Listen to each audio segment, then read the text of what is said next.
Welcome to Narrated Books, where stories come to life, full audiobooks and engaging book summaries.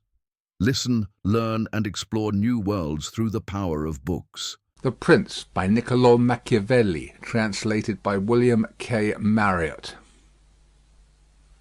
Introduction.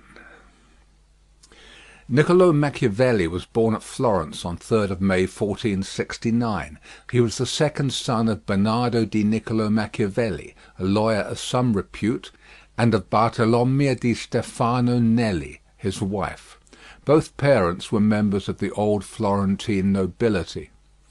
His life falls naturally into three periods, each of which, singularly enough, constitutes a distinct and important era in the history of Florence. His youth was concurrent with the greatness of Florence as an Italian power under the guidance of Lorenzo de' Medici, Il Magnifico. The downfall of the Medici in Florence occurred in 1494, in which year Machiavelli entered the public service. During his official career, Florence was free under the government of a republic, which lasted until 1512, when the Medici returned to power and Machiavelli lost his office. The Medici again ruled Florence from 1512 until 1527, when they were once more driven out. This was the period of Machiavelli's literary activity and increasing influence, but he died within a few weeks of the expulsion of the Medici on 22nd June 1527 in his 58th year without having regained office. Heading: Youth, ages 1 to 25, 1469 to 94. Although there is little recorded of the youth of Machiavelli, the Florence of those days is so well known that the early environment of this representative citizen may be easily imagined. Florence has been described as a city with two opposite currents of life, one directed by the fervent and austere Savonarola, the other by the splendour-loving Lorenzo. Savonarola's influence upon the young Machiavelli must have been slight, for, although at one time he wielded immense power over the fortunes of Florence, he only furnished Machiavelli with a subject of a gibe in The Prince, where he is cited as an example of an unarmed prophet who came to a bad end. Whereas the magnificence of the Medicean rule during the life of Lorenzo appeared to have impressed Machiavelli strongly, for he frequently recurs to it in his writings, and it is to Lorenzo's grandson that he dedicates The Prince. Machiavelli, in his History of Florence, gives us a picture of the young men among whom his youth was passed. He writes, "They were freer than their forefathers in dress and living, and spent more in other kinds of excesses, consuming their time and money in idleness, gaming, and women. Their chief aim was to appear well dressed, and to speak with wit and acuteness, whilst he who could wound others the most cleverly was thought the wisest." In a letter to his son Guido, Machiavelli shows why youth should avail itself of its opportunities for study, and leads us to infer that his own youth had been so occupied. He writes, "I have received your letter, which has given me the greatest pleasure, especially because you tell me you are quite restored in health, than which I could have no better news. For, if God grant life to you, and to me, I hope to make a good man of you, if you are willing to do your share." Then, writing of a new patron, he continues, "This will turn out well for you, but it is necessary for you to study. Since, then, you have no longer the excuse of illness, take pains to study letters and music, for you see what honour is done to me for the little skill I have. Therefore, my son, if you wish to please me, and to bring success and honour to yourself, do right and study, because others will help you if you help yourself." Heading: Office, ages 25 to 43, 1494 to 1512. The second period of Machiavelli's life was spent in the service of the free Republic of Florence, which flourished, as stated above, from the expulsion of the Medici in 1494 until their return in 1512. After serving 4 years in one of the public offices, he was appointed Chancellor and Secretary to the Second Chancery, the Ten of Liberty and Peace. Here we are on firm ground when dealing with the events of Machiavelli's life, for during this time he took a leading part in the affairs of the Republic, and we have its decrees, records, and dispatches to guide us, as well as his own writings. A mere recapitulation of a few of his transactions with the statesmen and soldiers of his time gives a fair indication of his activities, and supplies the sources from which he drew the experiences and characters which illustrate the Prince. His first mission was in 1499 to Catharina Sforza, my Lady of Forli, of the Prince, from whose conduct and fate he drew the moral that it is far better to earn the confidence of the people than to rely on fortresses. This is a very noticeable principle in Machiavelli, and is urged by him in many ways as a matter of vital importance to princes. In 1500 he was sent to France to obtain terms from Louis XII for continuing the war against Pisa. This king it was who, in his conduct of affairs in Italy, committed the 5 capital errors in statecraft summarized in The Prince, and was consequently driven out. He also it was who made the dissolution of his marriage a condition of support to Pope Alexander VI, which leads Machiavelli to refer those who urge that such promises should be kept to what he has written concerning the faith of princes. Machiavelli's public life was largely occupied with events arising out of the ambitions of Pope Alexander VI and his son, Cesare Borgia, the Duke Valentino, and these characters fill a large space of The Prince. Machiavelli never hesitates to cite the actions of the duke for the benefit of usurpers who wish to keep the states they have seized. He can, indeed, find no precepts to offer so good as the pattern of Cesare Borgia's conduct, insomuch that Cesare is acclaimed by some critics as the hero of The Prince. Yet in The Prince the duke is in point of fact cited as a type of the man who rises on the fortune of others and falls with them, who takes every course that might be expected from a prudent man, but the course which will save him, who is prepared for all eventualities but the one which happens, and who, when all his abilities fail to carry him through, exclaims that it was not his fault, but an extraordinary and unforeseen fatality.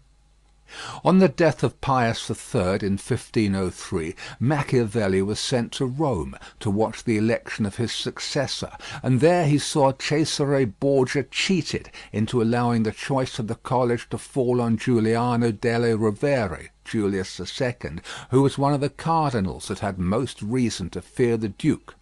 Machiavelli, when commenting on this election, says that he who thinks new favours will cause great personages to forget old injuries deceives himself. Julius did not rest until he had ruined Cesare. It was to Julius II that Machiavelli was sent in 1506, when that pontiff was commencing his enterprise against Bologna, which he brought to a successful issue, as he did many of his other adventures, owing chiefly to his impetuous character. It is in reference to Pope Julius that Machiavelli moralizes on the resemblance between fortune and women, and concludes that it is the bold rather than the cautious man that will win and hold them both. It is impossible to follow here the varying fortunes of the Italian states, which in 1507 were controlled by France, Spain, and Germany, with results that have lasted to our day. We are concerned with those events, and with the 3 great actors in them, so far only as they impinge on the personality of Machiavelli. He had several meetings with Louis XII of France, and his estimate of that monarch's character has already been alluded to.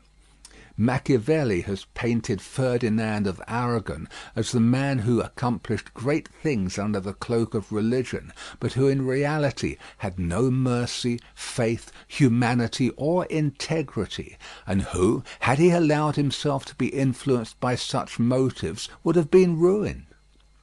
The Emperor Maximilian was one of the most interesting men of the age, and his character has been drawn by many hands.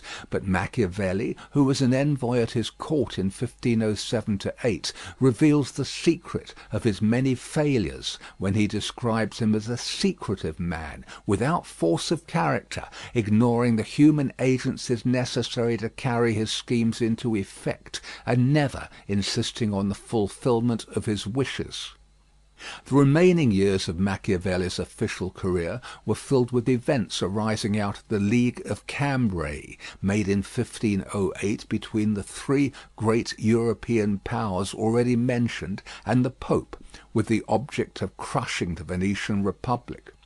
This result was attained in the Battle of Vaila, when Venice lost in one day all that she had won in 800 years.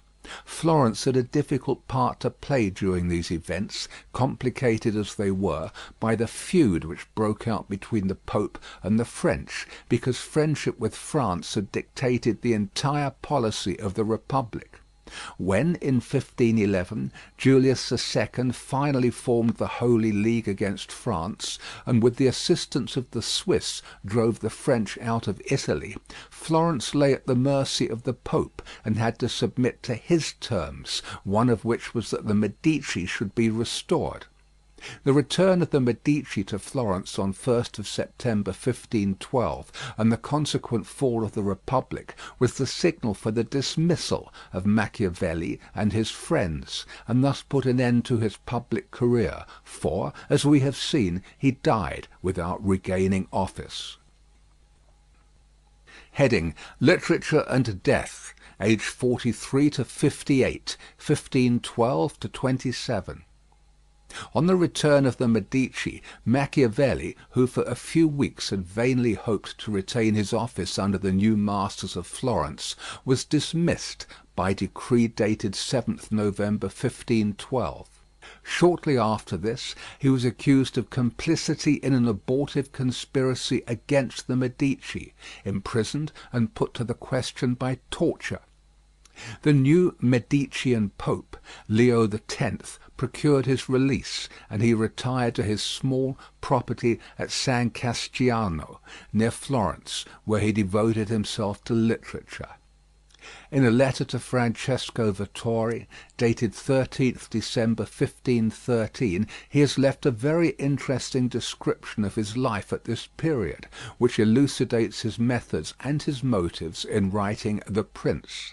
After describing his daily occupations with his family and neighbours, he writes: "The evening being come, I return home and go to my study. At the entrance I pull off my peasant clothes, covered with dust and dirt, and put on my noble court dress, and thus becomingly reclothed, I pass into the ancient courts of the men of old, where, being lovingly received by them, I am fed with that food which is mine alone, where I do not hesitate to speak with them and to ask for the reason of their actions, and they in their benignity answer me, and for 4 hours I feel no weariness, I forget every trouble, poverty does not dismay, death does not terrify me. I am possessed entirely by those great men." And because Dante says, "Knowledge doth come of learning well retained, unfruitful else," I have noted down what I have gained from their conversation, and have composed a small work on Principalities, where I pour myself out as fully as I can in meditation on the subject, discussing what a principality is, what kinds there are, how they can be acquired, how they can be kept, why they are lost. And if any of my fancies ever pleased you, this ought not to displease you. And to a prince, especially to a new one, it should be welcome. Therefore I dedicate it to his magnificence Giuliano. Filippo Casavecchio has seen it. He will be able to tell you what is in it, and of the discourses I have had with him, nevertheless I am still enriching and polishing it.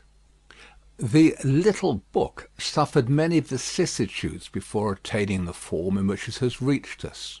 Various mental influences were at work during its composition. Its title and patron were changed, and for some unknown reason it was finally dedicated to Lorenzo de' Medici.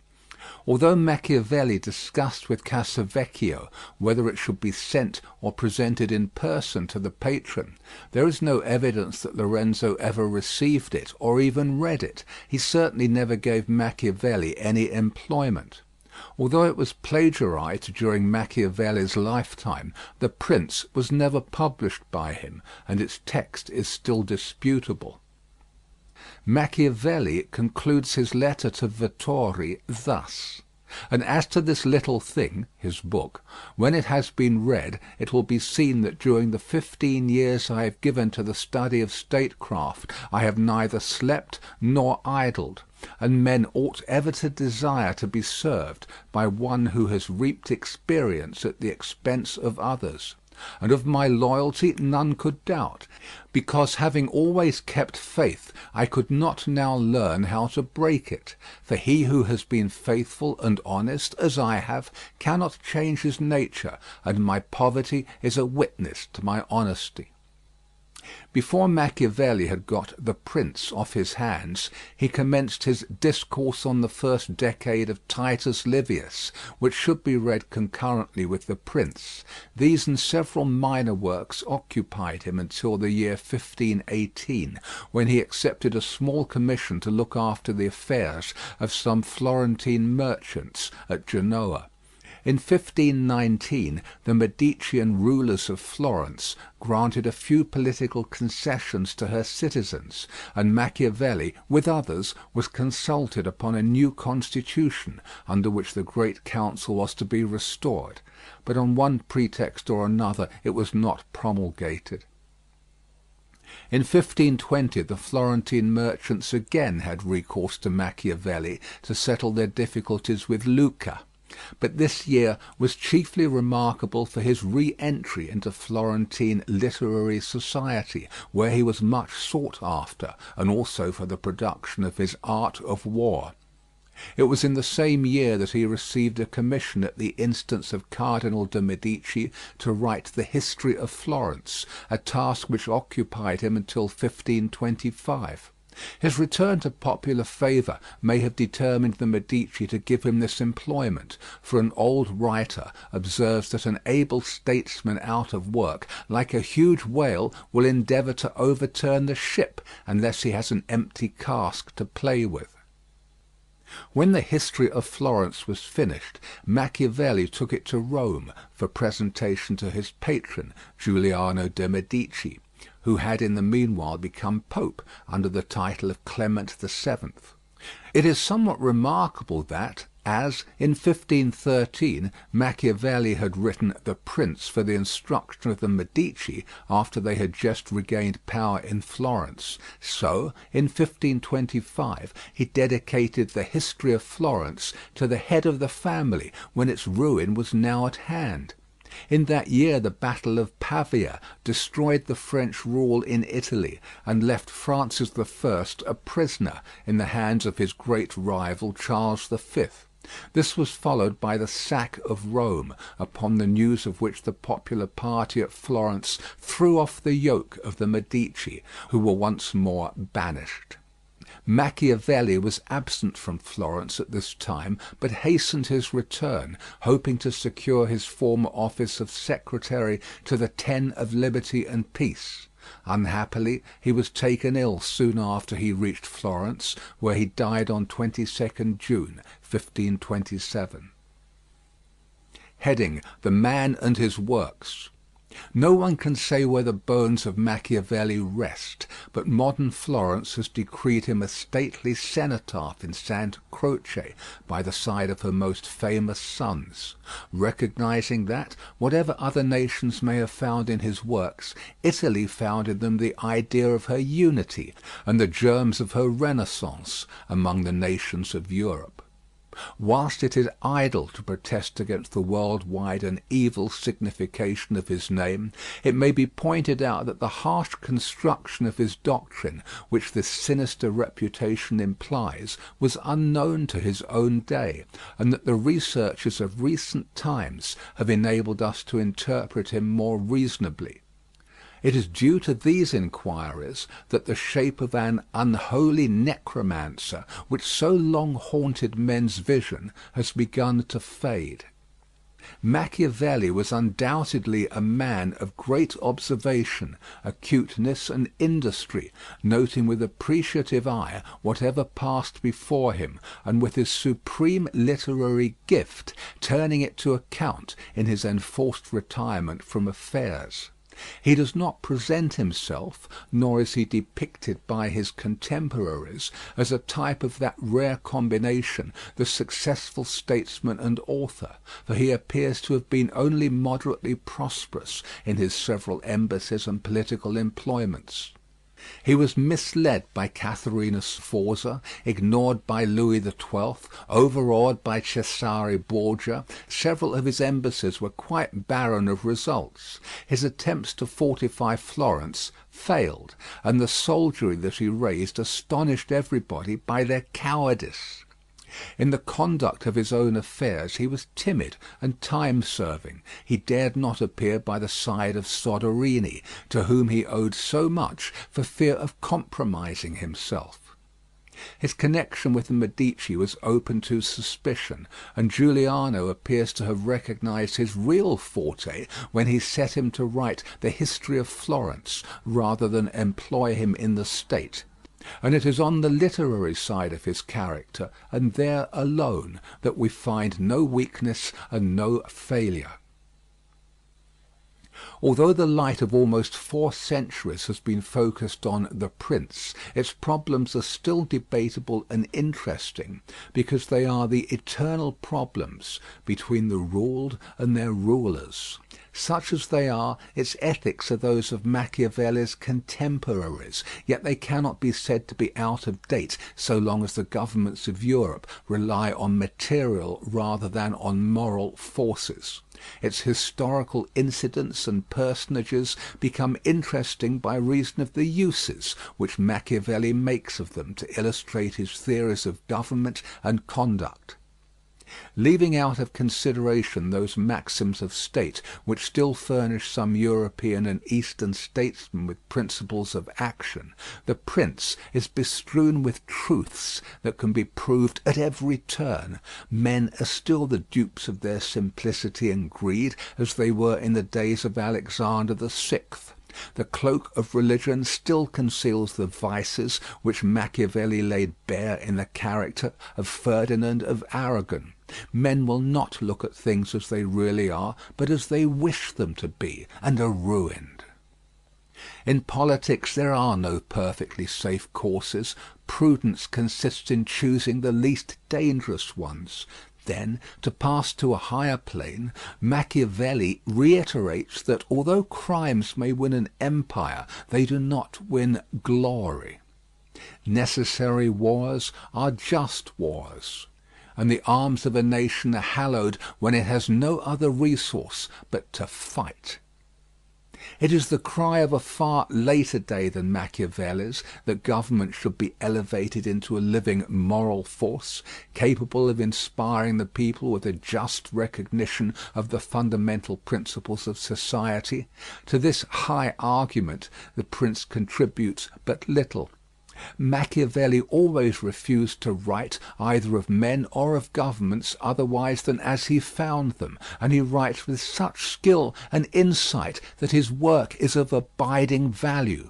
But what invests the Prince with more than a merely artistic or historical interest is the incontrovertible truth that it deals with the great principles which still guide nations and rulers in their relationship with each other and their neighbours.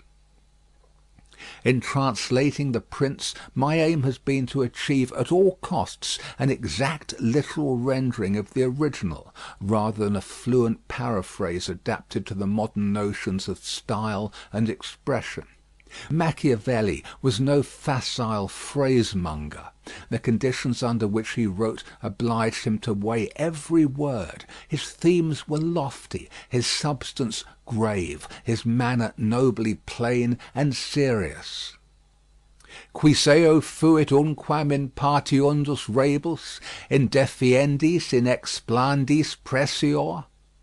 In The Prince, it may be truly said there is reason assignable, not only for every word, but for the position of every word. To an Englishman of Shakespeare's time, the translation of such a treatise was in some ways a comparatively easy task, for in those times the genius of the English more nearly resembled that of the Italian language. To the Englishman of today it is not so simple. To take a simple example, the word intrattenere, employed by Machiavelli to indicate the policy adopted by the Roman Senate towards the weaker states of Greece, would by an Elizabethan be correctly rendered entertain, and every contemporary reader would understand what was meant by saying that Rome entertained the Aetolians and the Achaeans without augmenting their power. But today such a phrase would seem obsolete and ambiguous, if not unmeaning. We are compelled to say that Rome maintained friendly relations with the Aetolians, etc., using 4 words to do the work of 1. I have tried to preserve the pithy brevity of the Italian so far as was consistent with an absolute fidelity to the sense. If the result be an occasional asperity, I can only hope that the reader, in his eagerness to reach the author's meaning, may overlook the roughness of the road that leads him to it. The following is a list of the works of Machiavelli. Principal works: Discorso sopra le cose di Pisa, 1499. Del modo di trattare i popoli della Valdiciana ribellate, 1502. Del modo tenuto dal Duco Valentino nell'ammazzare Vitellozzo Vitelli, Oliverotto da Fermo, etc., 1502. Discorso sopra la provisione del denaro, 1502.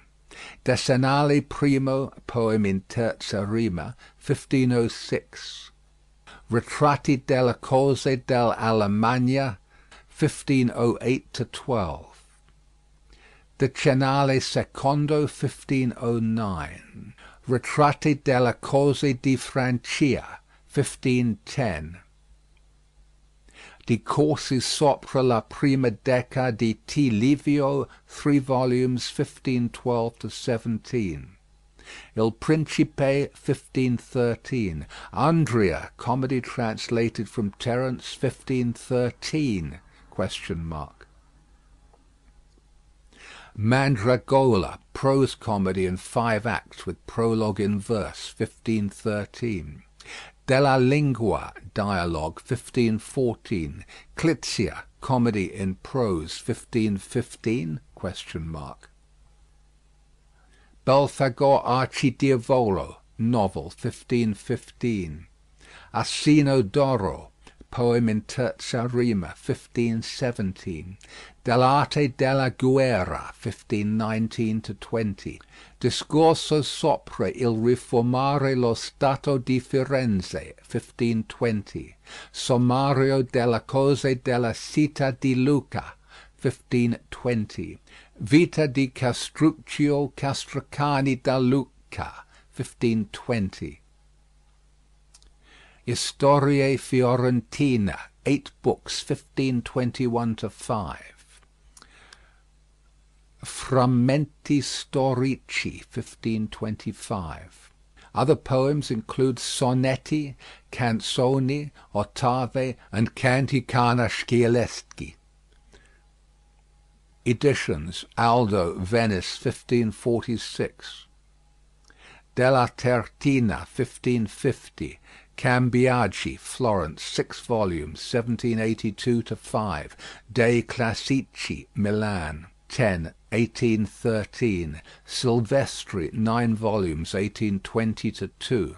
Passerini, Fanfani, Milanese, 6 volumes, only published 1873-7. Minor works, edited F. L. Polidori, 1852. Lettere familiari, edited E. Alvisi, 1883. 2 editions, one with excisions. Credited writings, edited G. Canestrini, 1857. Letters to F. Vittori, C. A. Ridolfi. Pensieri intorno allo scopo di N. Machiavelli nel libro Il Principe, etc. Di Ferrara, The Private Correspondence of Niccolò Machiavelli, 1929. Dedication. To the magnificent Lorenzo di Piero de' Medici. Those who strive to obtain the good graces of a prince are accustomed to come before him with such things as they hold most precious, or in which they see him take most delight, whence one often sees horses, arms, cloth of gold, precious stones, and similar ornaments presented to princes, worthy of their greatness. Desiring therefore to present myself to your magnificence with some testimony of my devotion towards you, I have not found among my possessions anything which I hold more dear than, or value so much as, the knowledge of the actions of great men, acquired by long experience in contemporary affairs, and a continual study of antiquity, which, having reflected upon it with great and prolonged diligence, I now send, digested into a little volume, to your magnificence. And although I may consider this work unworthy of your countenance, nevertheless I trust much to your benignity that it may be acceptable, seeing that it is not possible for me to make a better gift than to offer you the opportunity of understanding in the shortest time all that I have learnt in so many years, and with so many troubles and dangers. Which work I have not embellished with swelling or magnificent words, nor stuffed with rounded periods, nor with any extrinsic allurements or adornments whatever, with which so many are accustomed to embellish their works. For I have wished either that no honour should be given it, or else that the truth of the matter and the weightiness of the theme shall make it acceptable. Nor do I hold with those who regard it as a presumption if a man of low and humble condition dare to discuss and settle the concerns of princes, because, just as those who draw landscapes place themselves below in the plain to contemplate the nature of the mountains and of lofty places, and in order to contemplate the plains place themselves upon high mountains, even so to understand the nature of the people it needs to be a prince, and to understand that of princes it needs to be of the people.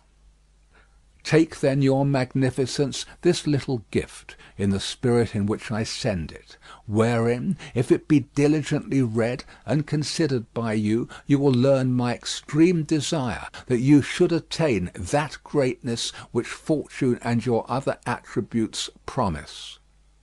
And if your magnificence from the summit of your greatness will sometimes turn your eyes to these lower regions, you will see how unmeritedly I suffer a great and continued malignity of fortune.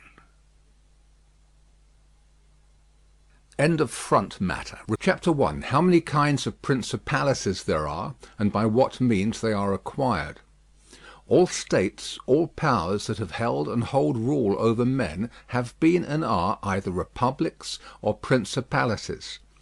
Principalities are either hereditary, in which the family has been long established, or they are new. The new are either entirely new, as was Milan to Francesco Sforza, or they are, as it were, members annexed to the hereditary state of the prince who has acquired them, as was the kingdom of Naples to that of the King of Spain. Such dominions thus acquired are either accustomed to live under a prince or to live in freedom, and are acquired either by the arms of the prince himself or of others, or else by fortune or by ability. Chapter 2, concerning hereditary principalities. I will leave out all discussion on republics, inasmuch as in another place I have written of them at length, and will address myself only to principalities. In doing so I will keep to the order indicated above, and discuss how such principalities are to be ruled and preserved. I say at once there are fewer difficulties in holding hereditary states, and those long accustomed to the family of their prince, than new ones, for it is sufficient only not to transgress the customs of his ancestors, and to deal prudently with circumstances as they arise, for a prince of average powers to maintain himself in his state, unless he be deprived of it by some extraordinary and excessive force. And if he should be so deprived of it, whenever anything sinister happens to the usurper, he will regain it. We have in Italy, for example, the Duke of Ferrara, who could not have withstood the attacks of the Venetians in 84, nor those of Pope Julius in 10, unless he had been long established in his dominions; for the hereditary prince has less cause and less necessity to offend. Hence it happens that he will be more loved, and unless extraordinary vices cause him to be hated, it is reasonable to expect that his subjects will be naturally well disposed towards him, and in the antiquity and duration of his rule the memories and motives that make for change are lost, for one change always leaves the two thing for another. Chapter 3, concerning mixed principalities. But the difficulties occur in a new principality. And firstly, if it be not entirely new, but is, as it were, a member of a state, which, taken collectively, may be called composite, the changes arise chiefly from an inherent difficulty which there is in all new principalities, for men change their rulers willingly, hoping to better themselves, and this hope induces them to take up arms against him who rules, wherein they are deceived, because they afterwards find by experience they have gone from bad to worse. This follows also on another natural and common necessity, which always causes a new prince to burden those who have submitted to him with his soldiery, and with infinite other hardships which he must put upon his new acquisition. In this way you have enemies in all those whom you have injured in seizing that principality, and you are not able to keep those friends who put you there, because of your not being able to satisfy them in the way they expected, and you cannot take strong measures against them, feeling bound to them. For, although one may be very strong in armed forces, yet in entering a province one has always need of the good will of the natives. For these reasons Louis XII, King of France, quickly occupied Milan, and as quickly lost it. And to turn him out the first time it only needed Lodovico's own forces, because those who had opened the gates to him, finding themselves deceived in their hopes of future benefit, would not endure the ill treatment of the new prince. It is very true that, after acquiring rebellious provinces a second time, they are not so lightly lost afterwards, because the prince, with little reluctance, takes the opportunity of the rebellion to punish the delinquents, to clear out the suspects, and to strengthen himself in the weakest places. Thus, to cause France to lose Milan the first time, it was enough for the Duke Lodovico. Duke Lodovico was Lodovico Moro, a son of Francesco Sforza, who married Beatrice d'Este. He ruled over Milan from 1494 to 1500, and died in 1510. Thus, to cause France to lose Milan the first time, it was enough for the Duke Lodovico to raise insurrections on the borders; but to cause him to lose it a second time, it was necessary to bring the whole world against him, and that his armies should be defeated and driven out of Italy, which followed from the causes above mentioned. Nevertheless, Milan was taken from France both the first and the second time. The general reasons for the first have been discussed. It remains to name those for the second, and to see what resources he had, and what any one in his situation would have had for maintaining himself more securely in his acquisition than did the King of France. Now, I say that those dominions which, when acquired, are added to an ancient state by him who acquires them, are either of the same country and language, or they are not. When they are, it is easier to hold them, especially when they have not been accustomed to self-government; and to hold them securely it is enough to have destroyed the family of the prince who was ruling them. Because the two peoples, preserving in other things the old conditions, and not being unlike in customs, will live quietly together, as one has seen in Brittany, Burgundy, Gascony, and Normandy, which have been bound to France for so long a time. And although there may be some difference in language, nevertheless the customs are alike, and the people will easily be able to get on amongst themselves. He who has annexed them, if he wishes to hold them, has only to bear in mind two considerations: the one, that the family of their former lord is extinguished; the other, that neither their laws nor their taxes are altered, so that in a very short time they will become entirely one body with the old principality. But when states are acquired in a country differing in language, customs, or laws, there are difficulties, and good fortune and great energy are needed to hold them, and one of the greatest and most real helps would be that he who has acquired them should go and reside there.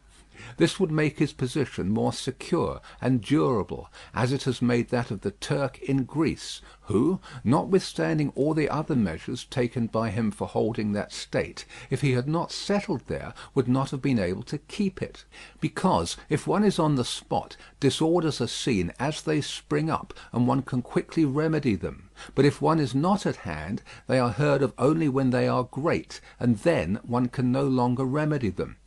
Besides this, the country is not pillaged by your officials; the subjects are satisfied by prompt recourse to the prince.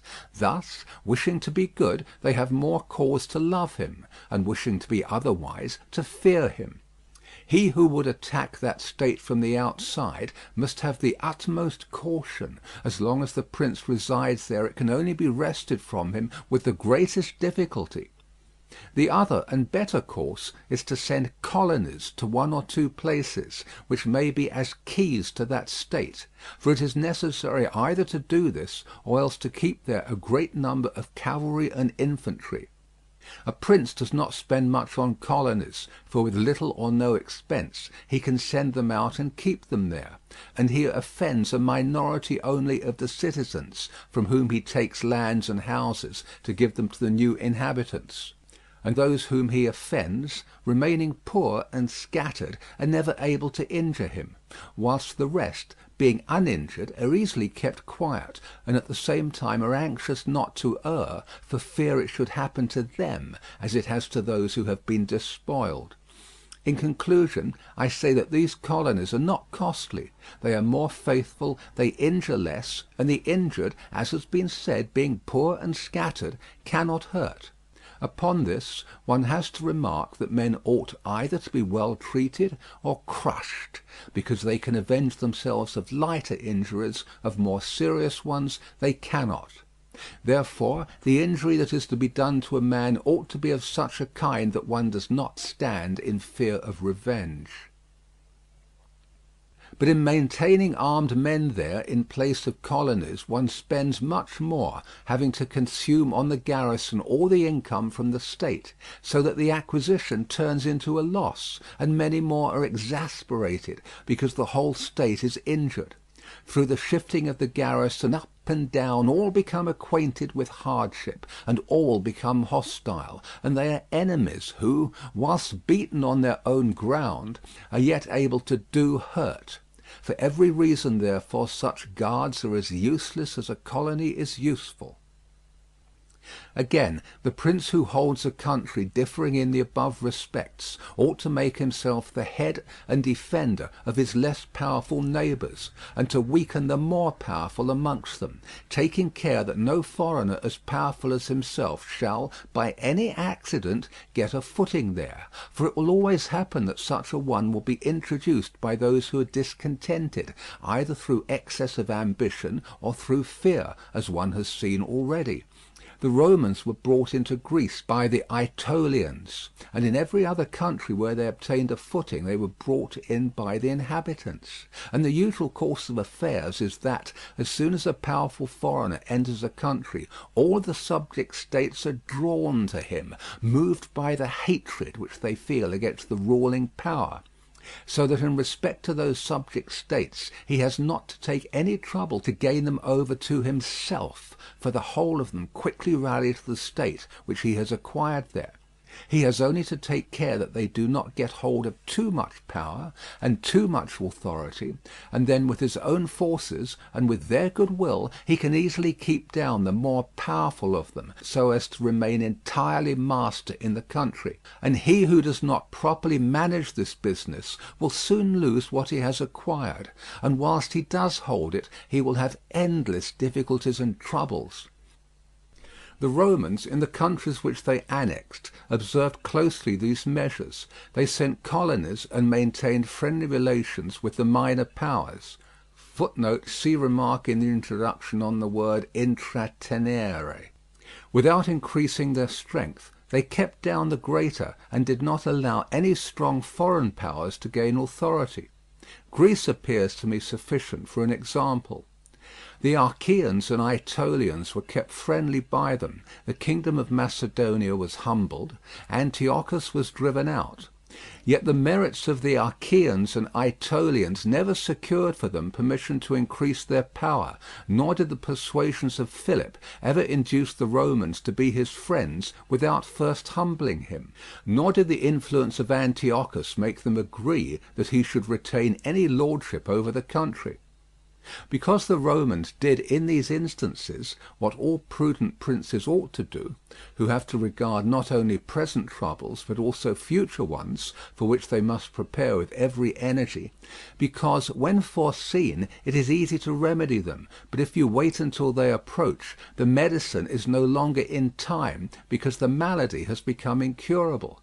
For it happens in this, as the physicians say it happens in hectic fever, that in the beginning of the malady it is easy to cure but difficult to detect, but in the course of time, not having been either detected or treated in the beginning, it becomes easy to detect but difficult to cure.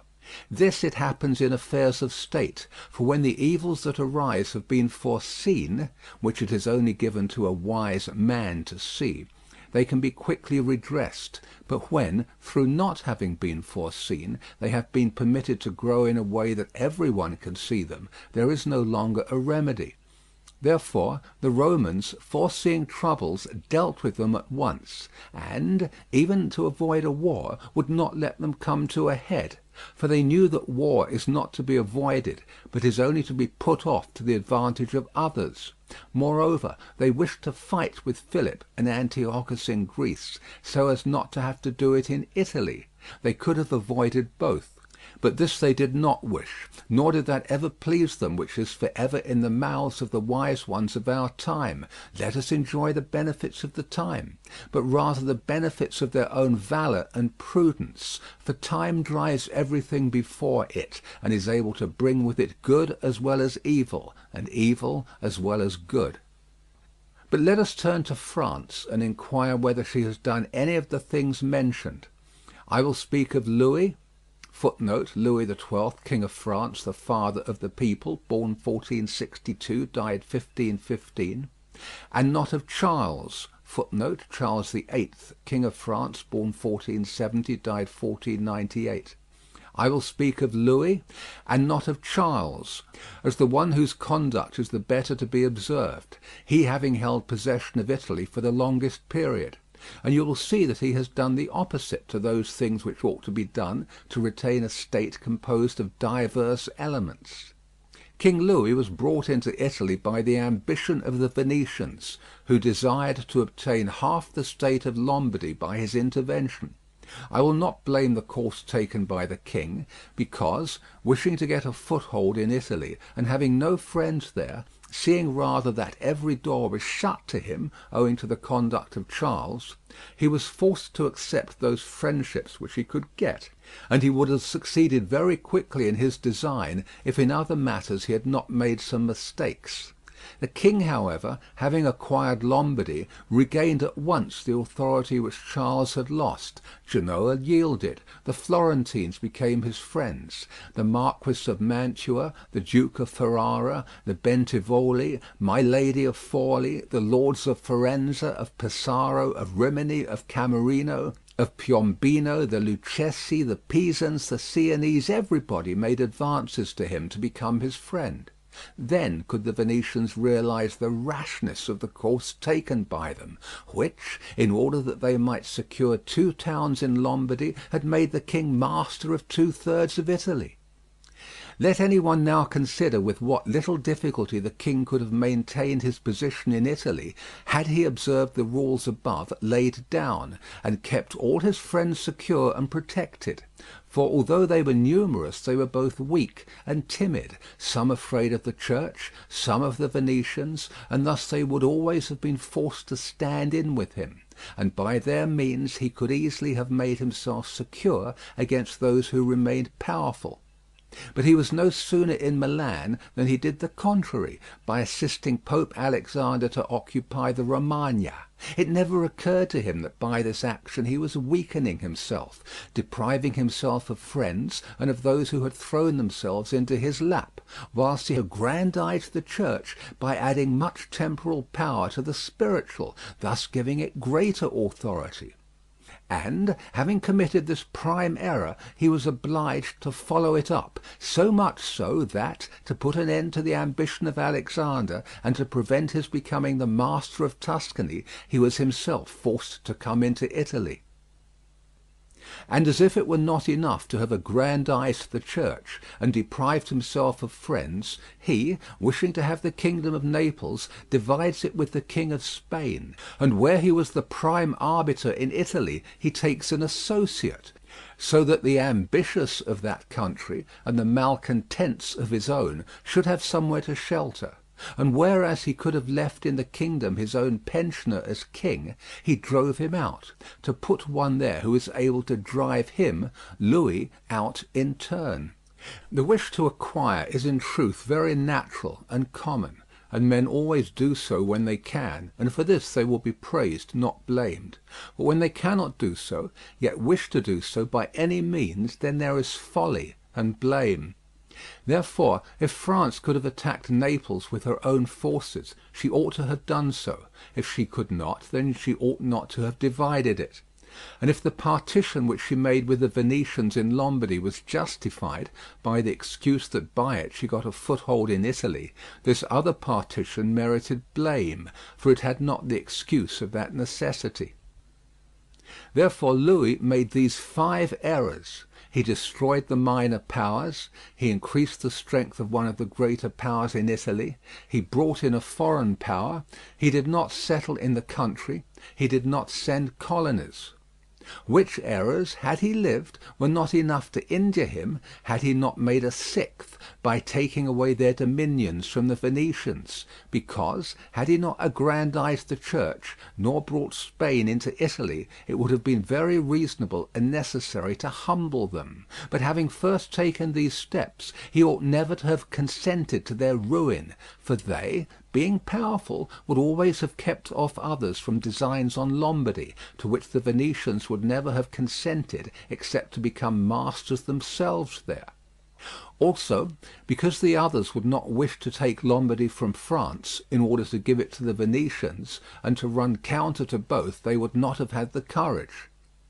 And if any one should say, King Louis yielded the Romagna to Alexander, and the kingdom to Spain to avoid war, I answer, for the reasons given above, that a blunder ought never to be perpetrated to avoid war, because it is not to be avoided, but is only deferred to your disadvantage. And if another should allege the pledge which the king had given to the Pope, that he would assist him in the enterprise, and exchange the dissolution of his marriage and for the cap to Rouen, to that I reply what I shall write later on concerning the faith of princes, and how it ought to be kept. Footnote: Louis XII divorced his wife Jeanne, daughter of Louis XI, and married in 1499 Anne of Brittany, widow of Charles VIII, in order to retain the Duchy of Brittany for the crown. Footnote: the Archbishop of Rouen. He was Georges d'Amboise, created a cardinal by Alexander VI, born 1460, died 1510. Thus King Louis lost Lombardy by not having followed any of the conditions observed by those who have taken possession of countries and wish to retain them. Nor is there any miracle in this, but much that is reasonable and quite natural. And on these matters I spoke at Nantes with Rouen, when Valentino, as Cesare Borgia, the son of Pope Alexander was usually called, occupied the Romagna, and on Cardinal Rouen observing to me that the Italians did not understand war. I replied to him that the French did not understand statecraft, meaning that otherwise they would not have allowed the Church to reach such greatness. And in fact, as has been seen, that greatness of the Church and of Spain in Italy has been caused by France, and her ruin may be attributed to them. From this a general rule is drawn which never or rarely fails, that he who is the cause of another becoming powerful is ruined, because that predominancy has been brought about either by astuteness or else by force, and both are distrusted by him who has been raised to power. End of chapter 3. Chapter 4. Why the kingdom of Darius, conquered by Alexander, did not rebel against the successors of Alexander at his death. Considering the difficulties which men have had to hold to a newly acquired state, some might wonder how, seeing that Alexander the Great became the master of Asia in a few years, and died whilst it was scarcely settled, whence it might appear reasonable that the whole empire would have rebelled, nevertheless his successors maintained themselves, and had to meet no other difficulty than that which arose among themselves from their own ambitions. I answer that the principalities of which one has record are found to be governed in two different ways, either by a prince with a body of servants, who assist him to govern the kingdom as ministers by his favour and permission, or by a prince and barons, who hold that dignity by antiquity of blood, and not by the grace of the prince. Such barons have states and their own subjects, who recognize them as lords, and hold them in natural affection. Those states that are governed by a prince and his servants hold their prince in more consideration, because in all the country there is no one who is recognized as superior to him, and if they yield obedience to another, they do it as to a minister and official, and they do not bear him any particular affection. The examples of these two governments in our time are the Turk and the King of France.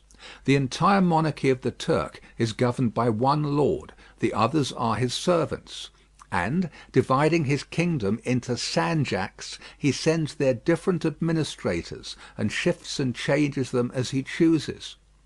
But the King of France is placed in the midst of an ancient body of lords, acknowledged by their own subjects, and beloved by them. They have their own prerogatives, nor can the king take these away except at his peril. Therefore, he who considers both of these states will recognize great difficulties in seizing the state of the Turk, but, once it is conquered, great ease in holding it. The causes of the difficulties in seizing the kingdom of the Turk are that the usurper cannot be called in by the princes of the kingdom, nor can he hope to be assisted in his designs by the revolt of those whom the Lord has around him. This arises from the reasons given above. for his ministers, being all slaves and bondmen, can only be corrupted with great difficulty, and one can expect little advantage from them when they have been corrupted, as they cannot carry the people with them for the reasons assigned. Hence, he who attacks the Turk must bear in mind that he will find him united, and he will have to rely more on his own strength than on the revolt of others. But if once the Turk has been conquered and routed in the field in such a way that he cannot replace his armies, there is nothing to fear but the family of this prince, and, this being exterminated, there remains no one to fear, the others having no credit with the people. And as the conqueror did not rely on them before his victory, so he ought not to fear them after it. The contrary happens in kingdoms governed like that of France, because one can easily enter there by gaining over some baron of the kingdom, for one always finds malcontents and such as desire a change. Such men, for the reasons given, can open the way into the state and render the victory easy. But if you wish to hold it afterwards, you meet with infinite difficulties, both from those who have assisted you and from those you have crushed. Nor is it enough for you to have exterminated the family of the prince, because the lords that remain make themselves the heads of fresh movements against you, and as you are unable either to satisfy or exterminate them, that state is lost whenever time brings the opportunity. Now, if you will consider what was the nature of the government of Darius, you will find it similar to the kingdom of the Turk, and therefore it was only necessary for Alexander first to overthrow him in the field, and then to take the country from him. After which victory, Darius being killed, the state remained secure to Alexander for the above reasons. And if his successors had been united, they would have enjoyed it securely and at their ease, for there were no tumults raised in the kingdom except those they provoked themselves. But it is impossible to hold with such tranquillity states constituted like that of France. Hence arose those frequent rebellions against the Romans in Spain, France, and Greece, owing to the many principalities there were in these states, of which, as long as the memory of them endured, the Romans always held an insecure possession. But with the power and long continuance of the empire, the memory of them passed away, and the Romans then became secure possessors. And when fighting afterwards amongst themselves, each one was able to attach to himself his own parts of the country, according to the authority he had assumed there. And the family of the former lord being exterminated, none other than the Romans were acknowledged. When these things are remembered, no one will marvel at the ease with which Alexander held the empire of Asia, or at the difficulties which others have had to keep an acquisition, such as Pyrrhus and many more. This is not occasioned by the little or abundance of ability in the conqueror, but by the want of uniformity in the subject state.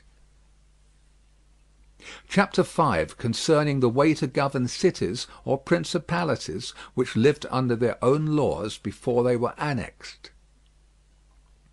Whenever those states which have been acquired as stated have been accustomed to live under their own laws and in freedom, there are three courses for those who wish to hold them.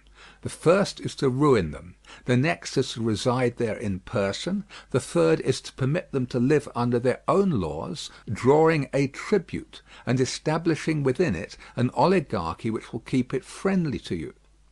Because such a government, being created by the prince, knows that it cannot stand without his friendship and interest, and does its utmost to support him. And therefore he who would keep a city accustomed to freedom will hold it more easily by the means of its own citizens than in any other way.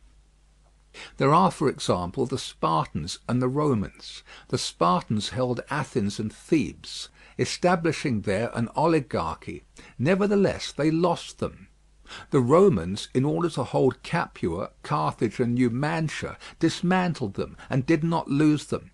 They wished to hold Greece as the Spartans held it, making it free and permitting its laws, and did not succeed. So to hold it they were compelled to dismantle many cities in the country. For in truth there is no safe way to retain them otherwise than by ruining them.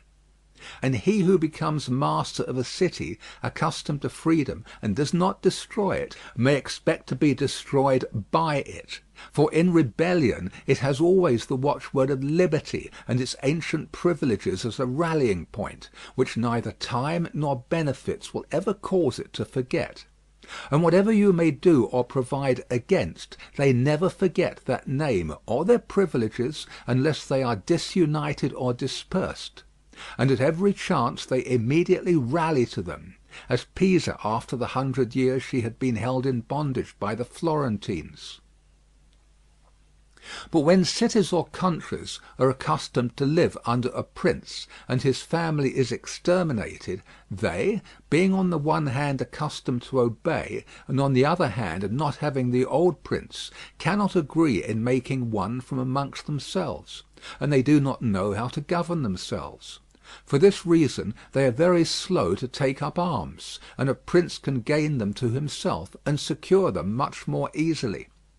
But in republics there is more vitality, greater hatred, and more desire for vengeance, which will never permit them to allow the memory of their former liberty to rest, so that the safest way is to destroy them, or to reside there.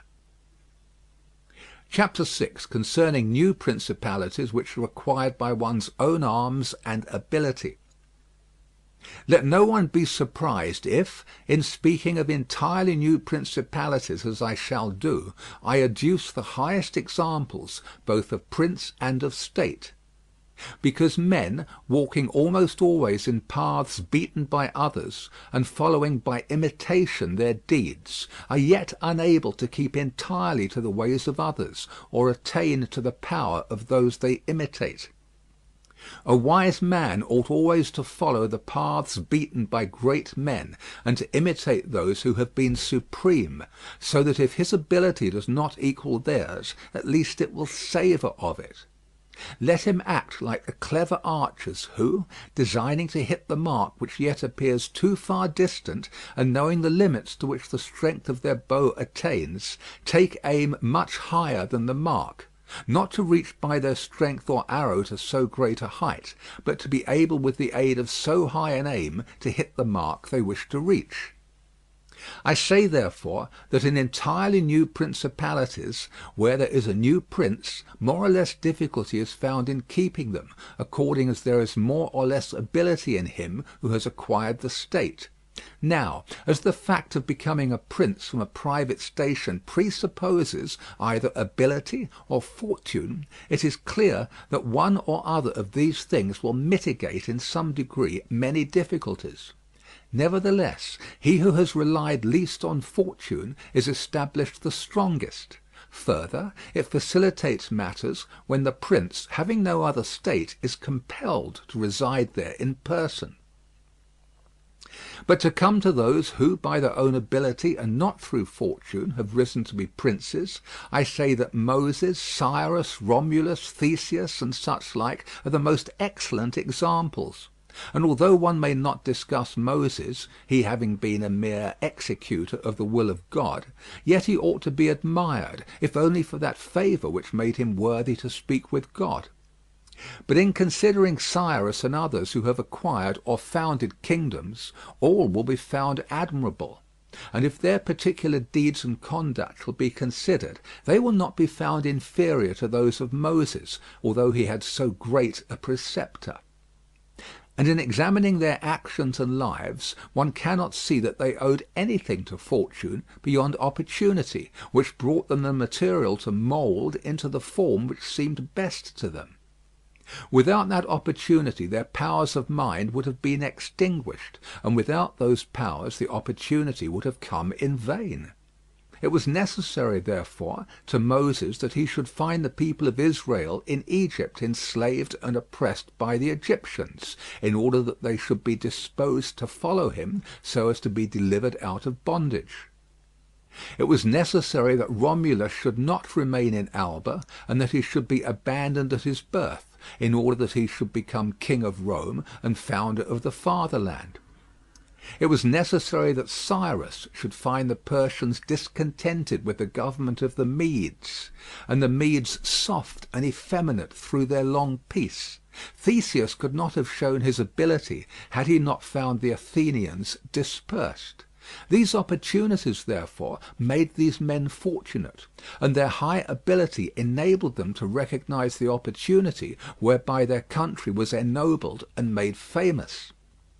Those who by valorous ways become princes, like these men, acquire a principality with difficulty, but they keep it with ease. The difficulties they have in acquiring it rise in part from the new rules and methods which they are forced to introduce to establish their government and its security.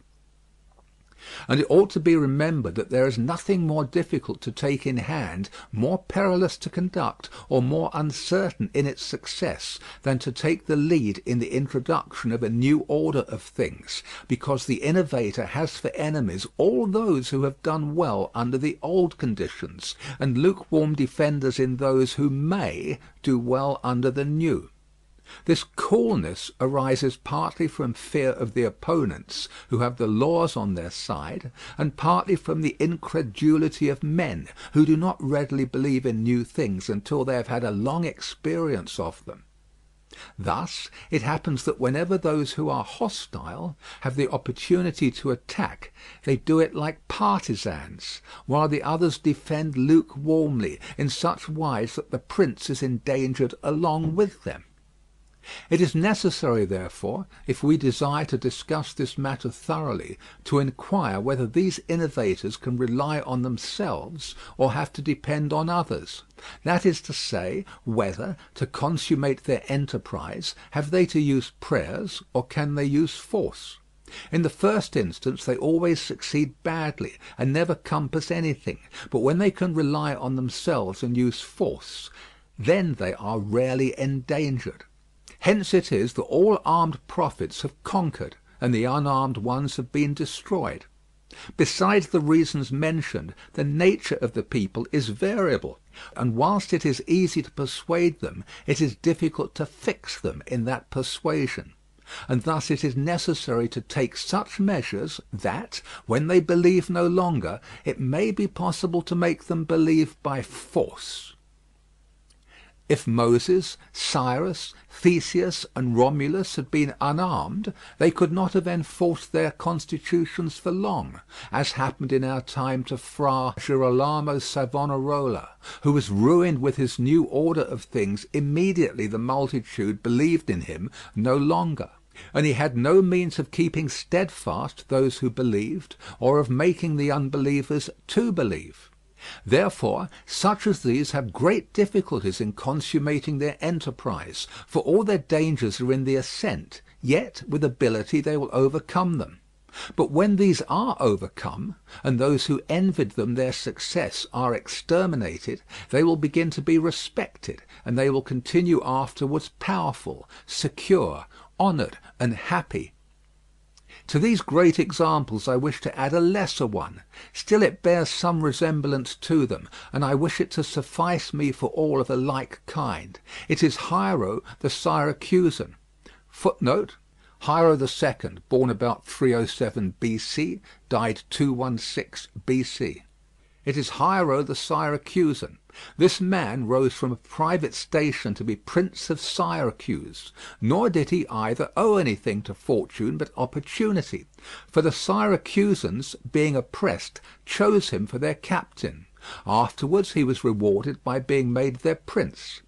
He was of so great ability, even as a private citizen, that one who writes of him says he wanted nothing but a kingdom to be a king. This man abolished the old soldiery, organized the new, gave up old alliances, made new ones, and as he had his own soldiers and allies, on such foundations he was able to build any edifice.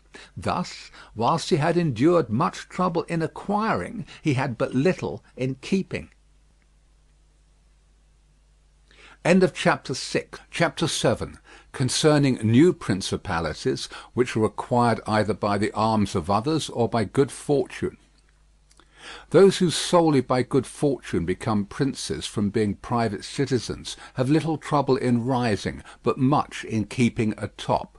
They have not any difficulties on the way up, because they fly, but they have many when they reach the summit. Such are those to whom some state is given either for money or by the favour of him who bestows it, as happened to many in Greece, in the cities of Ionia and of the Hellespont, where princes were made by Darius, in order that they might hold the cities both for his security and his glory. As also were those emperors who, by the corruption of the soldiers, from being citizens came to empire. Such stand simply elevated upon the good will and the fortune of him who has elevated them, two most inconstant and unstable things. Neither have they the knowledge requisite for the position, because, unless they are men of great worth and ability, it is not reasonable to expect that they should know how to command, having always lived in a private condition. Besides, they cannot hold it, because they have not forces which they can keep friendly and faithful. States that rise unexpectedly, then, like all other things in nature which are born and grow rapidly, cannot leave their foundations and correspondences.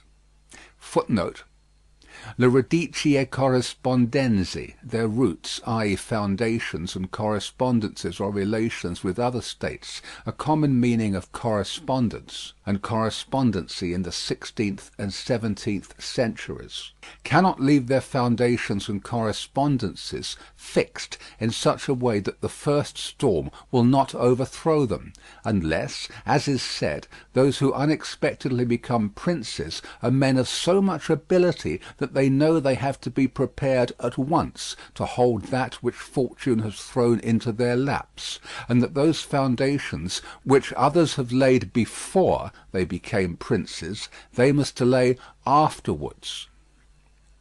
Concerning these two methods of rising to be a prince by ability or fortune, I wish to adduce two examples within our own recollection, and these are Francesco Sforza, Francesco Sforza, born 1401, died 1466. He married Bianca Maria Visconti, a natural daughter of Filippo Visconti, the Duke of Milan, on whose death he procured his own elevation to the duchy. Machiavelli was the accredited agent of the Florentine Republic to Cesare Borgia, 1478 to 1507, during the transactions which led up to the assassinations of the Orsini and Vitelli at Sinigalia, and along with his letters to his chiefs in Florence, he has left an account, written 10 years before the prince, of the proceedings of the duke in his Descrizioni del modo tenuto dal Duca Valentino nello ammazzare Vitellozzo Vitelli, etc., a translation of which is appended to the present work. I wish to adduce two examples within our own recollection, and these are Francesco Sforza and Cesare Borgia. Francesco, by proper means and with great ability, from being a private person rose to be Duke of Milan, and that which he had acquired with 1,000 anxieties he kept with little trouble. On the other hand, Cesare Borgia, called by the people Duke Valentino, acquired his state during the ascendancy of his father, and on its decline he lost it, notwithstanding that he had taken every measure and done all that ought to be done by a wise and able man to fix firmly his roots in the states which the arms and fortunes of others had bestowed on him. Because, as is stated above, he who has not first laid his foundations may be able with great ability to lay them afterwards, but they will be laid with trouble to the architect and danger to the building. If, therefore, all the steps taken by the Duke be considered, it will be seen that he laid solid foundations for his future power, and I do not consider it superfluous to discuss them, because I do not know what better precepts to give a new prince than the example of his actions, and if his dispositions were of no avail, that was not his fault, but the extraordinary and extreme malignity of fortune.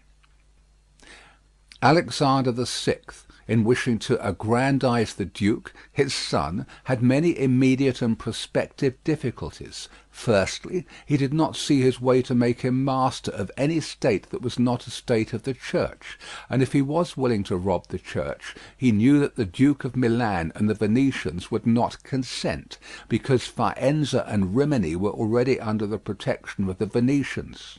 Besides this, he saw the arms of Italy, especially those by which he might have been assisted, in hands that would fear the aggrandisement of the Pope, namely, the Orsini and the Colonnesi and their following. It behoved him, therefore, to upset this state of affairs and embroil the powers, so as to make himself securely master of part of their states. This was easy for him to do, because he found the Venetians, moved by other reasons, inclined to bring back the French into Italy. He would not only not oppose this, but he would render it more easy by dissolving the former marriage of King Louis. Therefore the king came into Italy with the assistance of the Venetians and the consent of Alexander. He was no sooner in Milan than the Pope had soldiers from him for the attempt on the Romagna, which yielded to him on the reputation of the king. The duke, therefore, having acquired the Romagna and beaten the Colonnesi, while wishing to hold that and to advance further, was hindered by two things: the one, his forces did not appear loyal to him; the other, the goodwill of France. That is to say, he feared that the forces of the Orsini, which he was using, would not stand to him, that not only might they hinder him from winning more, but might themselves seize what he had won, and that the king might also do the same. Of the Orsini he had a warning when, after taking Faenza and attacking Bologna, he saw them go very unwillingly to that attack.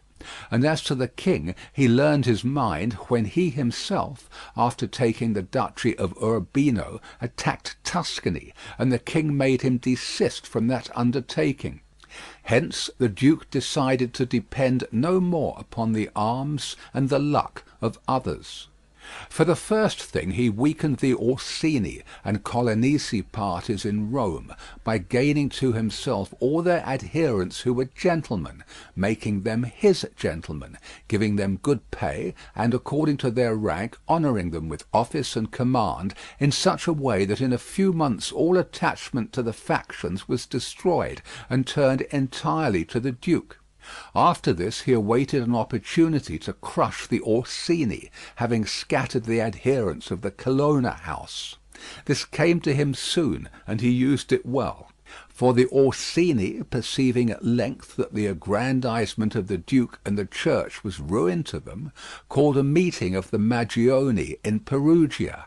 From this sprung the rebellion at Urbino and the tumults in the Romagna, with endless dangers to the duke, all of which he overcame with the help of the French.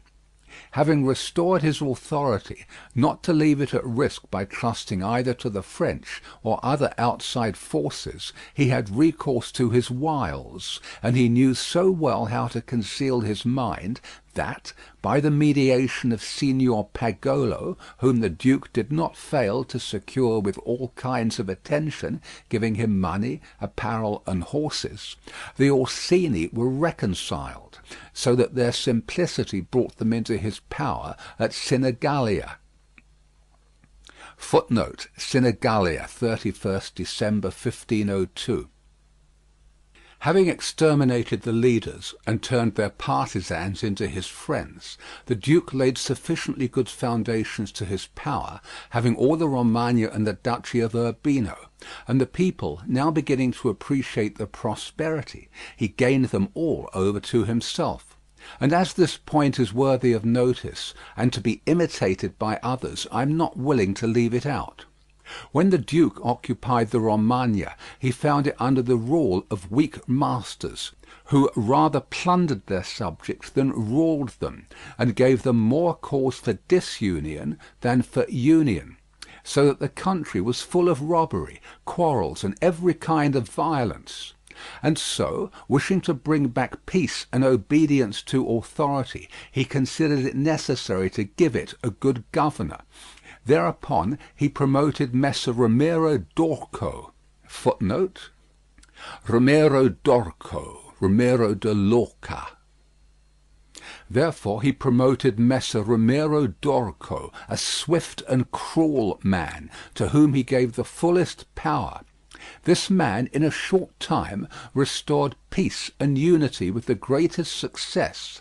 Afterwards the duke considered that it was not advisable to confer such excessive authority, for he had no doubt but that he would become odious, so he set up a court of judgment in the country, under a most excellent president, wherein all cities had their advocates. And because he knew that the past severity had caused some hatred against himself, so, to clear himself in the minds of the people and gain them entirely to himself, he desired to show that, if any cruelty had been practised, it had not originated with him, but in the natural sternness of the minister. Under this pretence he took Romero, and one morning caused him to be executed, and left on the piazza at Cesena with the block and a bloody knife at his side. The barbarity of this spectacle caused the people to be at once satisfied and dismayed. But let us return whence we started. I say that the duke, finding himself now sufficiently powerful and partly secured from immediate dangers by having armed himself in his own way, and having in a great measure crushed those forces in his vicinity that could injure him if he wished to proceed with his conquest, had next to consider France, for he knew that the king, who too late was aware of his mistake, would not support him. And from this time he began to seek new alliances and to temporize with France in the expedition which she was making towards the kingdom of Naples against the Spaniards who were besieging Gaeta. It was his intention to secure himself against them, and this he would have quickly accomplished had Alexander lived. Such was his line of action as to present affairs. But as to the future, he had to fear, in the first place, that a new successor to the Church might not be friendly to him, and might seek to take from him that which Alexander had given him. So he decided to act in 4 ways. Firstly, by exterminating the families of those lords whom he had despoiled, so as to take away that pretext from the Pope. Secondly, by winning to himself all the gentlemen of Rome, so as to be able to curb the Pope with their aid, as has been observed. Thirdly, by converting the college more to himself. Fourthly, by acquiring so much power before the Pope should die, that he could by his own measures resist the first shock. Of these 4 things, at the death of Alexander, he had accomplished 3. For he had killed as many of the dispossessed lords as he could lay hands on, and few had escaped. He had won over the Roman gentlemen, and he had the most numerous party in the college.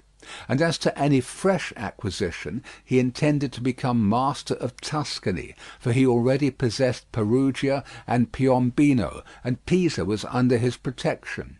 And as he had no longer to study France, for the French were already driven out of the kingdom of Naples by the Spaniards, and in this way both were compelled to buy his good will, he pounced down upon Pisa. After this Lucca and Siena yielded at once, partly through hatred and partly through fear of the Florentines, and the Florentines would have had no remedy had he continued to prosper, as he was prospering the year that Alexander died, for he had acquired so much power and reputation that he would have stood by himself, and no longer have depended on the luck and the forces of others, but solely on his own power and ability. But Alexander died 5 years after he had first drawn the sword. He left the duke with the state of Romagna alone consolidated, with the rest in the air, between 2 most powerful hostile armies, and sick unto death. Yet there were in the duke such boldness and ability, and he knew so well how men are to be won or lost, and so firm were the foundations which in so short a time he had laid, that if he had not had those armies on his back, or if he had been in good health, he would have overcome all difficulties. And it is seen that his foundations were good, for the Romagna awaited him for more than a month. In Rome, although but half alive, he remained secure; and whilst the Baglioni, the Vitelli, and the Orsini might come to Rome, they could not effect anything against him. If he could not have made Pope him whom he wished, at least the one whom he did not wish would not have been elected. But if he had been in sound health at the death of Alexander, Alexander VI died of fever, 18th August 1503. But if he had been in sound health at the death of Alexander, everything would have been different to him. On the day that Julius II, Julius II was Giuliano della Rovere, Cardinal of San Pietro ad Vincula, born 1443, died 1513. On the day that Julius II was elected, he told me that he had thought of everything that might occur at the death of his father, and had provided a remedy for all, except that he had never anticipated that, when the death did happen, he himself would be on the point to die.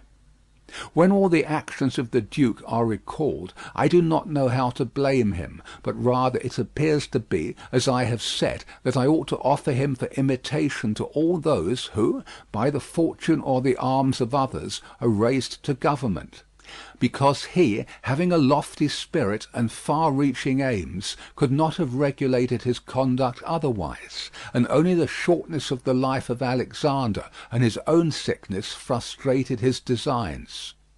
Therefore, he who considers it necessary to secure himself in his new principality, to win friends, to overcome either by force or fraud, to make himself beloved and feared by the people, to be followed and revered by the soldiers, to exterminate those who have power or reason to hurt him, to change the old order of things for new, to be severe and gracious, magnanimous and liberal, to destroy a disloyal soldiery and to create new, to maintain friendship with kings and princes in such a way that they must help him with zeal and offend with caution, cannot find a more lively example than the actions of this man. Only can he be blamed for the election of Julius II, in whom he made a bad choice, because, as is said, not being able to elect a pope to his own mind, he could have hindered any other from being elected pope, and he ought never to have consented to the election of any cardinal whom he had injured or who had cause to fear him if they became pontiffs, for men injure either from fear or hatred. Those whom he had injured, amongst others, were San Pietro ad Vincula, Colonna, San Giorgio, and Ascanio. San Giorgio is Raffaello Riario. Ascanio is Ascanio Sforza. The rest, in becoming pope, had to fear him, Rouen and the Spaniards excepted, the latter from their relationship and obligations, the former from his influence, the kingdom of France having relations with him. Therefore, above everything, the duke ought to have created a Spaniard pope, and, failing him, he ought to have consented to Rouen and not San Pietro ad Vincula. He who believes that new benefits will cause great personages to forget old injuries is deceived. Therefore the duke erred in his choice, and it was the cause of his ultimate ruin. Chapter 8. Concerning those who have obtained a principality by wickedness. Although a prince may rise from a private station in two ways, neither of which can be entirely attributed to fortune or genius, yet it is manifest to me that I must not be silent on them, although one could be more copiously treated when I discuss republics. These methods are when, either by some wicked or nefarious ways, one ascends to the principality, or when by the favour of his fellow citizens a private person becomes the prince of his country. And speaking of the first method, it will be illustrated by two examples. one ancient, the other modern, and without entering further into the subject, I consider these two examples will suffice those who may be compelled to follow them. Agathocles the Sicilian, footnote, Agathocles the Sicilian, born 361 BC, died 289 BC. Agathocles the Sicilian became king of Syracuse, not only from a private, but from a low and abject position. This man, the son of a potter, through all the changes in his fortunes, always led an infamous life. Nevertheless, he accompanied his infamies with so much ability of mind and body that, having devoted himself to the military profession, he rose through its ranks to be praetor of Syracuse. Being established in that position, and having deliberately resolved to make himself prince, and to seize by violence, without obligation to others, that which had been conceded to him by assent, he came to an understanding for this purpose with Amilcar the Carthaginian, who, with his army, was fighting in Sicily. One morning he assembled the people and the Senate of Syracuse, as if he had to discuss with them things relating to the Republic, and at a given signal the soldiers killed all the senators and the richest of the people. These dead, he seized and held the princedom of that city without any civil commotion. And although he was twice routed by the Carthaginians and ultimately besieged, yet not only was he able to defend his city, but leaving part of his men for its defence, with the others he attacked Africa, and in a short time raised the siege of Syracuse. The Carthaginians, reduced to extreme necessity, were compelled to come to terms with Agathocles, and leaving Sicily to him, had to be content with the possession of Africa. Therefore, he who considers the actions and the genius of this man will see nothing or little which can be attributed to fortune, inasmuch as he attained pre-eminence, as is shown above, not by the favour of any one, but step by step in the military profession, which steps were gained with 1,000 troubles and perils, and were afterwards boldly held by him with many hazardous dangers. Yet it cannot be called talent to slay fellow citizens, to deceive friends, to be without faith, without mercy, without religion. Such methods may gain empire, but not glory. Still, if the courage of Agathocles in entering into and extricating himself from dangers be considered, together with his greatness of mind in enduring and overcoming hardships, it cannot be seen why he should be esteemed less than the most notable captain. Nevertheless, his barbarous cruelty and inhumanity with infinite wickedness do not permit him to be celebrated among the most excellent men. What he achieved cannot be attributed either to fortune or genius. In our times, during the rule of Alexander VI, Oliverotto da Fermo, having been left an orphan many years before, was brought up by his maternal uncle Giovanni Fogliani, and in the early days of his youth sent to fight under Pagolo Vitelli, that, being trained under his discipline, he might attain some high position in the military profession. After Pagolo died, he fought under his brother Vitellozzo, and in a very short time, being endowed with wit and a vigorous body and mind, he became the first man in his profession.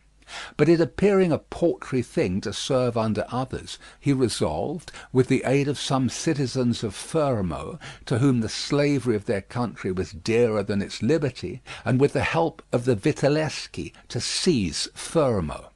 So he wrote to Giovanni Fogliani that, having been away from home for many years, he wished to visit him in his city, and in some measure to look upon his patrimony. And although he had not laboured to acquire anything except honour, yet, in order that the citizens should see he had not spent his time in vain, he desired to come honourably, so would be accompanied by 100 horsemen, his friends and retainers. And he entreated Giovanni to arrange that he should be received honourably by the Fermians, all of which would be not only to his honour, but also to that of Giovanni himself, who had brought him up.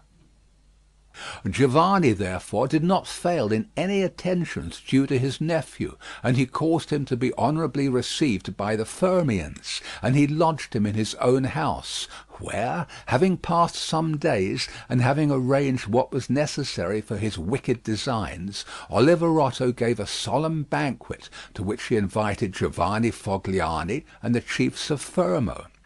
When the viands and all the other entertainments that are usual in such banquets were finished, Oliverotto artfully began certain grave discourses, speaking of the greatness of Pope Alexander and his son Cesare, and of their enterprises, to which discourse Giovanni and others answered.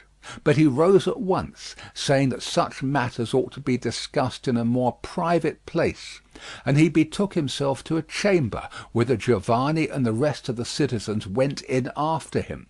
No sooner were they seated than soldiers issued from secret places and slaughtered Giovanni and the rest.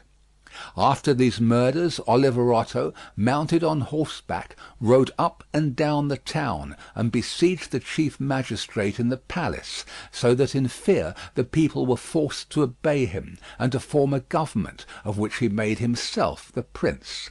He killed all the malcontents who were able to injure him, and strengthened himself with new civil and military ordinances, in such a way that, in the year during which he held the principality, not only was he secure in the city of Fermo, but he had become formidable to all his neighbours. And his destruction would have been as difficult as that of Agathocles if he had not allowed himself to be overreached by Cesare Borgia, who took him with the Orsini and Vitelli at Sinigalia, as was stated above. Thus, 1 year after he had committed this parricide, he was strangled, together with Vitellozzo, whom he had made his leader in valour and wickedness. Some may wonder how it can happen that Agathocles and his like, after infinite treacheries and cruelties, should live for long secure in his country, and defend himself from external enemies, and never be conspired against by his own citizens, seeing that many others, by means of cruelty, have never been able, even in peaceful times, to hold the state, still less in the doubtful times of war. I believe that this follows from severities. Footnote: Mr. Bird suggests that this word probably comes near the modern equivalent of Machiavelli's thought when he speaks of crudeltà than the more obvious cruelties. I believe that this follows from severities, being badly or properly used. Those may be called properly used if of evil it is possible to speak well, that are applied at one blow, and are necessary to one's security, and that are not persisted in afterwards unless they can be turned to the advantage of the subjects. The badly employed are those which, notwithstanding they may be few in the commencement, multiply with time rather than decrease. Those who practise the first system are able, by aid of God or man, to mitigate in some degree their rule, as Agathocles did. It is impossible for those who follow the other to maintain themselves. Hence it is to be remarked that, in seizing a state, the usurper ought to examine closely into all those injuries which it is necessary for him to inflict, and to do them all at one stroke, so as not to have to repeat them daily. And thus, by not unsettling men, he will be able to reassure them, and win them to himself by benefits. He who does otherwise, either from timidity or evil advice, is always compelled to keep the knife in his hand. Neither can he rely on his subjects, nor can they attach themselves to him, owing to their continued and repeated wrongs. For injuries ought to be done all at one time, so that, being tasted less, they offend less. Benefits ought to be given little by little, so that the flavour of them may last longer. And above all things a prince ought to live amongst his people in such a way that no unexpected circumstances, whether of good or evil, shall make him change. Because if the necessity for this comes in troubled times, you are too late for harsh measures, and mild ones will not help you, for they will be considered as forced from you, and no one will be under any obligation to you for them. End of chapter 8. Chapter 9, concerning a civil principality. But coming to the other point, where a leading citizen becomes the prince of his country, not by wickedness or any intolerable violence, but by the favour of his fellow citizens, this may be called a civil principality, nor is genius or fortune altogether necessary to attain to it, but rather a happy shrewdness. I say then that such a principality is obtained either by the favour of the people or by the favour of the nobles, because in all cities these two distinct parties are found, and from this it arises that the people do not wish to be ruled nor oppressed by the nobles, and the nobles wish to rule and oppress the people, and from these two opposite desires there arises in cities one of three results: either a principality, self-government, or anarchy. A principality is created either by the people or by the nobles, accordingly as one or other of them has the opportunity. For the nobles, seeing they cannot withstand the people, begin to cry up the reputation of one of themselves, and they make him a prince, so that under his shadow they can give vent to their ambitions. The people, finding they cannot resist the nobles, also cry up the reputation of one of themselves, and make him a prince so as to be defended by his authority. He who obtains sovereignty by the assistance of the nobles maintains himself with more difficulty than he who comes to it by the aid of the people, because the former finds himself with many around him who consider themselves his equals, and because of this he can neither rule nor manage them to his liking. But he who reaches sovereignty by popular favour finds himself alone, and has none around him, or few, who are not prepared to obey him. Besides this, one cannot by fair dealing and without injury to others satisfy the nobles, but you can satisfy the people, for their object is more righteous than that of the nobles, the latter wishing to oppress, while the former only desire not to be oppressed.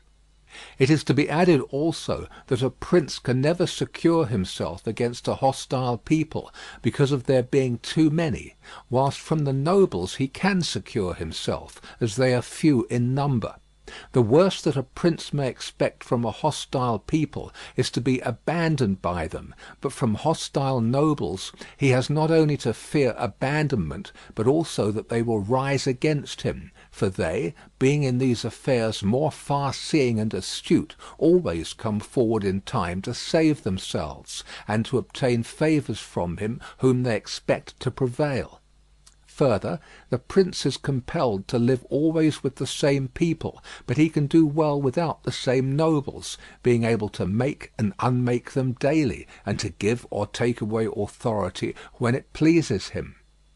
Therefore, to make this point clearer, I say that the nobles ought to be looked at mainly in two ways. That is to say, they either shape their course in such a way as binds them entirely to your fortune, or they do not. Those who so bind themselves, and are not rapacious, ought to be honoured and loved. Those who do not bind themselves may be dealt with in two ways. They may fail to do this through pusillanimity and a natural want of courage, in which case you ought to make use of them, especially of those who are of good counsel. And thus, while in prosperity you honour them, in adversity you do not have to fear them.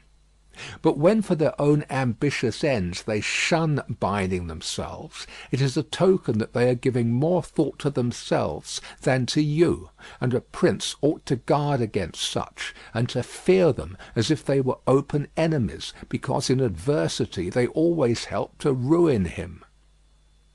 Therefore, one who becomes a prince through the favour of the people ought to keep them friendly, And this he can easily do, seeing they only ask not to be oppressed by him. But one who, in opposition to the people, becomes a prince by the favour of the nobles, ought, above everything, to seek to win the people over to himself, and this he may easily do if he takes them under his protection. Because men, when they receive good from him of whom they were expecting evil, are bound more closely to their benefactor. Thus the people quickly become more devoted to him than if he had been raised to the principality by their favours, and the prince can win their affections in many ways. But as these vary according to the circumstances, one cannot give fixed rules, so I omit them. But, I repeat, it is necessary for a prince to have the people friendly, otherwise he has no security in adversity. Nabis, footnote. Nabis, tyrant of Sparta, conquered by the Romans under Flaminius in 195 B.C., killed 192 B.C. Nabis, prince of the Spartans, sustained the attack of all Greece and of a victorious Roman army, and against them he defended his country and his government. And for the overcoming of this peril it was only necessary for him to make himself secure against a few, but this would not have been sufficient had the people been hostile. And do not let any one impugn this statement with the trite proverb that he who builds on the people builds on the mud.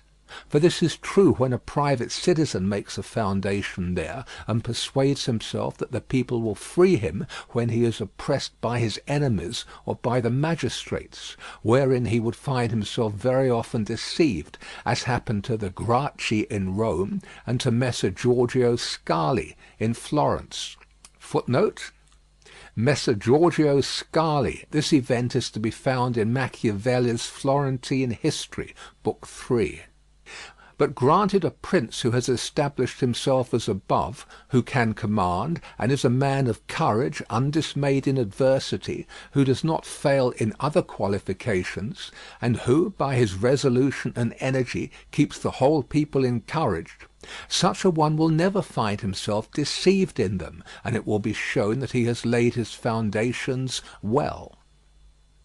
These principalities are liable to danger when they are passing from the civil to the absolute order of government, for such princes either rule personally or through magistrates. In the latter case their government is weaker and more insecure, because it rests entirely on the goodwill of those citizens who are raised to the magistracy, and who, especially in troubled times, can destroy the government with great ease, either by intrigue or open defiance, and the prince has not the chance amid tumults to exercise absolute authority, because the citizens and subjects, accustomed to receive orders from magistrates, are not of a mind to obey him amidst these confusions, and there will always be in doubtful times a scarcity of men whom he can trust.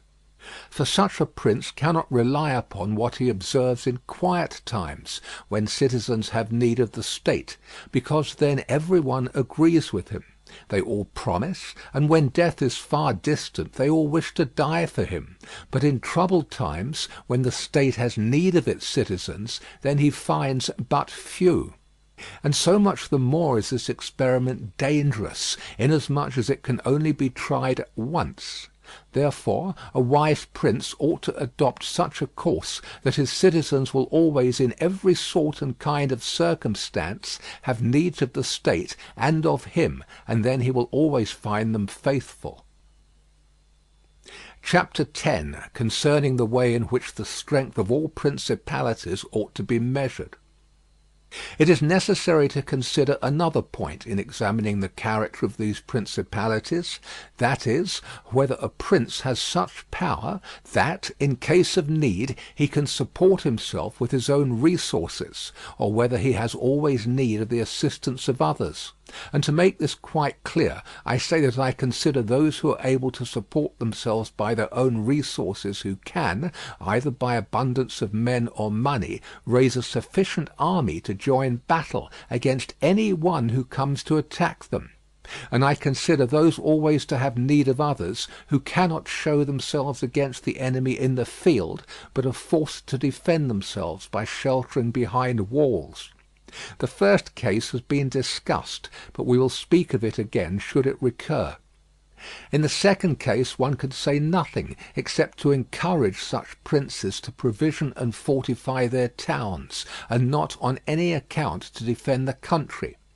And whoever shall fortify his town well, and shall have managed the other concerns of his subjects in the way stated above, and to be often repeated, will never be attacked without great caution, for men are always adverse to enterprises where difficulties can be seen, and it will be seen not to be an easy thing to attack one who has his town well fortified, and is not hated by his people. The cities of Germany are absolutely free. They own but little country around them, and they yield obedience to the emperor when it suits them, nor do they fear this or any other power they may have near them, because they are fortified in such a way that every one thinks the taking of them by assault would be tedious and difficult. Seeing they have proper ditches and walls, they have sufficient artillery, and they always keep in public depots enough for 1 year's eating, drinking, and firing. And beyond this, to keep the people quiet and without loss to the state, they always have the means of giving work to the community in those labours that are the life and strength of the city, and on the pursuit of which the people are supported. They also hold military exercises in repute, and moreover have many ordinances to uphold them. Therefore, a prince who has a strong city and has not made himself odious will not be attacked, or if any one should attack, he will only be driven off with disgrace. Again, because that the affairs of this world are so changeable, it is almost impossible to keep an army a whole year in the field without being interfered with. And whoever should reply, if the people have property outside the city and see it burnt, they will not remain patient, and the long siege and self-interest will make them forget their prince. To this I answer that a powerful and courageous prince will overcome all such difficulties by giving at one time hope to his subjects that the evil will not be for long, at another time fear of the cruelty of the enemy, then preserving himself adroitly from those subjects who seem to him to be too bold. Further, the enemy would naturally, on his arrival, at once burn and ruin the country at the time when the spirits of the people are still hot and ready for the defence, and therefore so much the less ought the prince to hesitate, because after a time, when spirits have cooled, the damage is already done, the ills are incurred, and there is no longer any remedy. And therefore they are so much the more ready to unite with their prince, he appearing to be under obligations to them now that their houses have been burnt and their possessions ruined in his defence. For it is the nature of men to be bound by the benefits they confer as much as by those they receive. Therefore, if everything is well considered, it will not be difficult for a wise prince to keep the minds of his citizens steadfast from first to last, when he does not fail to support and defend them. Chapter 11, concerning ecclesiastical principalities. It only remains now to speak of ecclesiastical principalities, touching which all difficulties are prior to getting possession, because they are acquired either by capacity or good fortune, and they can be held without either. For they are sustained by the ancient ordinances of religion, which are so all-powerful and of such a character that the principalities may be held no matter how their princes behave and live. These princes alone have states and do not defend them, and they have subjects and do not rule them, and the states, although unguarded, are not taken from them, and the subjects, although not ruled, do not care, and they have neither the desire nor the ability to alienate themselves. Such principalities only are secure and happy. But being upheld by powers to which the human mind cannot reach, I shall speak no more of them, because, being exalted and maintained by God, it would be the act of a presumptuous and rash man to discuss them. Nevertheless, if any one should ask of me how comes it that the Church has attained such greatness in temporal power, seeing that from Alexander backwards the Italian potentates, not only those who have been called potentates, but every baron and lord, though the smallest, have valued the temporal power very slightly, yet now a king of France trembles before it, and it has been able to drive him from Italy and to ruin the Venetians. Although this may be very manifest, it does not appear to me superfluous to recall it in some measure to memory. Before Charles, king of France, passed into Italy, footnote, Charles VIII invaded Italy in 1494. Before Charles, king of France, passed into Italy, this country was under the dominion of the Pope, the Venetians, the King of Naples, the Duke of Milan, and the Florentines. These potentates had two principal anxieties: the one, that no foreigner should enter Italy under arms; the other, that none of themselves should seize more territory. Those about whom there was the most anxiety were the Pope and the Venetians.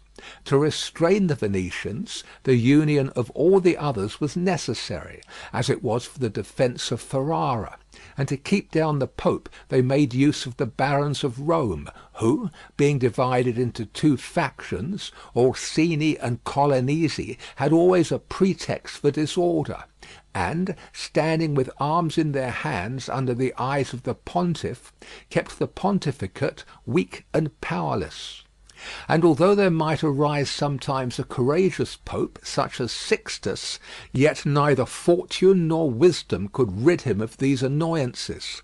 And the short life of a pope is also a cause of weakness, for in the 10 years, which is the average life of a pope, he can with difficulty lower one of the factions, and if, so to speak, one people should almost destroy the Colonnesi, another would arise hostile to the Orsini, who would support their opponents, and yet would not have time to ruin the Orsini. This was the reason why the temporal powers of the Pope were little esteemed in Italy. Alexander VI arose afterwards, who, of all the pontiffs that have ever been showed how a pope with both money and arms was able to prevail, and through the instrumentality of the Duke Valentino, and by reason of the entry of the French, he brought about all those things which I have discussed above in the actions of the Duke. And although his intention was not to aggrandize the Church but the Duke, nevertheless what he did contributed to the greatness of the Church, which, after his death and the ruin of the Duke, became the heir to all his labours. Pope Julius came afterwards and found the Church strong, possessing all the Romagna, the barons of Rome reduced to impotence, and through the chastisements of Alexander the factions wiped out. He also found the way open to accumulate money in a manner such had never been practised before Alexander's time. Such things Julius not only followed but improved upon, and he intended to gain Bologna, to ruin the Venetians, and to drive the French out of Italy. All of these enterprises prospered with him, and so much the more to his credit, inasmuch as he did everything to strengthen the Church, and not any private person. He kept also the Orsini and Colonnesi factions within the bounds in which he found them, and although there was among them some mind to make disturbance, nevertheless he held two things firm: the one, the greatness of the Church, with which he terrified them, and the other, not allowing them to have their own cardinals, who caused the disorders among them. For whenever these factions have their cardinals, they do not remain quiet for long, because cardinals foster the factions in Rome and out of it, and the barons are compelled to support them. And thus from the ambitions of prelates arise disorders and tumults among the barons. For these reasons his Holiness Pope Leo Footnote: Pope Leo X was the Cardinal de' Medici. For these reasons His Holiness Pope Leo found the pontificate most powerful, and it is to be hoped that, if others made it great in arms, he will make it still greater and more venerated by his goodness and infinite other virtues. End of chapter 11. Chapter 12. How many kinds of soldiery there are, and concerning mercenaries. Having discoursed particularly on the characteristics of such principalities as in the beginning I proposed to discuss, and having considered in some degree the causes of their being good or bad, and having shown the methods by which many have sought to acquire them and to hold them, it now remains for me to discuss generally the means of offence and defence which belong to each of them. We have seen above how necessary it is for a prince to have his foundations well laid, otherwise it follows of necessity he will go to ruin. The chief foundations of all states, new as well as old or composite, are good laws and good arms, and as there cannot be good laws where the state is not well armed, it follows that where they are well armed they have good laws. I shall leave the laws out of the discussion, and shall speak of the arms. I say, therefore, that the arms with which a prince defends his state are either his own, or they are mercenaries, auxiliaries, or mixed. Mercenaries and auxiliaries are useless and dangerous, and if one holds his state based on these arms, he will stand neither firm nor safe. For they are disunited, ambitious, and without discipline, unfaithful, valiant before friends, cowardly before enemies. They have neither the fear of God nor fidelity to men, and destruction is deferred only so long as the attack is. For in peace one is robbed by them, and in war by the enemy. The fact is, they have no other attraction or reason for keeping the field than a trifle of stipend, which is not sufficient to make them willing to die for you. They are ready enough to be your soldiers whilst you do not make war, but if war comes they take themselves off, or run from the foe, which I should have little trouble to prove, for the ruin of Italy has been caused by nothing else than by resting all her hopes for many years on mercenaries. And although they formerly made some display, and appeared valiant amongst themselves, yet when the foreigners came they showed what they were. Thus it was that Charles, King of France, was allowed to seize Italy with chalk in hand. Footnote: with chalk in hand, col gesso. This is one of the bons mots of Alexander VI, and refers to the ease with which Charles VIII seized Italy, implying that it was only necessary for him to send his quartermasters to chalk up the billets for his soldiers to conquer the country. Compare The History of Henry VII by Lord Bacon. King Charles had conquered the realm of Naples and lost it again in a kind of a felicity of a dream. He passed the whole length of Italy without resistance, so that it was true what Pope Alexander was wont to say, that the Frenchmen came into Italy with chalk in their hands to mark up their lodgings rather than with swords to fight. Thus it was that Charles, King of France, was allowed to seize Italy with chalk in hand, and he who told us that our sins were the cause of it told the truth. But they were not the sins he imagined, but those which I have related. And as they were the sins of princes, it is the princes who have also suffered the penalty. I wish to demonstrate further the infelicity of these arms. The mercenary captains are either capable men or they are not. If they are, you cannot trust them, because they always aspire to their own greatness, either by oppressing you, who are their master, or others contrary to your intentions. But if the captain is not skilful, you are ruined in the usual way. And if it be urged that whoever is armed will act in the same way, whether mercenary or not, I reply that when arms have to be resorted to, either by a prince or a republic, then the prince ought to go in person and perform the duty of a captain. The republic has to send its citizens, and when one is sent who does not turn out satisfactorily, it ought to recall him, and when one is worthy, to hold him by the laws, so that he does not leave the command. And experience has shown princes and republics single-handed making the greatest progress, and mercenaries doing nothing except damage, and it is more difficult to bring a republic armed with its own arms under the sway of one of its citizens than it is to bring one armed with foreign arms.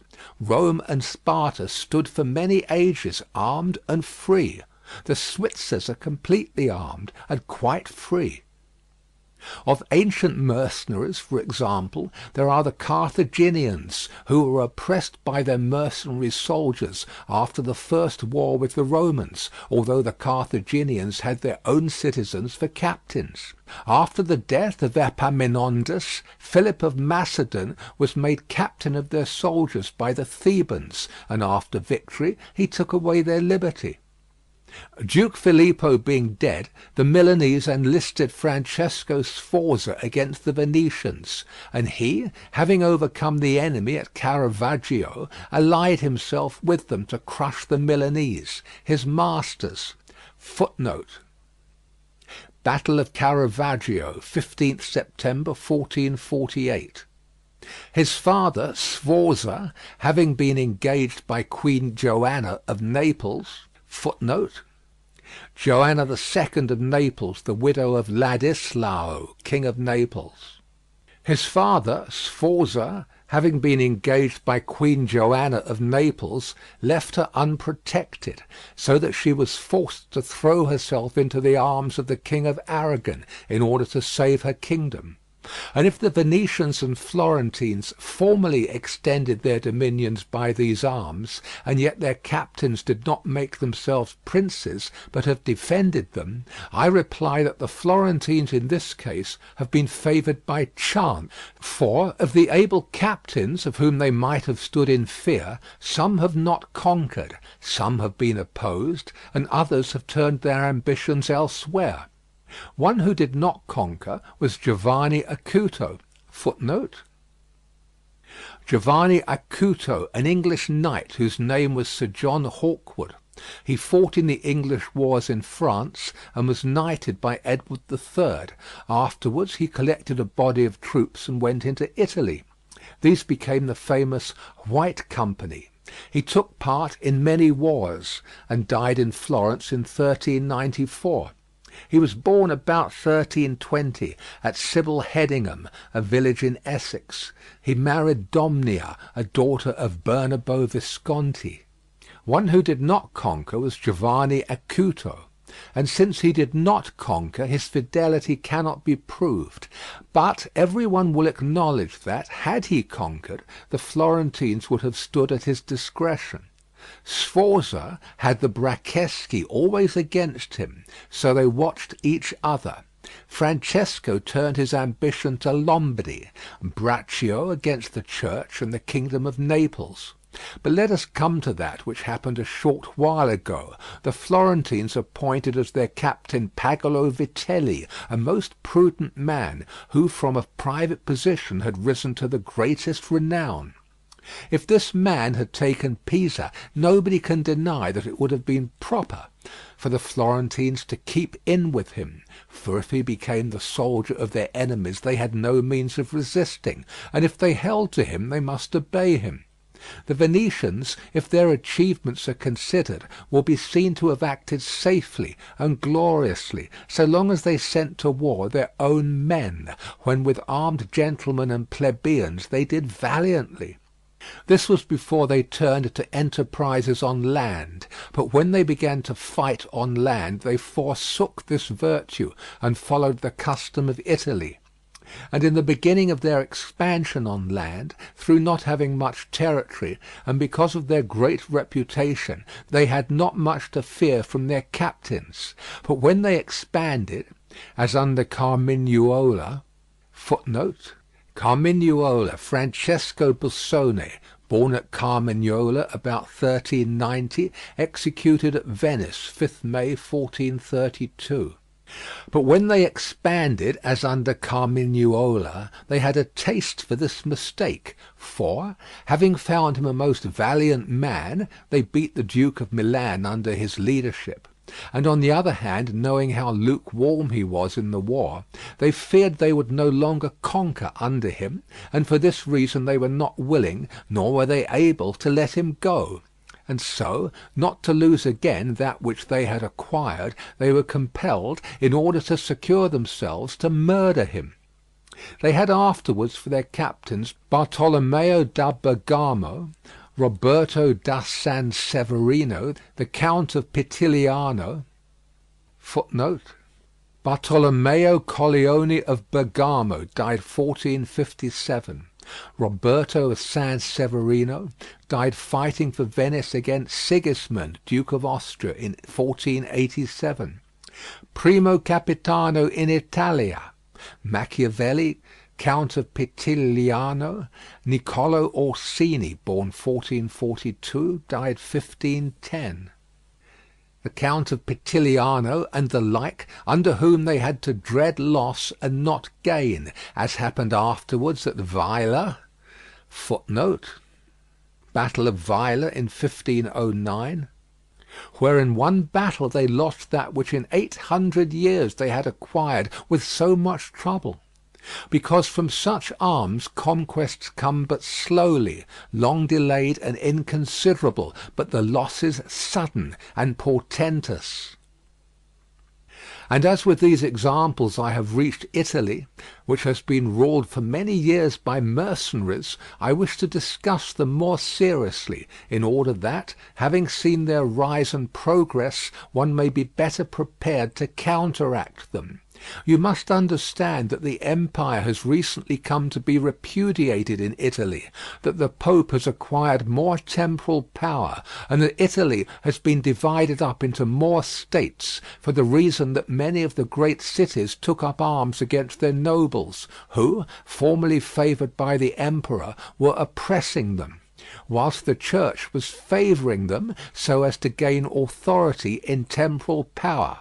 In many others their citizens became princes. From this it came to pass that Italy fell partly into the hands of the church and of republics, and, the church consisting of priests and the republic of citizens unaccustomed to arms, both commenced to enlist foreigners. The first who gave renown to this soldiery was Alberigo da Conio, the Romagnan. Alberigo da Conio, Alberico da Barbiano, Count of Cuneo in Romagna. He was the leader of the famous Company of St. George, composed entirely of Italian soldiers. He died in 1409. From the school of this man sprang, among others, Braccio and Sforza, who in their time were the arbiters of Italy. After these came all the other captains who till now have directed the arms of Italy, and the end of all their valour has been that she has been overrun by Charles, robbed by Louis, ravaged by Ferdinand, and insulted by the Switzers. The principle that has guided them has been, first, to lower the credit of infantry, so that they might increase their own. They did this because, subsisting on their pay and without territory, they were unable to support many soldiers, and a few infantry did not give them any authority, so they were led to employ cavalry, with a moderate force of which they were maintained and honoured; and affairs were brought to such a pass that, in an army of 20,000 soldiers, there were not to be found 2,000 foot soldiers.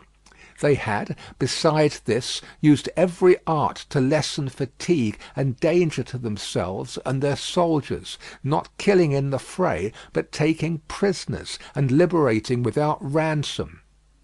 They did not attack towns at night, nor did the garrisons of the towns attack encampments at night. They did not surround the camp either with stockade or ditch, nor did they campaign in the winter. All these things were permitted by their military rules, and devised by them to avoid, as I have said, both fatigue and dangers. Thus they have brought Italy to slavery and contempt. Chapter 13, concerning auxiliaries, mixed soldiery, and one's own. Auxiliaries, which are the other useless arm, are employed when a prince is called in with his forces to aid and defend, as was done by Pope Julius in the most recent times. For he, having in the enterprise against Ferrara had poor proof of his mercenaries, turned to auxiliaries, and stipulated with Ferdinand, King of Spain, for his assistance with men and arms. Footnote: Ferdinand the Fifth. Ferdinand II of Aragon and Sicily, Ferdinand III of Naples. Surnamed the Catholic, born 1516, died 1542. These arms may be useful and good in themselves, but for him who calls them in they are always disadvantageous, for losing one is undone, and winning one is their captive. And although ancient histories may be full of examples, I do not wish to leave this recent one of Pope Julius II, the peril of which cannot fail to be perceived. For he, wishing to get Ferrara, threw himself entirely into the hands of the foreigner. But his good fortune brought about a third event, so that he did not reap the fruit of his rash choice, because, having his auxiliaries routed at Ravenna, and the Switzers having risen and driven out the conquerors, against all expectation, both his and others, it so came to pass that he did not become prisoner to his enemies, they having fled, nor to his auxiliaries, he having conquered by other arms than theirs. The Florentines, being entirely without arms, sent 10,000 Frenchmen to take Pisa, whereby they ran more danger than at any other time of their troubles. The Emperor of Constantinople, footnote, Johannes Cantacuzenus, born 1300, died 1383. The Emperor of Constantinople, to oppose his neighbours, sent 10,000 Turks into Greece, who, on the war being finished, were not willing to quit. This was the beginning of the servitude of Greece to the infidels. Therefore let him who has no desire to conquer make use of these arms, for they are much more hazardous than mercenaries, because with them the ruin is ready made. They are all united, all yield obedience to others, but with mercenaries, when they have conquered, more time and better opportunities are needed to injure you. They are not all of one community, they are found and paid by you, and a third party, which you have made their head, is not able all at once to assume enough authority to injure you. In conclusion, in mercenaries dastardy is most dangerous, in auxiliaries valour. The wise prince, therefore, has always avoided these arms and turned to his own, and has been willing rather to lose with them than to conquer with the others, not deeming that a real victory which is gained with the arms of others. I shall never hesitate to cite Cesare Borgia and his actions. This duke entered the Romagna with auxiliaries, taking there only French soldiers, and with them he captured Imola and Forli. But afterwards, such forces not appearing to him reliable, he turned to mercenaries, discerning less danger in them, and enlisted the Orsini and Vitelli, whom presently, on handling and finding them doubtful, unfaithful, and dangerous, he destroyed, and turned to his own men.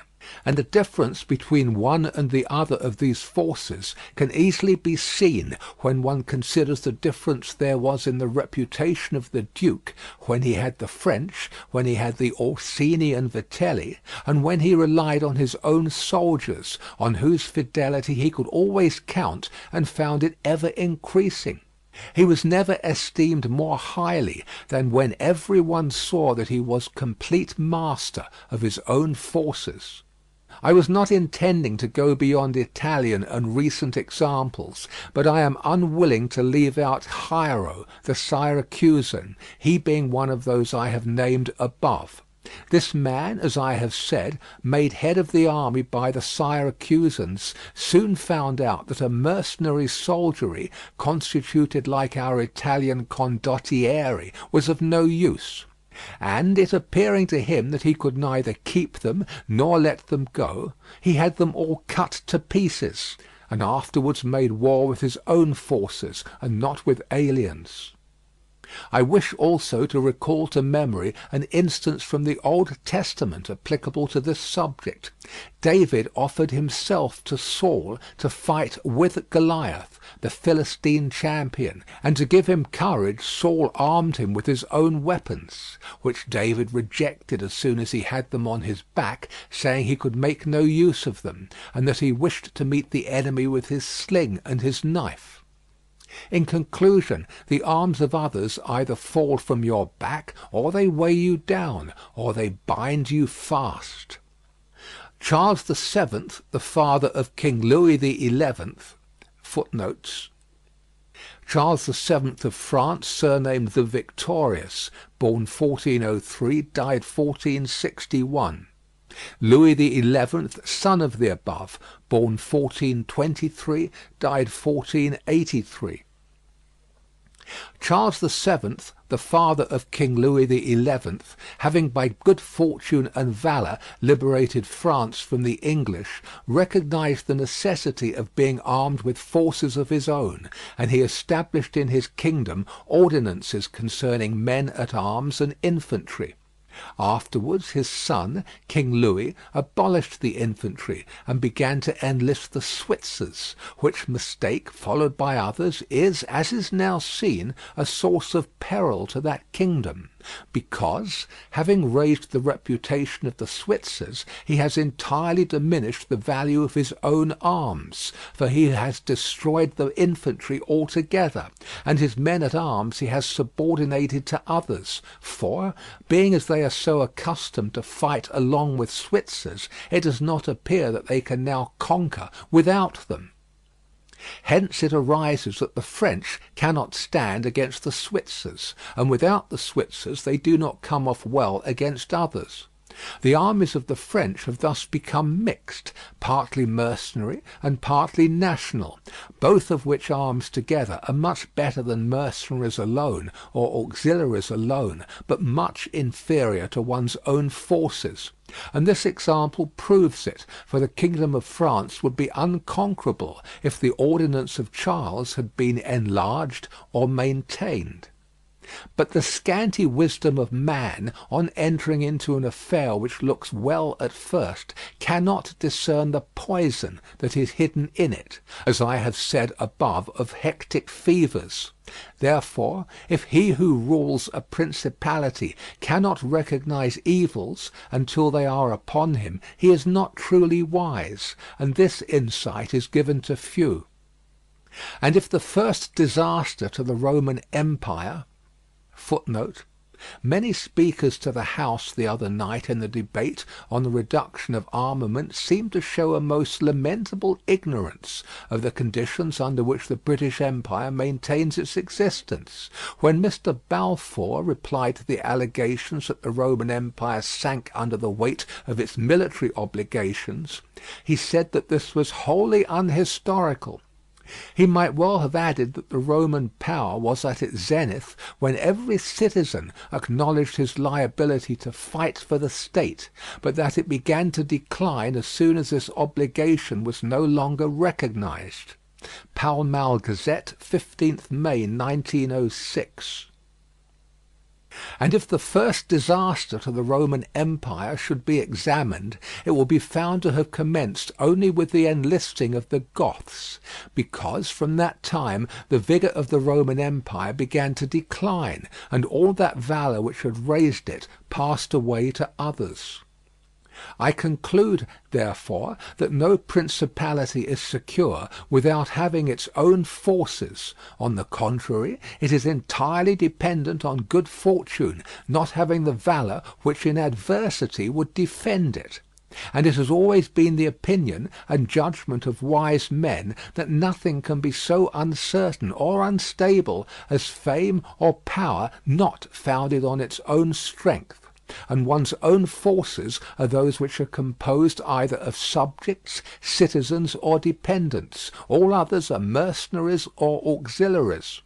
And the way to make ready one's own forces will be easily found if the rules suggested by me shall be reflected upon, and if one will consider how Philip, the father of Alexander the Great, and many republics and princes have armed and organized themselves, to which rules I entirely commit myself.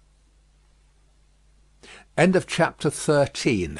Chapter 14, that which concerns a prince on the subject of the art of war. A prince ought to have no other aim or thought, nor select anything else for his study, than war and its rules and discipline.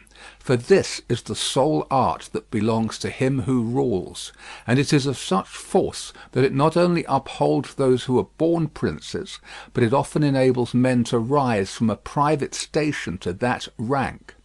And, on the contrary, it is seen that when princes have thought more of ease than of arms, they have lost their states. And the first cause of your losing it is to neglect this art, and what enables you to acquire a state is to be master of the art. Francesco Sforza, through being marshal, from a private person became Duke of Milan, and the sons, through avoiding the hardships and troubles of arms, from dukes became private persons. For among other evils which being unarmed brings you, it causes you to be despised, and this is one of those ignominies against which a prince ought to guard himself, as is shown later on. Because there is nothing proportionate between the armed and the unarmed, and it is not reasonable that he who is armed should yield obedience willingly to him who is unarmed, or that the unarmed man should be secure among armed servants. Because, there being in the one disdain and in the other suspicion, it is not possible for them to work well together. And therefore a prince who does not understand the art of war, over and above the other misfortunes already mentioned, cannot be respected by his soldiers, nor can he rely on them. He ought never, therefore, to have out of his thoughts this subject of war, and in peace he should addict himself more to its exercise than in war. This he can do in two ways, the one by action, the other by study.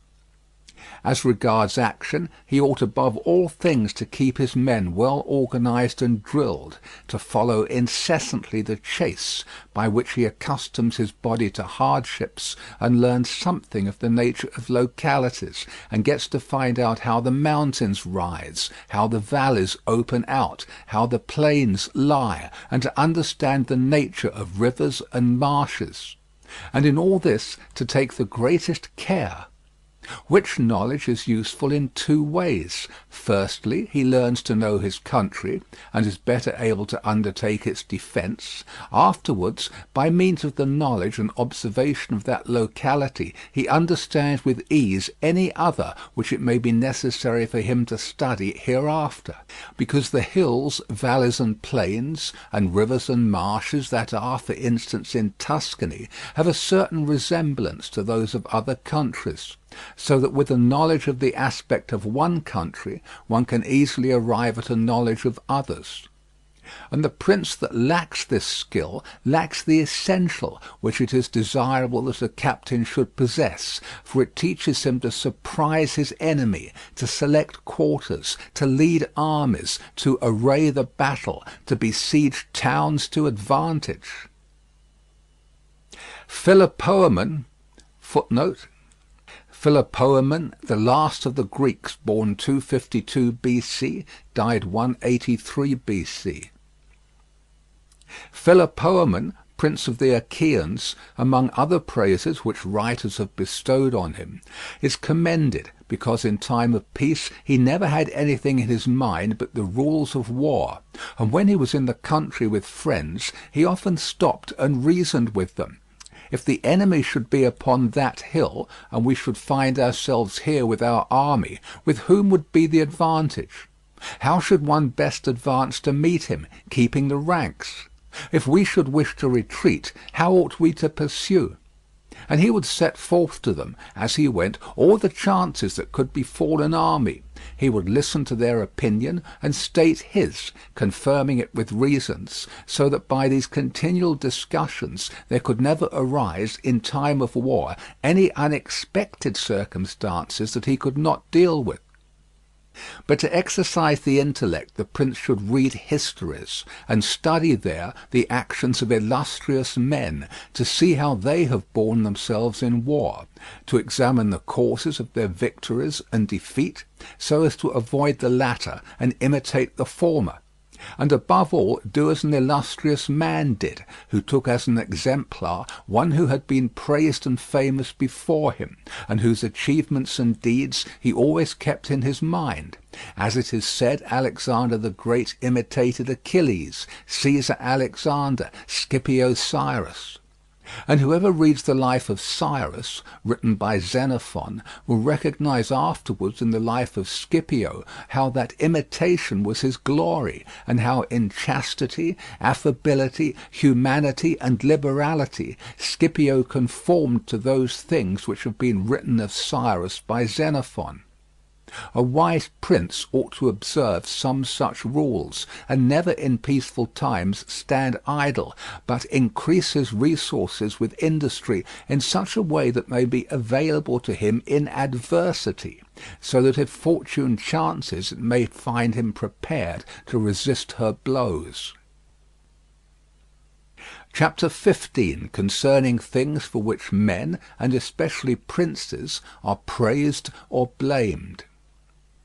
It remains now to see what ought to be the rules of conduct for a prince towards subjects and friends. And as I know that many have written on this point, I expect I shall be considered presumptuous in mentioning it again, especially as in discussing it I shall depart from the methods of other people. But, it being my intention to write a thing which shall be useful to him who apprehends it, it appears to me more appropriate to follow up the real truth of the matter than the imagination of it. For many have pictured republics and principalities which in fact have never been known or seen, because how one lives is so far distant from how one ought to live, that he who neglects what is done for what ought to be done sooner effects his ruin than his preservation. For a man who wishes to act entirely up to his professions of virtue soon meets with what destroys him among so much that is evil.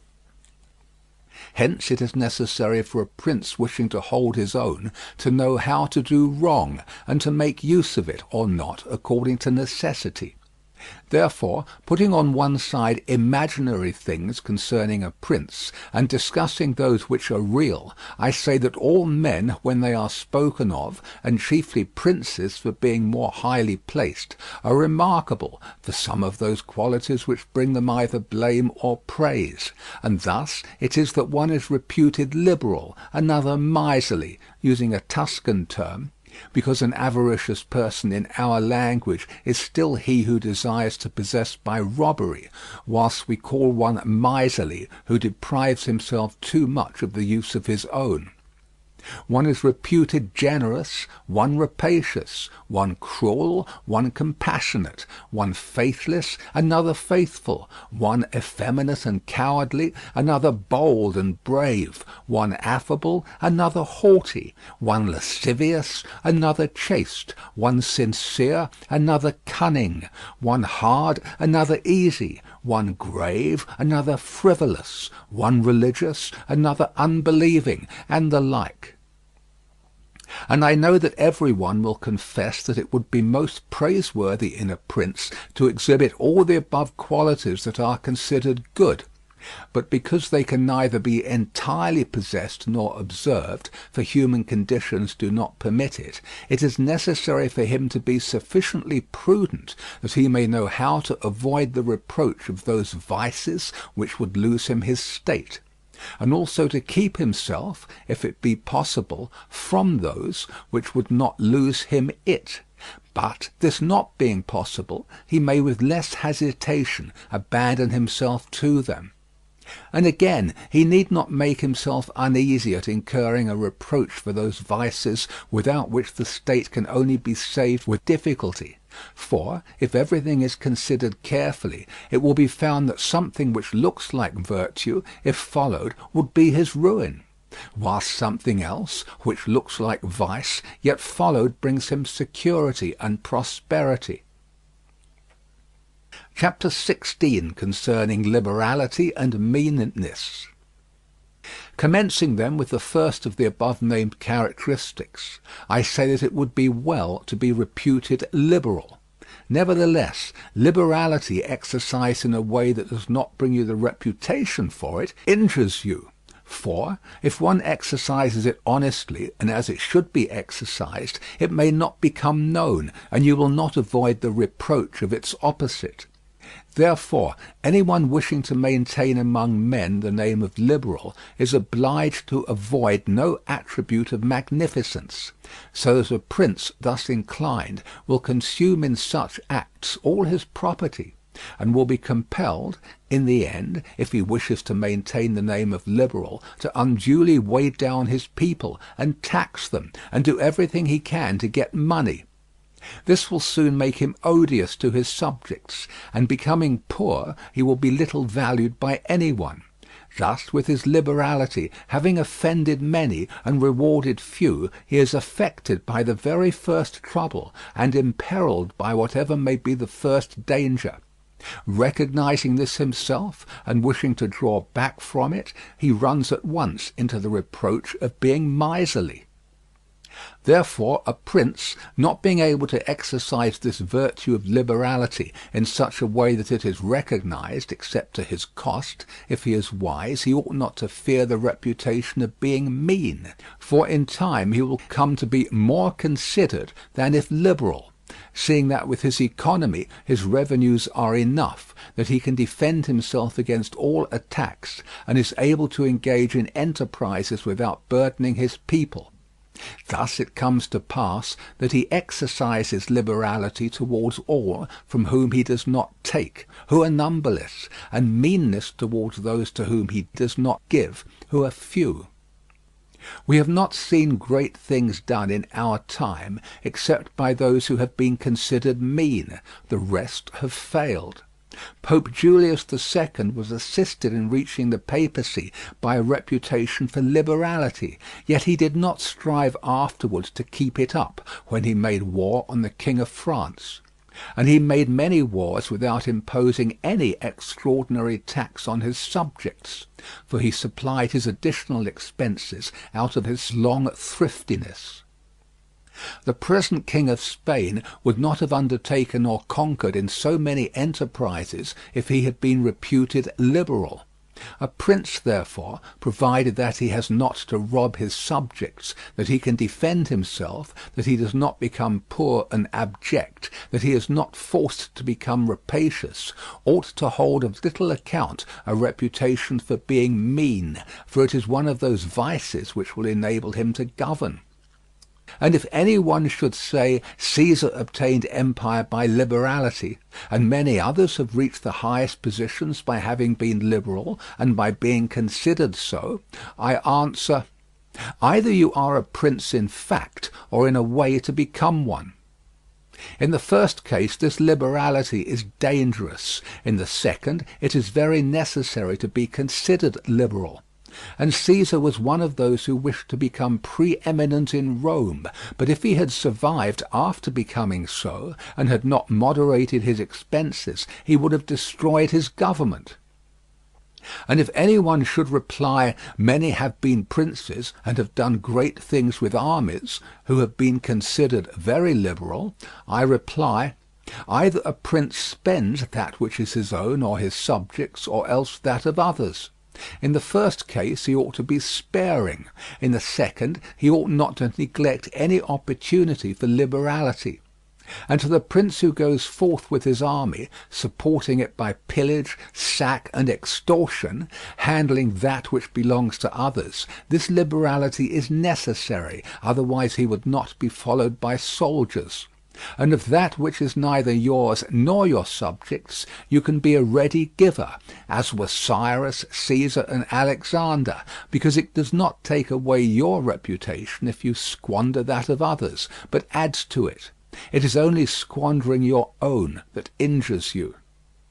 And there is nothing wastes so rapidly as liberality. For even whilst you exercise it, you lose the power to do so, and so become either poor or despised, or else, in avoiding poverty, rapacious and hated. And a prince should guard himself above all things against being despised and hated, and liberality leads you to both.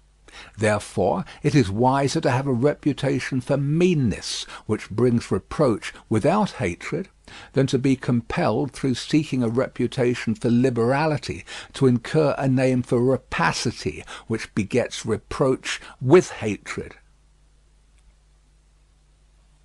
End of chapter 16. Chapter 17, concerning cruelty and clemency, and whether it is better to be loved than feared. Coming now to the other qualities mentioned above, I say that every prince ought to desire to be considered clement and not cruel. Nevertheless, he ought to take care not to misuse this clemency. Cesare Borgia was considered cruel, notwithstanding his cruelty reconciled the Romagna, unified it, and restored it to peace and loyalty. And if this be rightly considered, he will be seen to have been much more merciful than the Florentine people who, to avoid a reputation for cruelty, permitted Pistoia to be destroyed. Footnote: during the rioting between the Cancellieri and Panciatichi factions in 1502 and 1503. Therefore a prince, so long as he keeps his subjects united and loyal, ought not to mind the reproach of cruelty, because with a few examples he will be more merciful than those who, through too much mercy, allow disorders to arise, from which follow murders or robberies, for these are wont to injure the whole people, whilst those executions which originate with a prince offend the individual only. And of all princes it is impossible for the new prince to avoid the imputation of cruelty, owing to new states being full of dangers.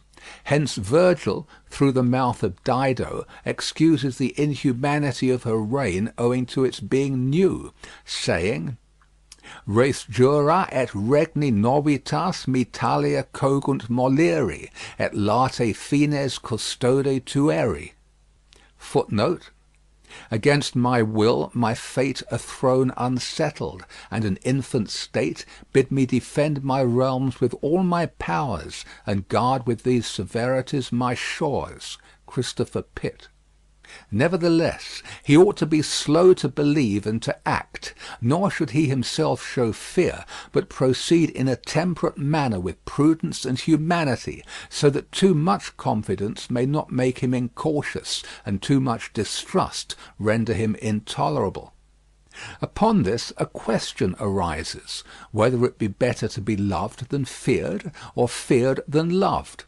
It may be answered that one should wish to be both.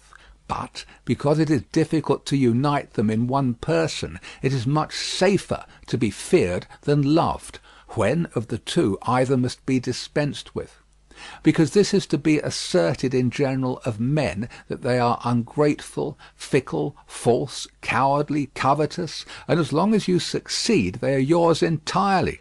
They will offer you their blood, property, life, and children, as is said above, when the need is far distant, but when it approaches they turn against you.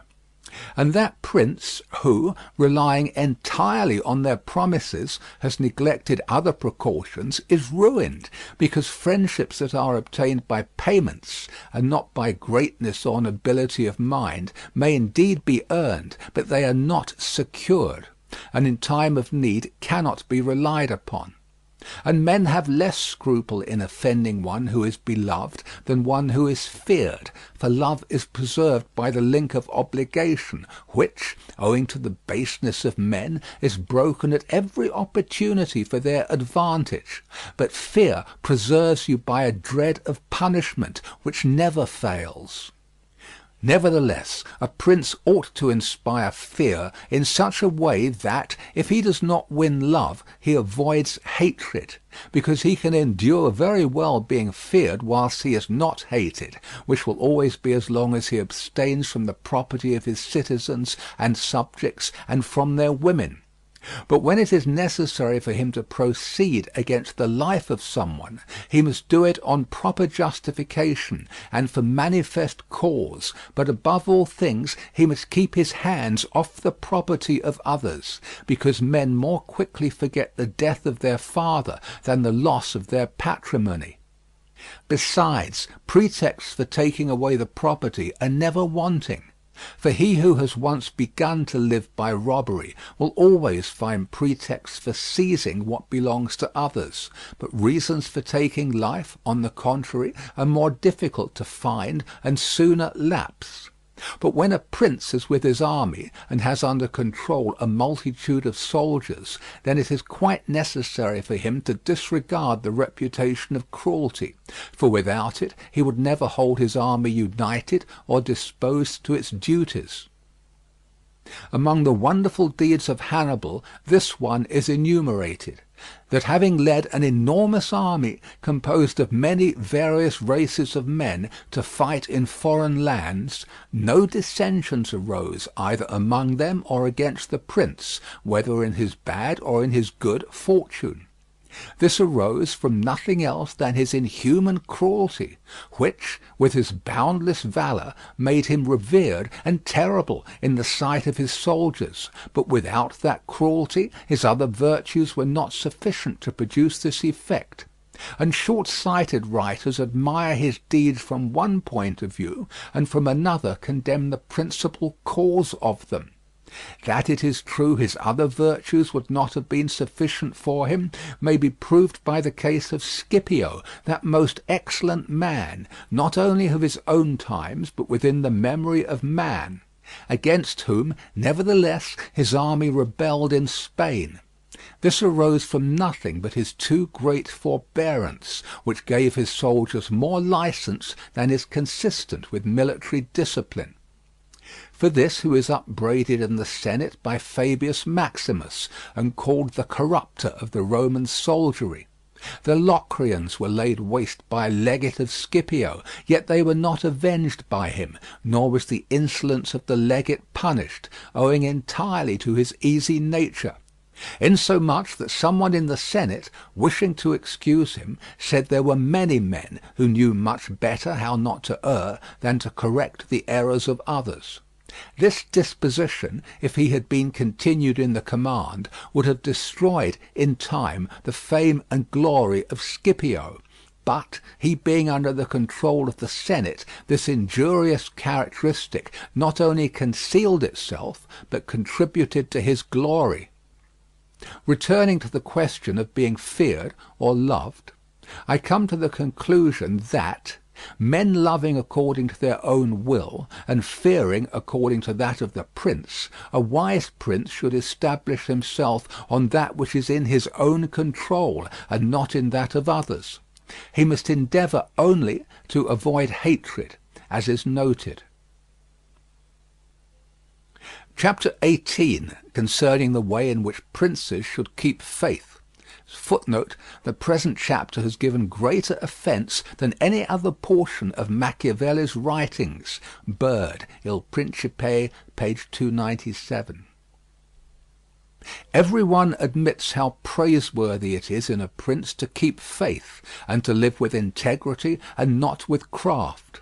Nevertheless, our experience has been that those princes who have done great things have held good faith of little account, and have known how to circumvent the intellect of men by craft, and in the end have overcome those who have relied on their word.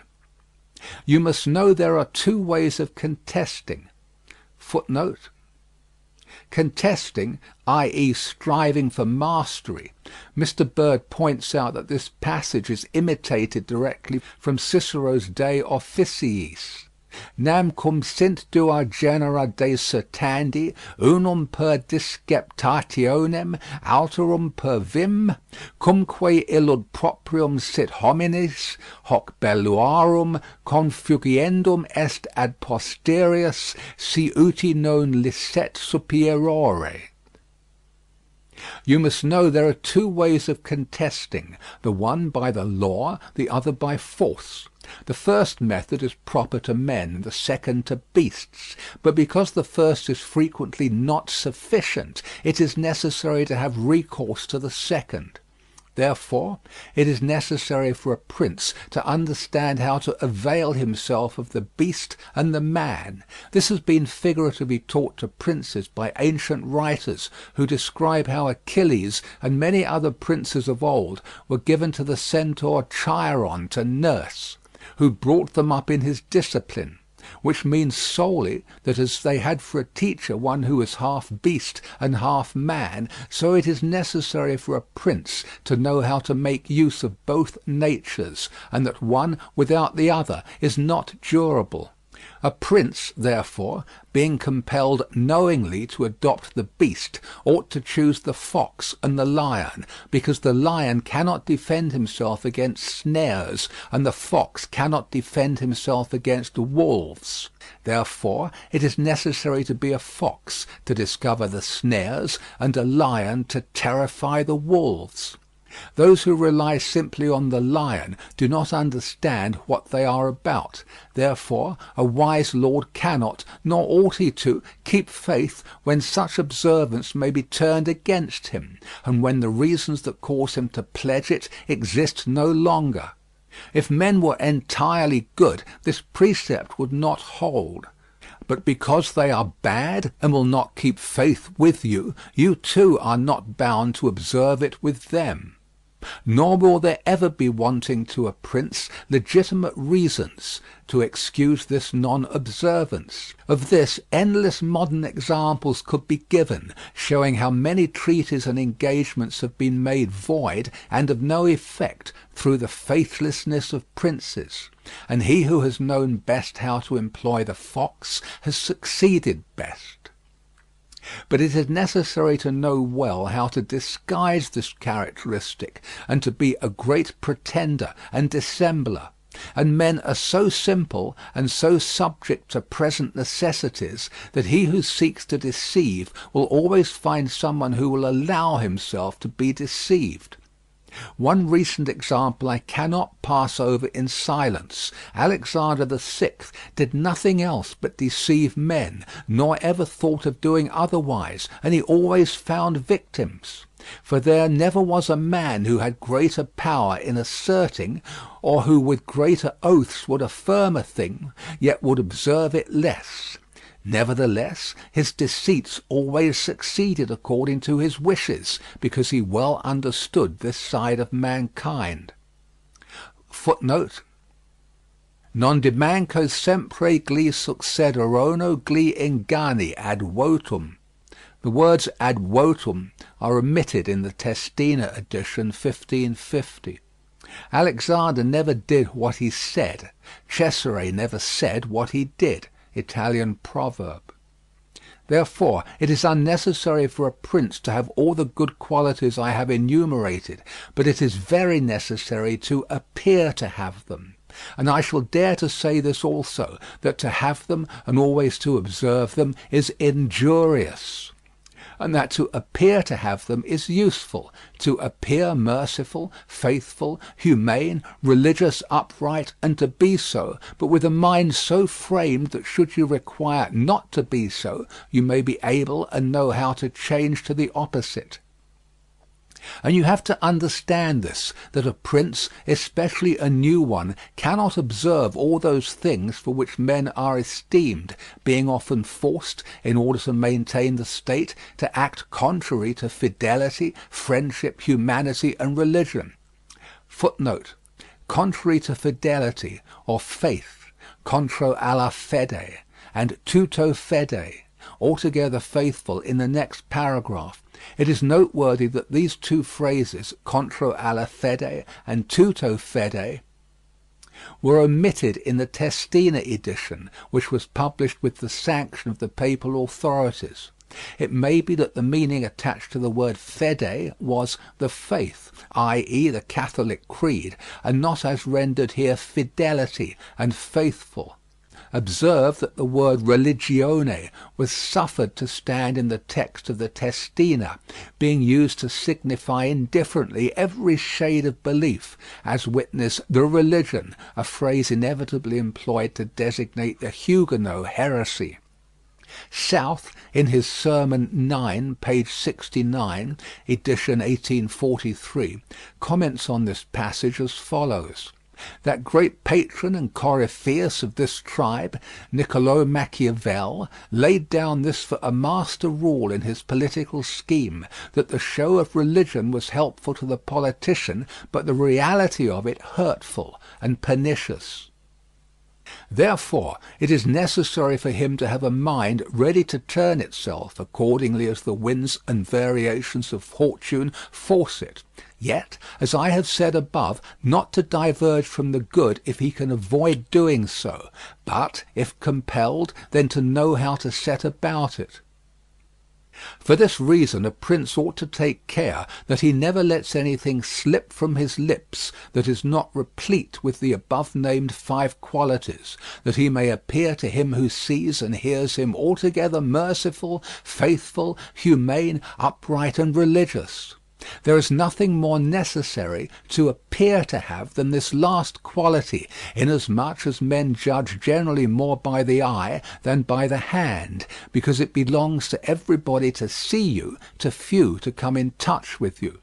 Everyone sees what you appear to be, few really know what you are, and those few dare not oppose themselves to the opinion of the many who have the majesty of the state to defend them.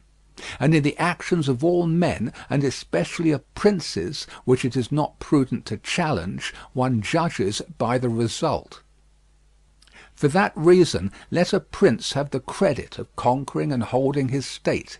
The means will always be considered honest, and he will be praised by everybody, because the vulgar are always taken by what a thing seems to be, and by what comes of it. And in the world there are only the vulgar, for the few find a place there only when the many have no ground to rest on.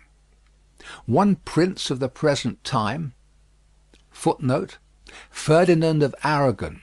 When Machiavelli was writing The Prince, it would have been clearly impossible to mention Ferdinand's name here without giving offence. Bird's Il Principe, page 308.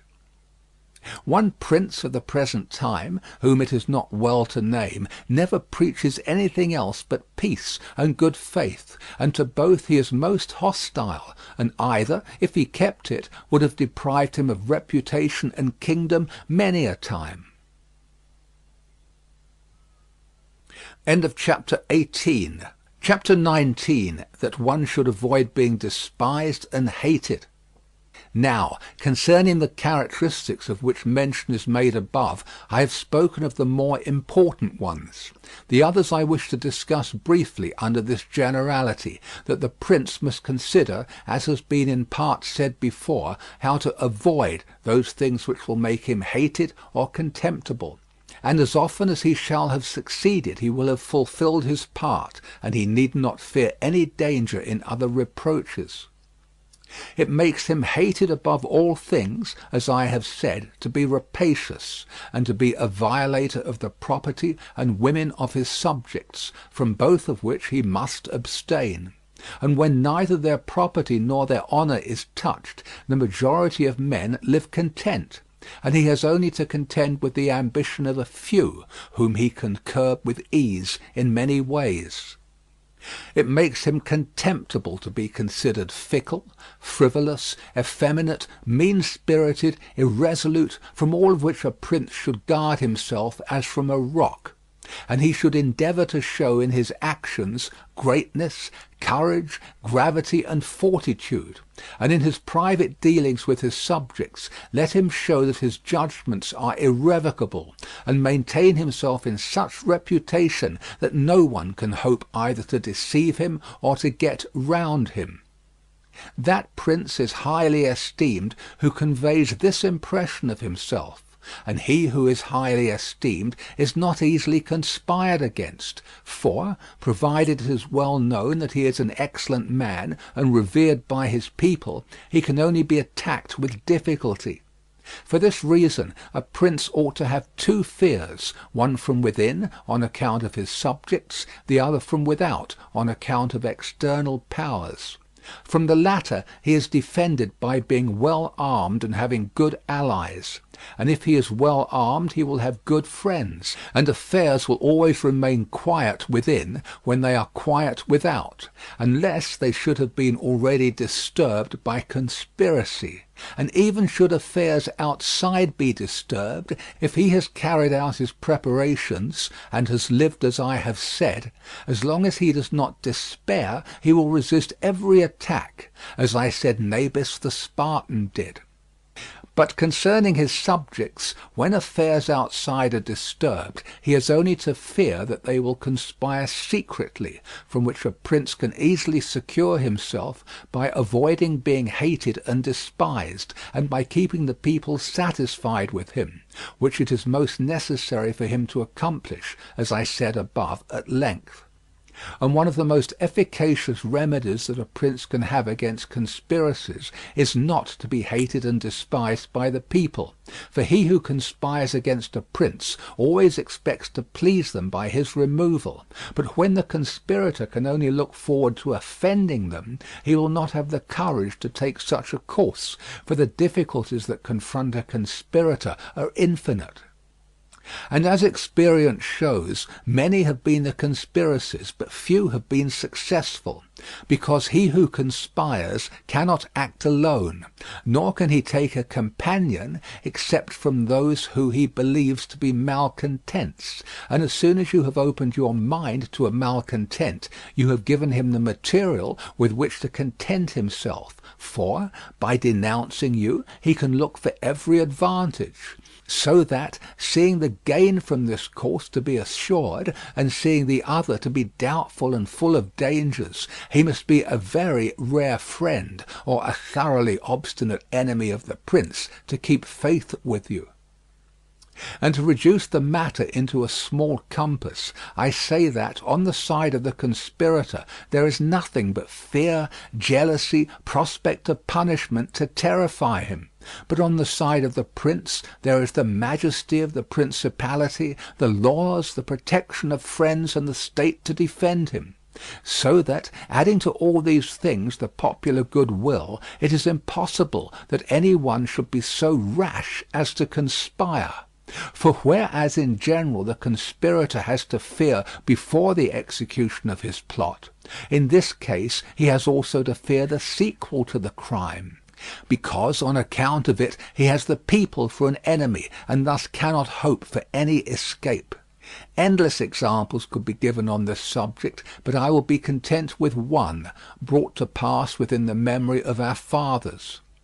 Messer Annibale Bentivogli, who was prince in Bologna, grandfather of the present Annibale, having been murdered by the Caneschi, who had conspired against him, not one of his family survived but Messer Giovanni, who was in childhood. Footnote: Giovanni Bentivogli, born in Bologna 1438, died at Milan 1508. He ruled Bologna from 1462 to 1506. Machiavelli's strong condemnation of conspiracies may get its edge from his own very recent experience, February 1513, when he had been arrested and tortured for his alleged complicity in the Boscoli conspiracy. Immediately after his assassination the people rose and murdered all the Caneschi. This sprung from the popular goodwill which the house of Bentivogli enjoyed in those days in Bologna, which was so great that, although none remained there after the death of Annibale, who was able to rule the state, the Bolognese, having information that there was one of the Bentivogli family in Florence, who up to that time had been considered the son of a blacksmith, sent to Florence for him, and gave him the government of their city, and it was ruled by him until Messer Giovanni came in due course to the government. For this reason I consider that a prince ought to reckon conspiracies of little account when his people hold him in esteem, but when it is hostile to him and bears hatred towards him, he ought to fear everything and everybody. And well-ordered states and wise princes have taken every care not to drive the nobles to desperation, and to keep the people satisfied and contented, for this is one of the most important objects a prince can have. Among the best ordered and governed kingdoms of our time is France, and in it are found many good institutions, on which depend the liberty and security of the king. Of these the first is the Parliament and its authority, because he who founded the kingdom, knowing the ambition of the nobility and their boldness, considered that a bit to their mouths would be necessary to hold them in; and, on the other side, knowing the hatred of the people, founded in fear, against the nobles, he wished to protect them. Yet he was not anxious for this to be the particular care of the king. Therefore, to take away the reproach which he would be liable to from the nobles for favouring the people, and from the people for favouring the nobles, he set up an arbiter, who should be the one who could beat down the great and favour the lesser without reproach to the king. Neither could you have a better or a more prudent arrangement, or a greater source of security to the king and kingdom. From this one can draw another important conclusion, that princes ought to leave affairs of reproach to the management of others, and keep those of grace in their own hands. And further, I consider that a prince ought to cherish the nobles, but not so as to make himself hated by the people. It may appear, perhaps, to some who have examined the lives and deaths of the Roman emperors, that many of them would be an example contrary to my opinion, seeing that some of them lived nobly and showed great qualities of soul. Nevertheless, they have lost their empire, or have been killed by subjects who have conspired against them. Wishing, therefore, to answer these objections, I will recall the characters of some of the emperors, and will show that the causes of their ruin were not different to those alleged by me. At the same time, I will only submit for consideration those things that are noteworthy to him who studies the affairs of those times. It seems to me sufficient to take all those emperors who succeeded to the empire, from Marcus the philosopher down to Maximinus. They were Marcus and his son Commodus, Pertinax, Julian, Severus and his son Antonius Caracalla, Macrinus, Heliogabalus, Alexander, and Maximinus. There is first to note that, whereas in other principalities the ambition of the nobles and the insolence of the people only have to be contended with, the Roman emperors had a third difficulty in having to put up with the cruelty and avarice of their soldiers, a matter so beset with difficulties that it was the ruin of many.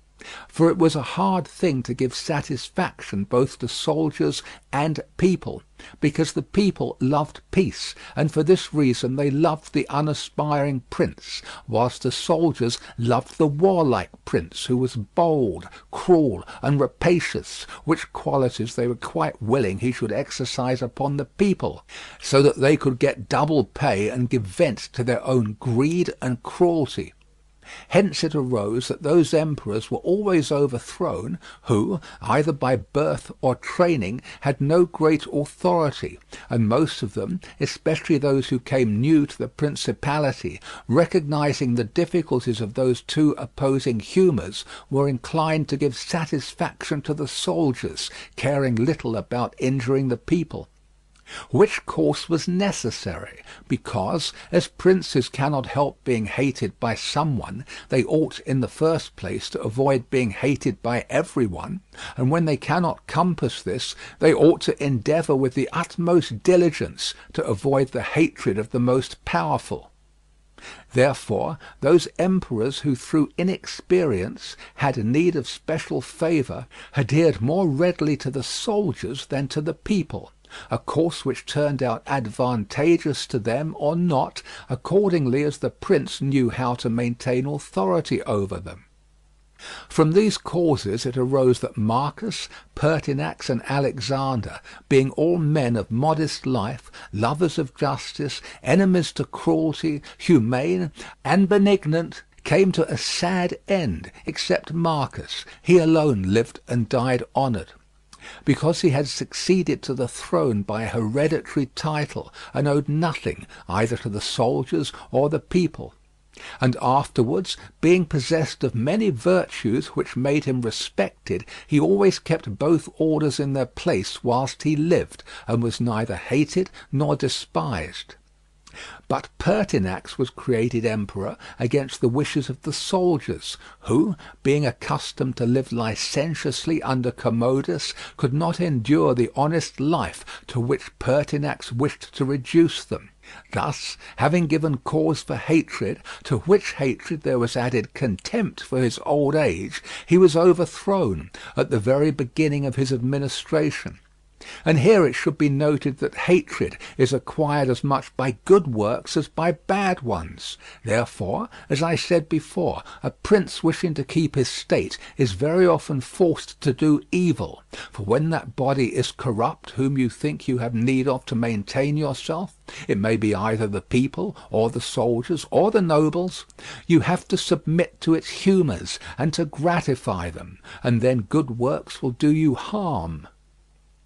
But let us come to Alexander, who was a man of such great goodness that among the other praises which are accorded him is this, that in the 14 years he held the empire, no one was ever put to death by him unjudged. Nevertheless, being considered effeminate and a man who allowed himself to be governed by his mother, he became despised. The army conspired against him and murdered him.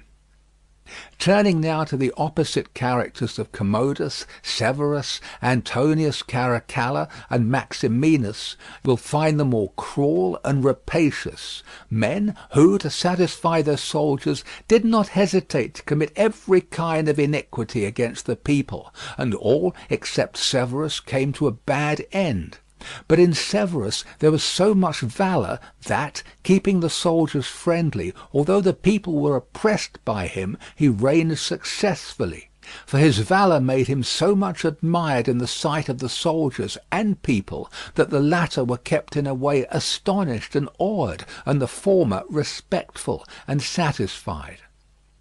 And because the actions of this man as a new prince were great, I wish to show briefly that he knew well how to counterfeit the fox and the lion, which natures, as I said above, it is necessary for a prince to imitate. Knowing the sloth of the Emperor Julian, he persuaded the army in Sclavonia, of which he was captain, that it would be right to go to Rome and avenge the death of Pertinax, who had been killed by the praetorian soldiers. And under this pretext, without appearing to aspire to the throne, he moved the army on Rome, and reached Italy before it was known that he had started. On his arrival at Rome, the Senate, through fear, elected him emperor and killed Julian. After this there remained for Severus, who wished to make himself master of the whole empire, two difficulties, one in Asia, where Niger, head of the Asiatic army, had caused himself to be proclaimed emperor, the other in the west, where Albinus was, who also aspired to the throne. And as he considered it dangerous to declare himself hostile to both, he decided to attack Niger and to deceive Albinus. To the latter he wrote that, being elected emperor by the Senate, he was willing to share that dignity with him, and sent him the title of Caesar; and, moreover, that the Senate had made Albinus his colleague, which things were accepted by Albinus as true.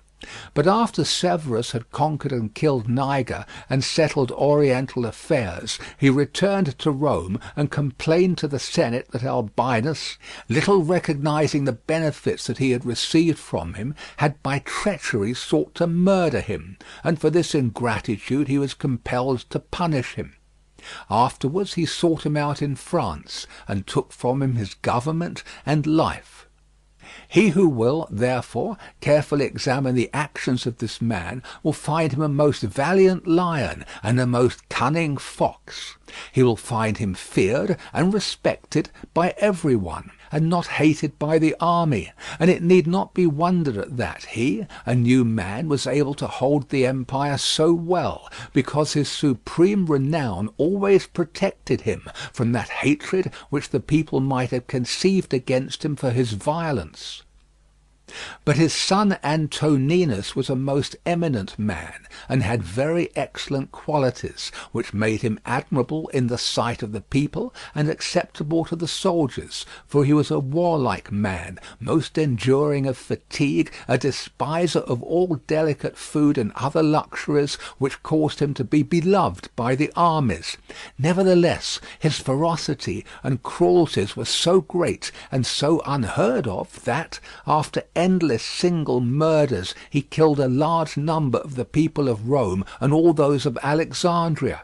He became hated by the whole world, and also feared by those he had around him, to such an extent that he was murdered in the midst of his army by a centurion. And here it must be noted that such like deaths, which are deliberately inflicted with a resolved and desperate courage, cannot be avoided by princes, because any one who does not fear to die can inflict them. But a prince may fear them the less because they are very rare. He has only to be careful not to do any grave injury to those whom he employs or has around him in the service of the state. Antoninus had not taken this care, but had contumeliously killed a brother of that centurion, whom also he daily threatened, yet retained in his bodyguard, which, as it turned out, was a rash thing to do, and proved the emperor's ruin. But let us come to Commodus, to whom it should have been very easy to hold the empire, for, being the son of Marcus, he had inherited it, and he had only to follow in the footsteps of his father to please his people and soldiers. But being by nature cruel and brutal, he gave himself up to amusing the soldiers and corrupting them, so that he might indulge his rapacity upon the people. On the other hand, not maintaining his dignity, often descending to the theatre to compete with gladiators, and doing other vile things, little worthy of the imperial majesty, he fell into contempt with the soldiers, and being hated by one party and despised by the other, he was conspired against, and was killed.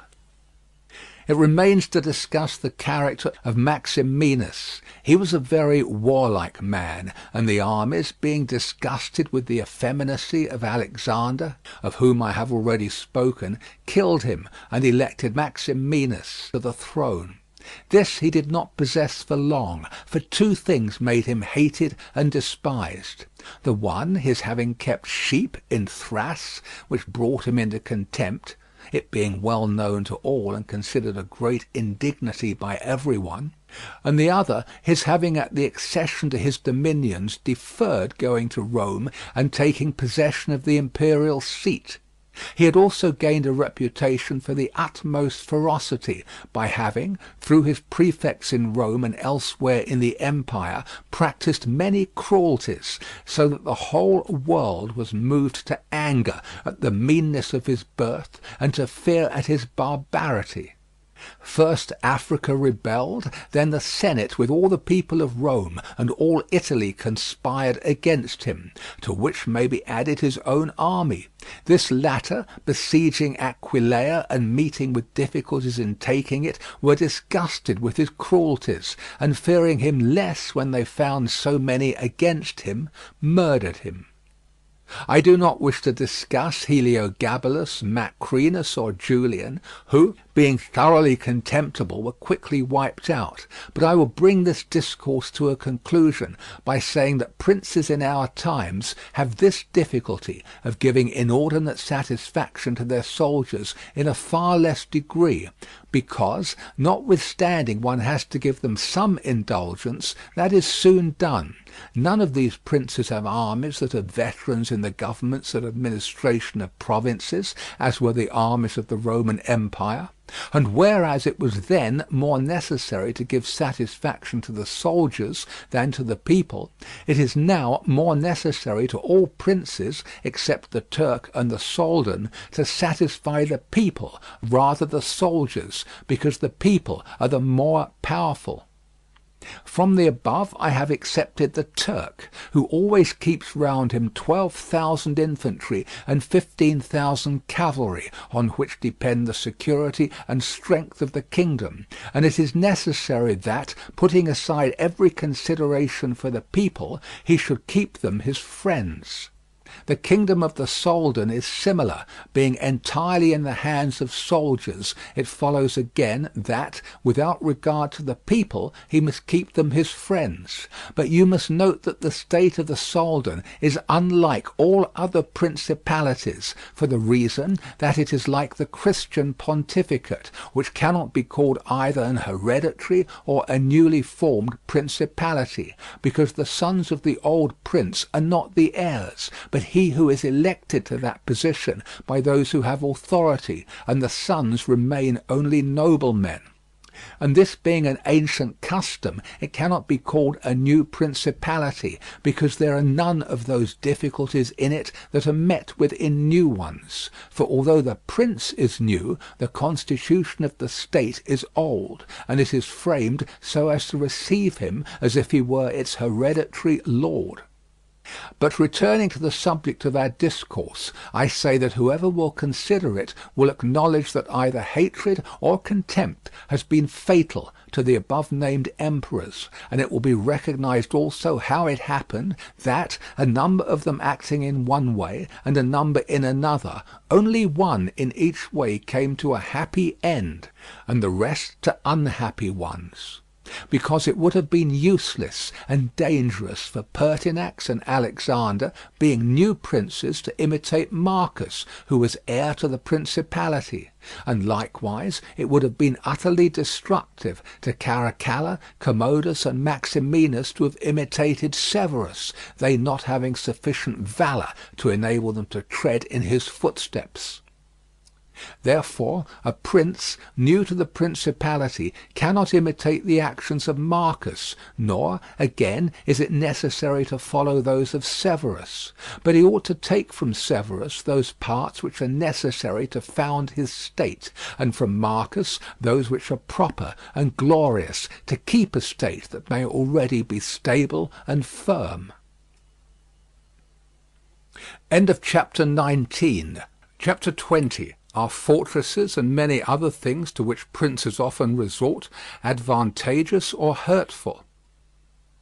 1. Some princes, so as to hold securely the state, have disarmed their subjects. Others have kept their subject towns distracted by factions. Others have fostered enmities against themselves. Others have laid themselves out to gain over those whom they distrusted in the beginning of their governments. Some have built fortresses. Some have overthrown and destroyed them.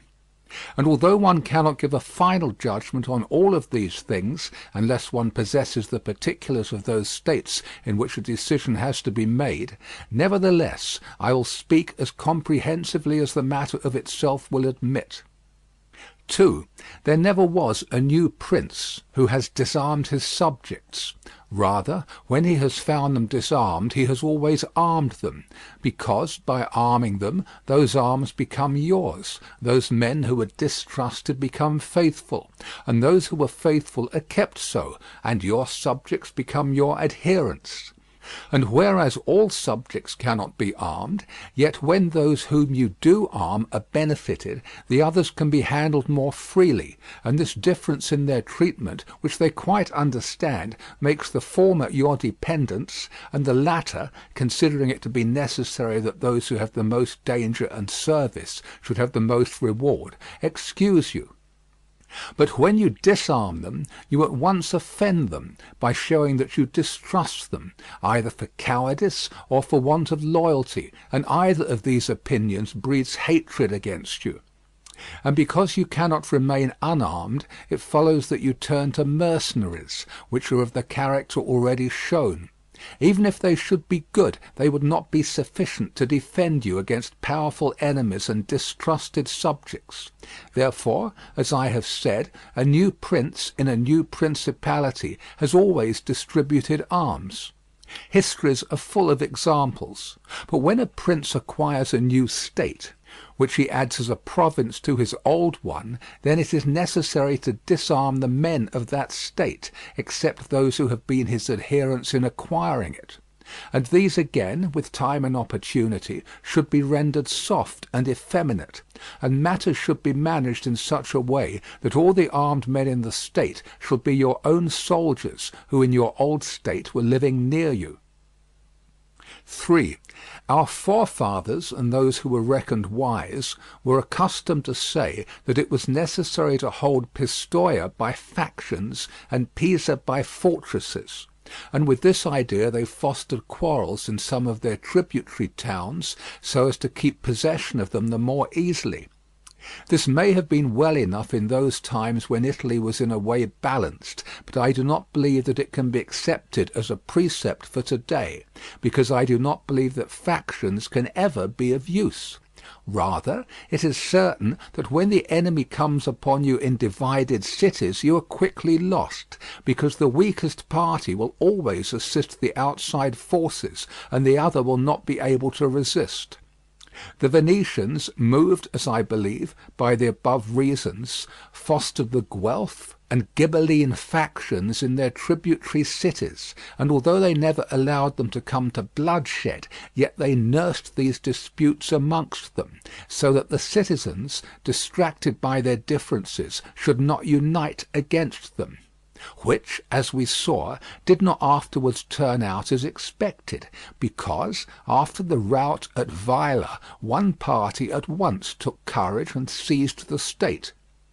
Such methods argue, therefore, weakness in the prince, because these factions will never be permitted in a vigorous principality. Such methods for enabling one the more easily to manage subjects are only useful in times of peace, but if war comes this policy proves fallacious. 4. Without doubt, princes become great when they overcome the difficulties and obstacles by which they are confronted, and therefore fortune, especially when she desires to make a new prince great, who has a greater necessity to earn renown than an hereditary one, causes enemies to arise and form designs against him, in order that he may have the opportunity of overcoming them, and by them to mount higher, as by a ladder which his enemies have raised. For this reason, many consider that a wise prince, when he has the opportunity, ought with craft to foster some animosity against himself, so that, having crushed it, his renown may rise higher. 5. Princes, especially new ones, have found more fidelity and assistance in those men who in the beginning of their rule were distrusted than among those who in the beginning were trusted.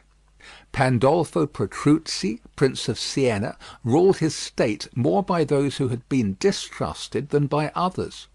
But on this question one cannot speak generally, for it varies so much with the individual. I will only say this, that those men who at the commencement of a princedom have been hostile, if they are of a description to need assistance to support themselves, can always be gained over with the greatest ease, and they will be tightly held to serve the prince with fidelity. Inasmuch as they know it to be very necessary for them to cancel by deeds the bad impression which he had formed of them, and thus the prince always extracts more profit from them than from those who, serving him in too much security, may neglect his affairs. And since the matter demands it, I must not fail to warn a prince who, by means of secret favours, has acquired a new state, that he must well consider the reasons which induced those to favour him who did so. And if it be not a natural affection towards him, but only discontent with their government, then he will only keep them friendly with great trouble and difficulty, for it will be impossible to satisfy them. And weighing well the reasons for this in those examples which can be taken from ancient and modern affairs, we shall find that it is easier for the prince to make friends of those men who were contented under the former government, and are therefore his enemies, than of those who, being discontented with it, were favourable to him and encouraged him to seize it.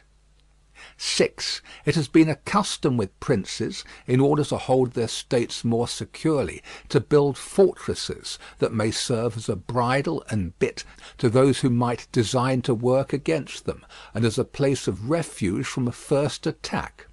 I praise this system, because it has been made use of formerly.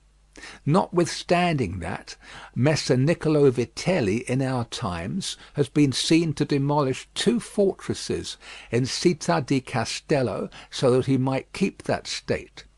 Guido Ubaldo, Duke of Urbino, on returning to his dominion, whence he had been driven by Cesare Borgia, razed to the foundations all the fortresses in that province, and considered that without them it would be more difficult to lose it. The Bentivoglio, returning to Bologna, came to a similar decision. Fortresses, therefore, are useful or not according to circumstances. If they do you good in one way, they injure you in another. And this question can be reasoned thus: the prince who has more to fear from the people than from foreigners ought to build fortresses, but he who has more to fear from foreigners than from the people ought to leave them alone.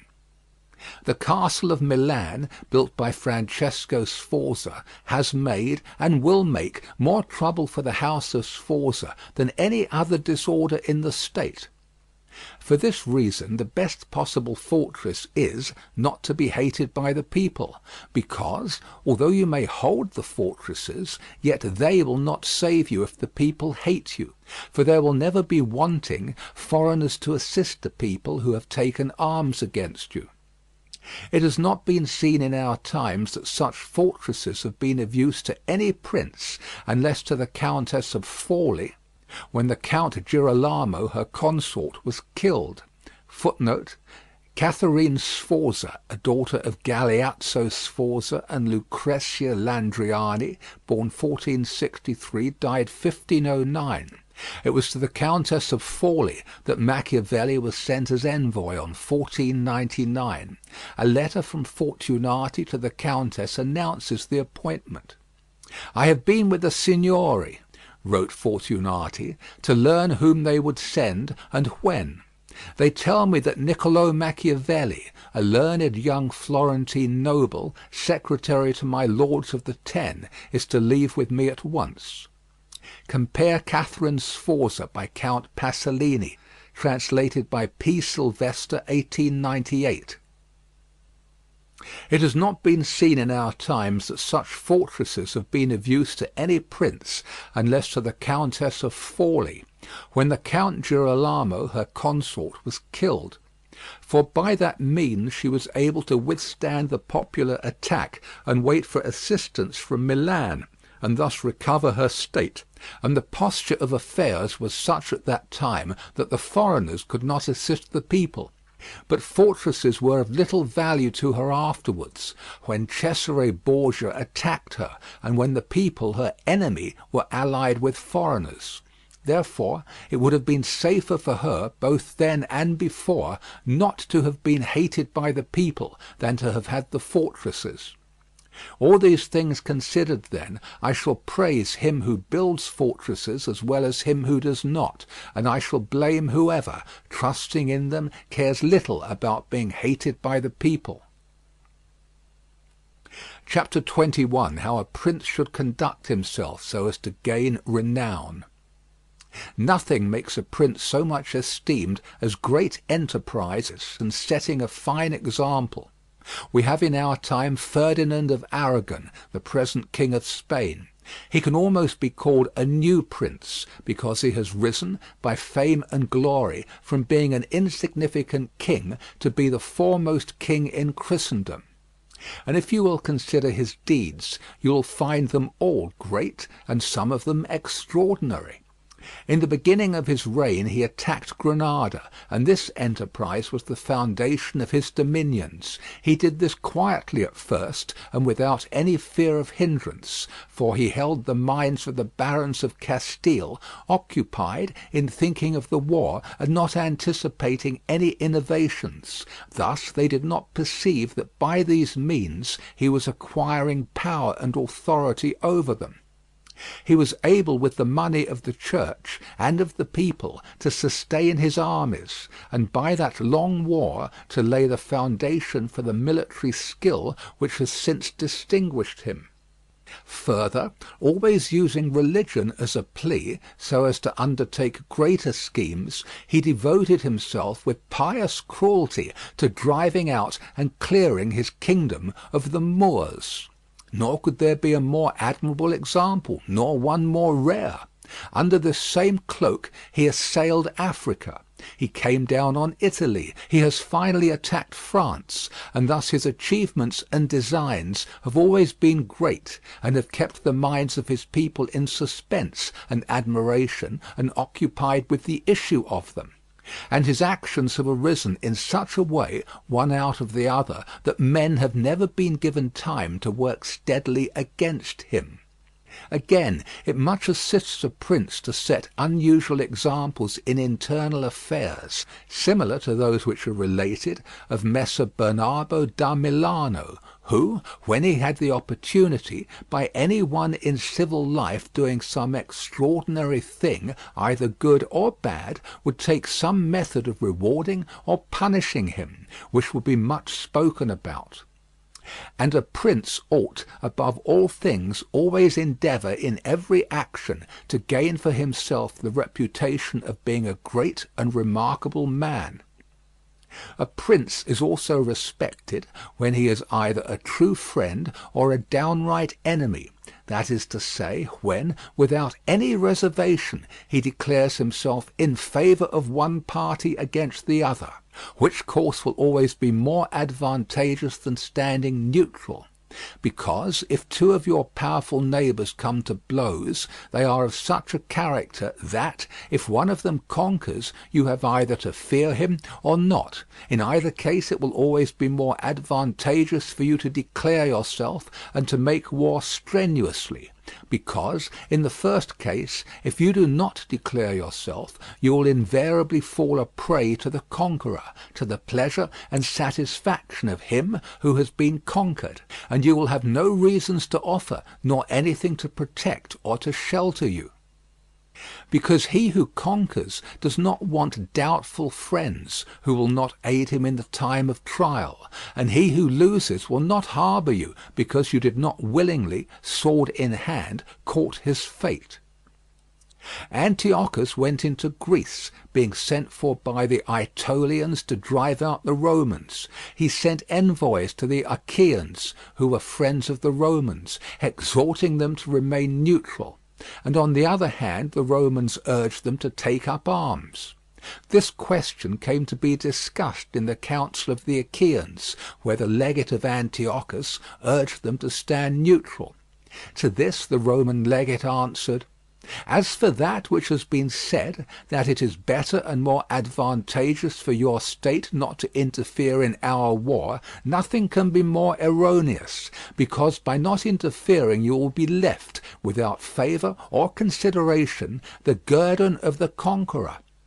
Thus it will always happen that he who is not your friend will demand your neutrality, whilst he who is your friend will entreat you to declare yourself with arms. And irresolute princes, to avoid present dangers, generally follow the neutral path, and are generally ruined. But when a prince declares himself gallantly in favour of one side, if the party with whom he allies himself conquers, although the victor may be powerful and may have him at his mercy, yet he is indebted to him, and there is established a bond of amity, and men are never so shameless as to become a monument of ingratitude by oppressing you. Victories, after all, are never so complete that the victor must not show some regard, especially to justice. But if he with whom you ally yourself loses, you may be sheltered by him, and whilst he is able he may aid you, and you may become companions on a fortune that may rise again. In the second case, when those who fight are of such a character that you have no anxiety as to who may conquer, so much the more is it greater prudence to be allied, because you assist at the destruction of one by the aid of another, who, if he had been wise, would have saved him. And conquering, as it is impossible that he should not do with your assistance, he remains at your discretion. And here it is to be noted that a prince ought to take care never to make an alliance with one more powerful than himself for the purposes of attacking others, unless necessity compels him, as is said above. Because, if he conquers, you are at his discretion, and princes ought to avoid as much as possible being at the discretion of any one. The Venetians joined with France against the Duke of Milan, and this alliance, which caused their ruin, could have been avoided.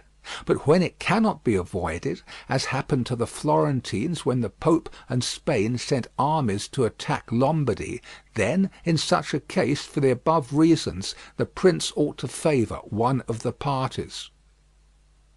Never let any government imagine that it can choose perfectly safe courses; rather let it expect to have to take very doubtful ones, because it is found in ordinary affairs that one never seeks to avoid one trouble without running into another. But prudence consists in knowing how to distinguish the character of troubles, and for choice to take the lesser evil. A prince ought also to show himself a patron of ability, and to honour the proficient in every art. At the same time he should encourage his citizens to practise their callings peaceably, both in commerce and agriculture, and in every other following, so that the one should not be deterred from improving his possessions for fear lest they be taken away from him, or another from opening up trade for fear of taxes, but the prince ought to offer rewards to whoever wishes to do these things, and designs in any way to honour his city or state. Further, he ought to entertain the people with festivals and spectacles at convenient seasons of the year. And as every city is divided into guilds or into societies, guilds or societies, in arti o in tribu. Arti were craft or trade guilds, compare Florio. Artio, a whole company of any trade in any city or corporation town. The guilds of Florence are most admirably described by Mr. Edgecombe Staley in his work on the subject, Methuen in 1906. Institutions of a somewhat similar character, called artel, exist in Russia today.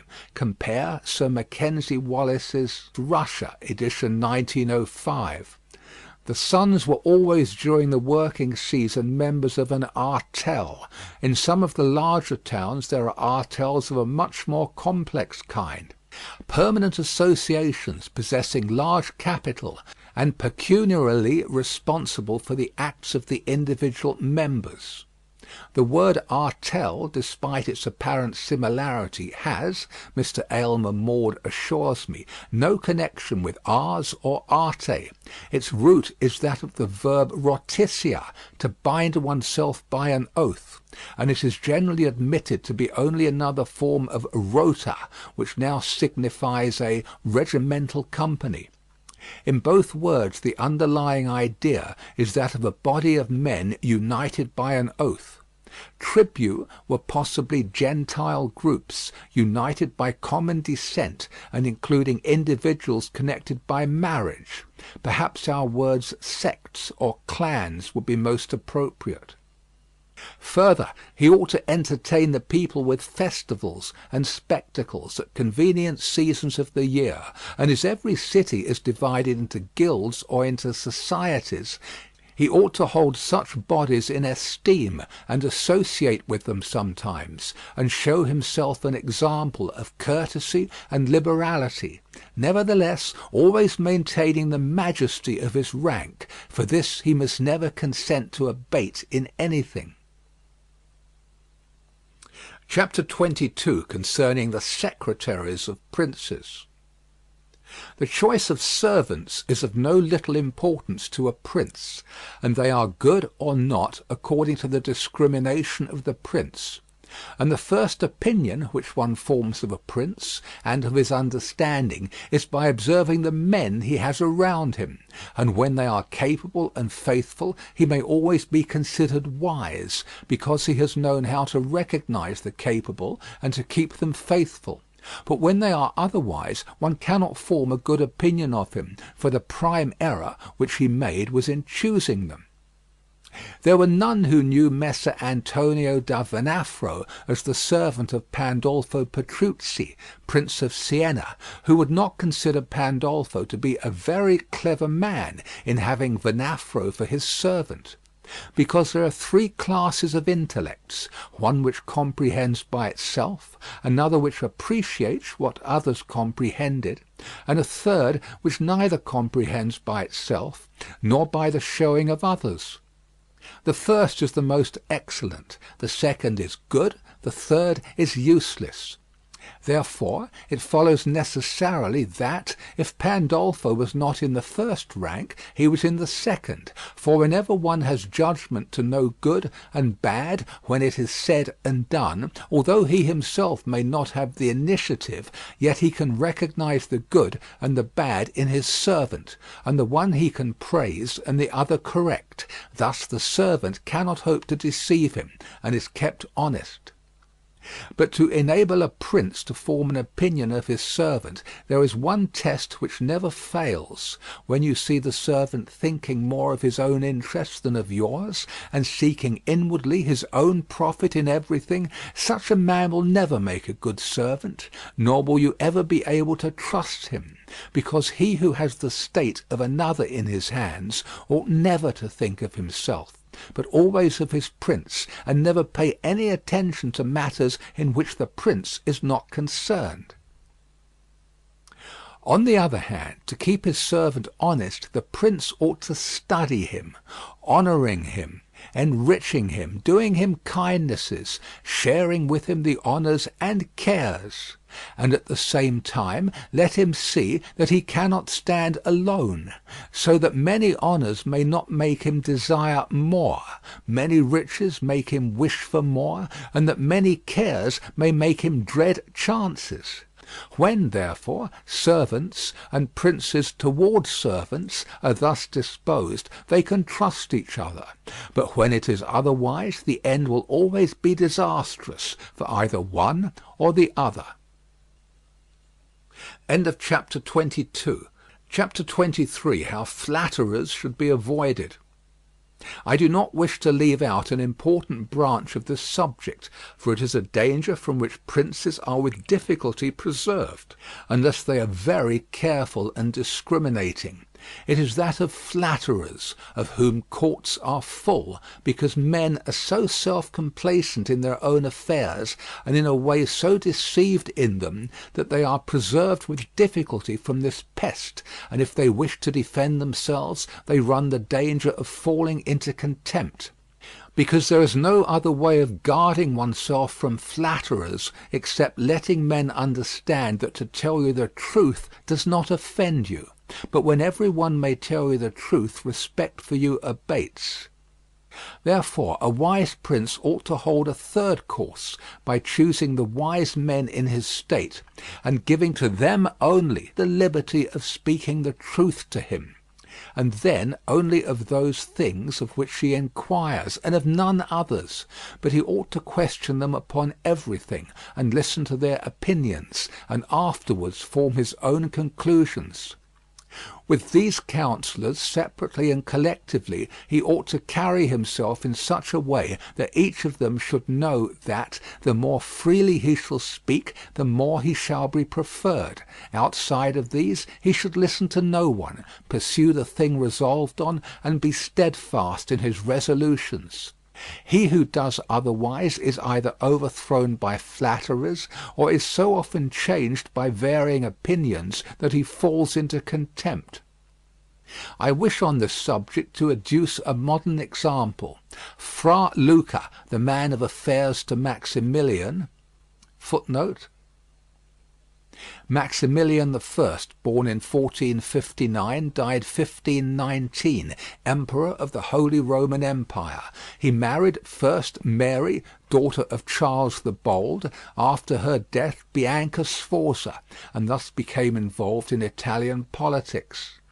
Fra Luca, the man of affairs to Maximilian, the present emperor, speaking of his majesty, said, he consulted with no one, yet never got his own way in anything.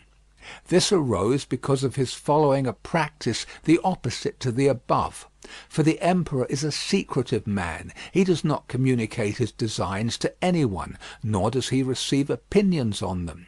But as in carrying them into effect they become revealed and known, they are at once obstructed by those men whom he has around him, and he, being pliant, is diverted from them. Hence it follows that those things he does one day he undoes the next, and no one ever understands what he wishes or intends to do, and no one can rely on his resolutions. A prince, therefore, ought always to take counsel, but only when he wishes, and not when others wish. He ought rather to discourage every one from offering advice unless he asks it. But, however, he ought to be a constant inquirer, and afterwards a patient listener concerning the things of which he inquired. Also, on learning that any one, on any consideration, has not told him the truth, he should let his anger be felt. And if there are some who think that a prince who conveys an impression of his wisdom is not so through his own ability, but through the good advisers that he has around him, beyond doubt they are deceived, because this is an axiom which never fails, that a prince who is not wise himself will never take good advice, unless by chance he has yielded his affairs entirely to one person who happens to be a very prudent man. In this case, indeed, he may be well governed, but it would not be for long, because such a governor would in a short time take away his state from him. But if a prince who is not inexperienced should take counsel from more than one, he will never get united counsels, nor will he know how to unite them. Each of the counsellors will think of his own interests, and the prince will not know how to control them or to see through them, and they are not to be found otherwise, because men will always prove untrue to you unless they are kept honest by constraint. Therefore it must be inferred that good counsels, whencesoever they come, are born of the wisdom of the prince, and not the wisdom of the prince from good counsels. Chapter 24. Why the princes of Italy have lost their states. The previous suggestions, carefully observed, will enable a new prince to appear well established, and render him at once more secure and fixed in the state than if he had been long seated there. For the actions of a new prince are more narrowly observed than those of an hereditary one, and when they are seen to be able, they gain more men and bind far tighter than ancient blood, because men are attracted more by the present than by the past, and when they find the present good, they enjoy it and seek no further. They will also make the utmost defence of a prince if he fails them not in other things. Thus it will be a double glory for him to have established a new principality, and adorned and strengthened it with good laws, good arms, good allies, and with a good example. So will it be a double disgrace to him who, born a prince, shall lose his state by want of wisdom. And if those seigneurs are considered who have lost their states in Italy in our times, such as the King of Naples, the Duke of Milan, and others, there will be found in them, firstly, one common defect in regard to arms from the causes which have been discussed at length. In the next place, some one of them will be seen either to have had the people hostile, or if he has had the people friendly, he has not known how to secure the nobles. In the absence of these defects, states that have power enough to keep an army in the field cannot be lost. Philip of Macedon, not the father of Alexander the Great, but he who was conquered by Titus Quintius, had not much territory compared to the greatness of the Romans and of Greece who attacked him. Yet, being a warlike man who knew how to attract the people and secure the nobles, he sustained the war against his enemies for many years. And if in the end he lost the dominion of some cities, nevertheless he retained the kingdom. Therefore, do not let our princes accuse fortune for the loss of their principalities after so many years' possession, but rather their own sloth, because in quiet times they never thought there could be a change. It is a common defect in man not to make any provision in the calm against the tempest, and when afterwards the bad times came, they thought of flight and not of defending themselves, and they hoped that the people, disgusted with the insolence of the conquerors, would recall them. This course, when others fail, may be good, but it is very bad to have neglected all other expedients for that, since you would never wish to fall because you trusted to be able to find someone later on to restore you. This again either does not happen, or if it does, it will not be for your security, because that deliverance is of no avail which does not depend upon yourself. Those only are reliable, certain, and durable that depend on yourself and your valour. Chapter 25. What fortune can effect in human affairs, and how to withstand her. It is not unknown to me how many men have had, and still have, the opinion that the affairs of the world are in such wise governed by fortune and by God that men with their wisdom cannot direct them, and that no one can even help them. And because of this they would have us believe that it is not necessary to labour much in affairs, but to let chance govern them. This opinion has been more credited in our times because of the great changes in affairs which have been seen, and may still be seen, every day beyond all human conjecture. Sometimes, pondering over this, I am in some degree inclined to their opinion.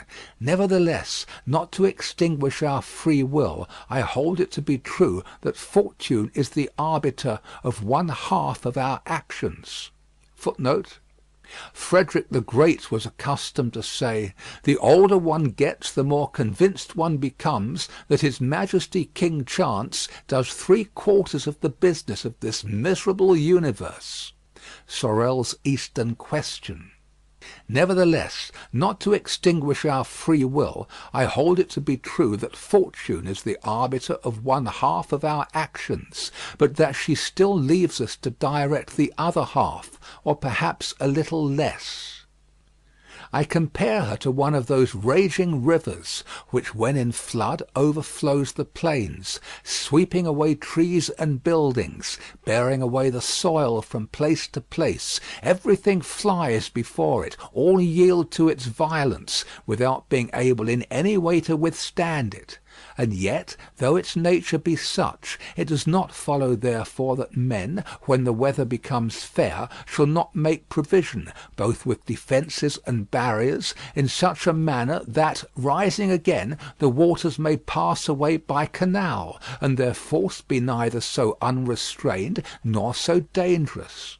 So it happens with Fortune, who shows her power where valour has not prepared to resist her, and thither she turns her forces where she knows that barriers and defences have not been raised to constrain her.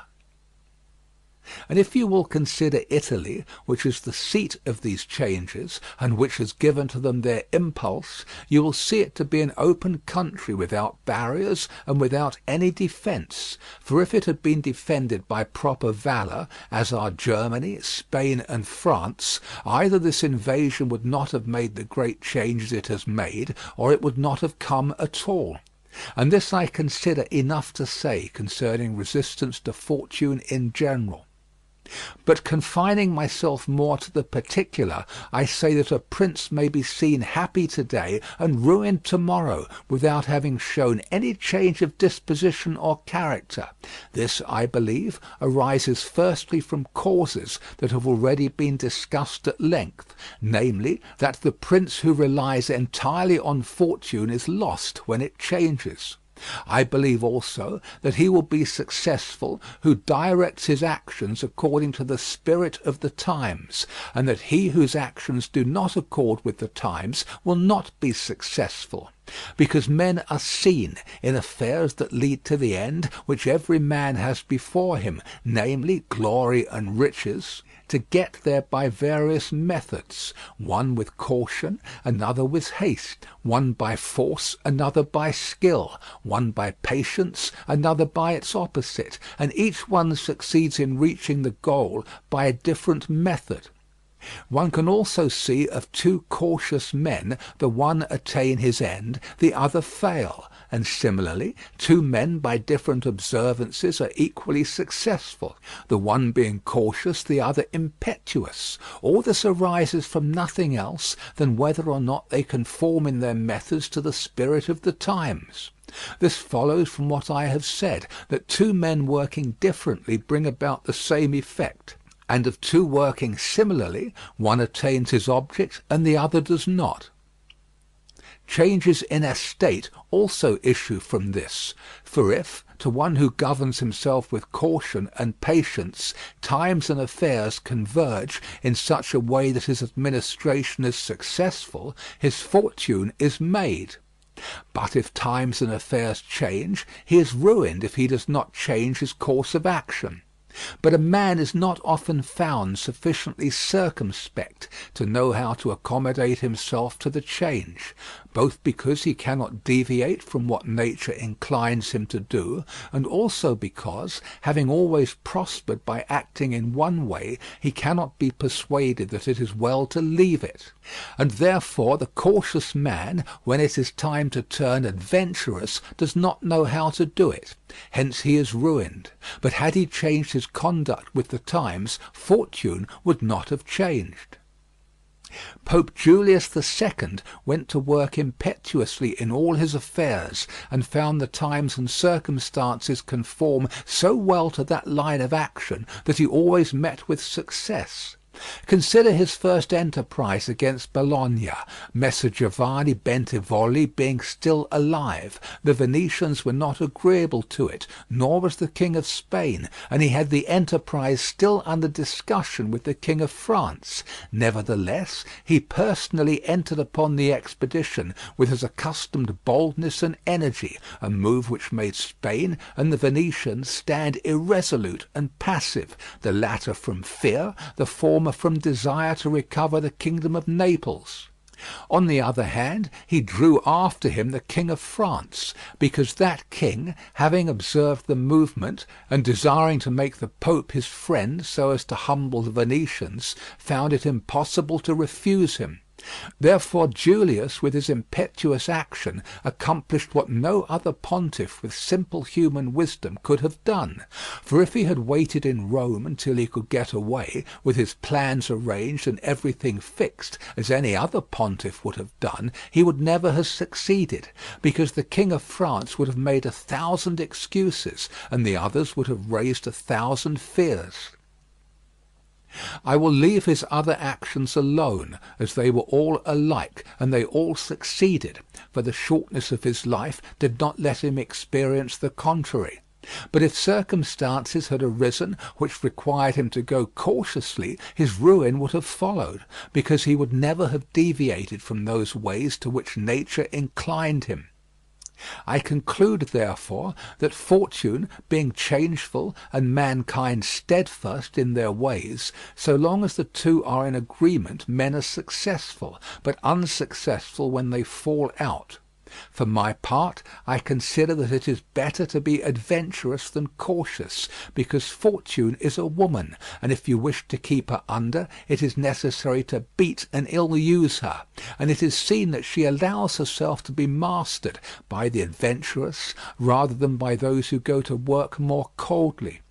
She is, therefore, always womanlike, a lover of young men, because they are less cautious, more violent, and with more audacity command her. Chapter 26. An exhortation to liberate Italy from the barbarians. Having carefully considered the subject of the above discourses, and wondering within myself whether the present times were propitious to a new prince, and whether there were elements that would give an opportunity to a wise and virtuous one to introduce a new order of things which would do honour to him and good to the people of this country, it appears to me that so many things concur to favour a new prince that I never knew a time more fit than the present.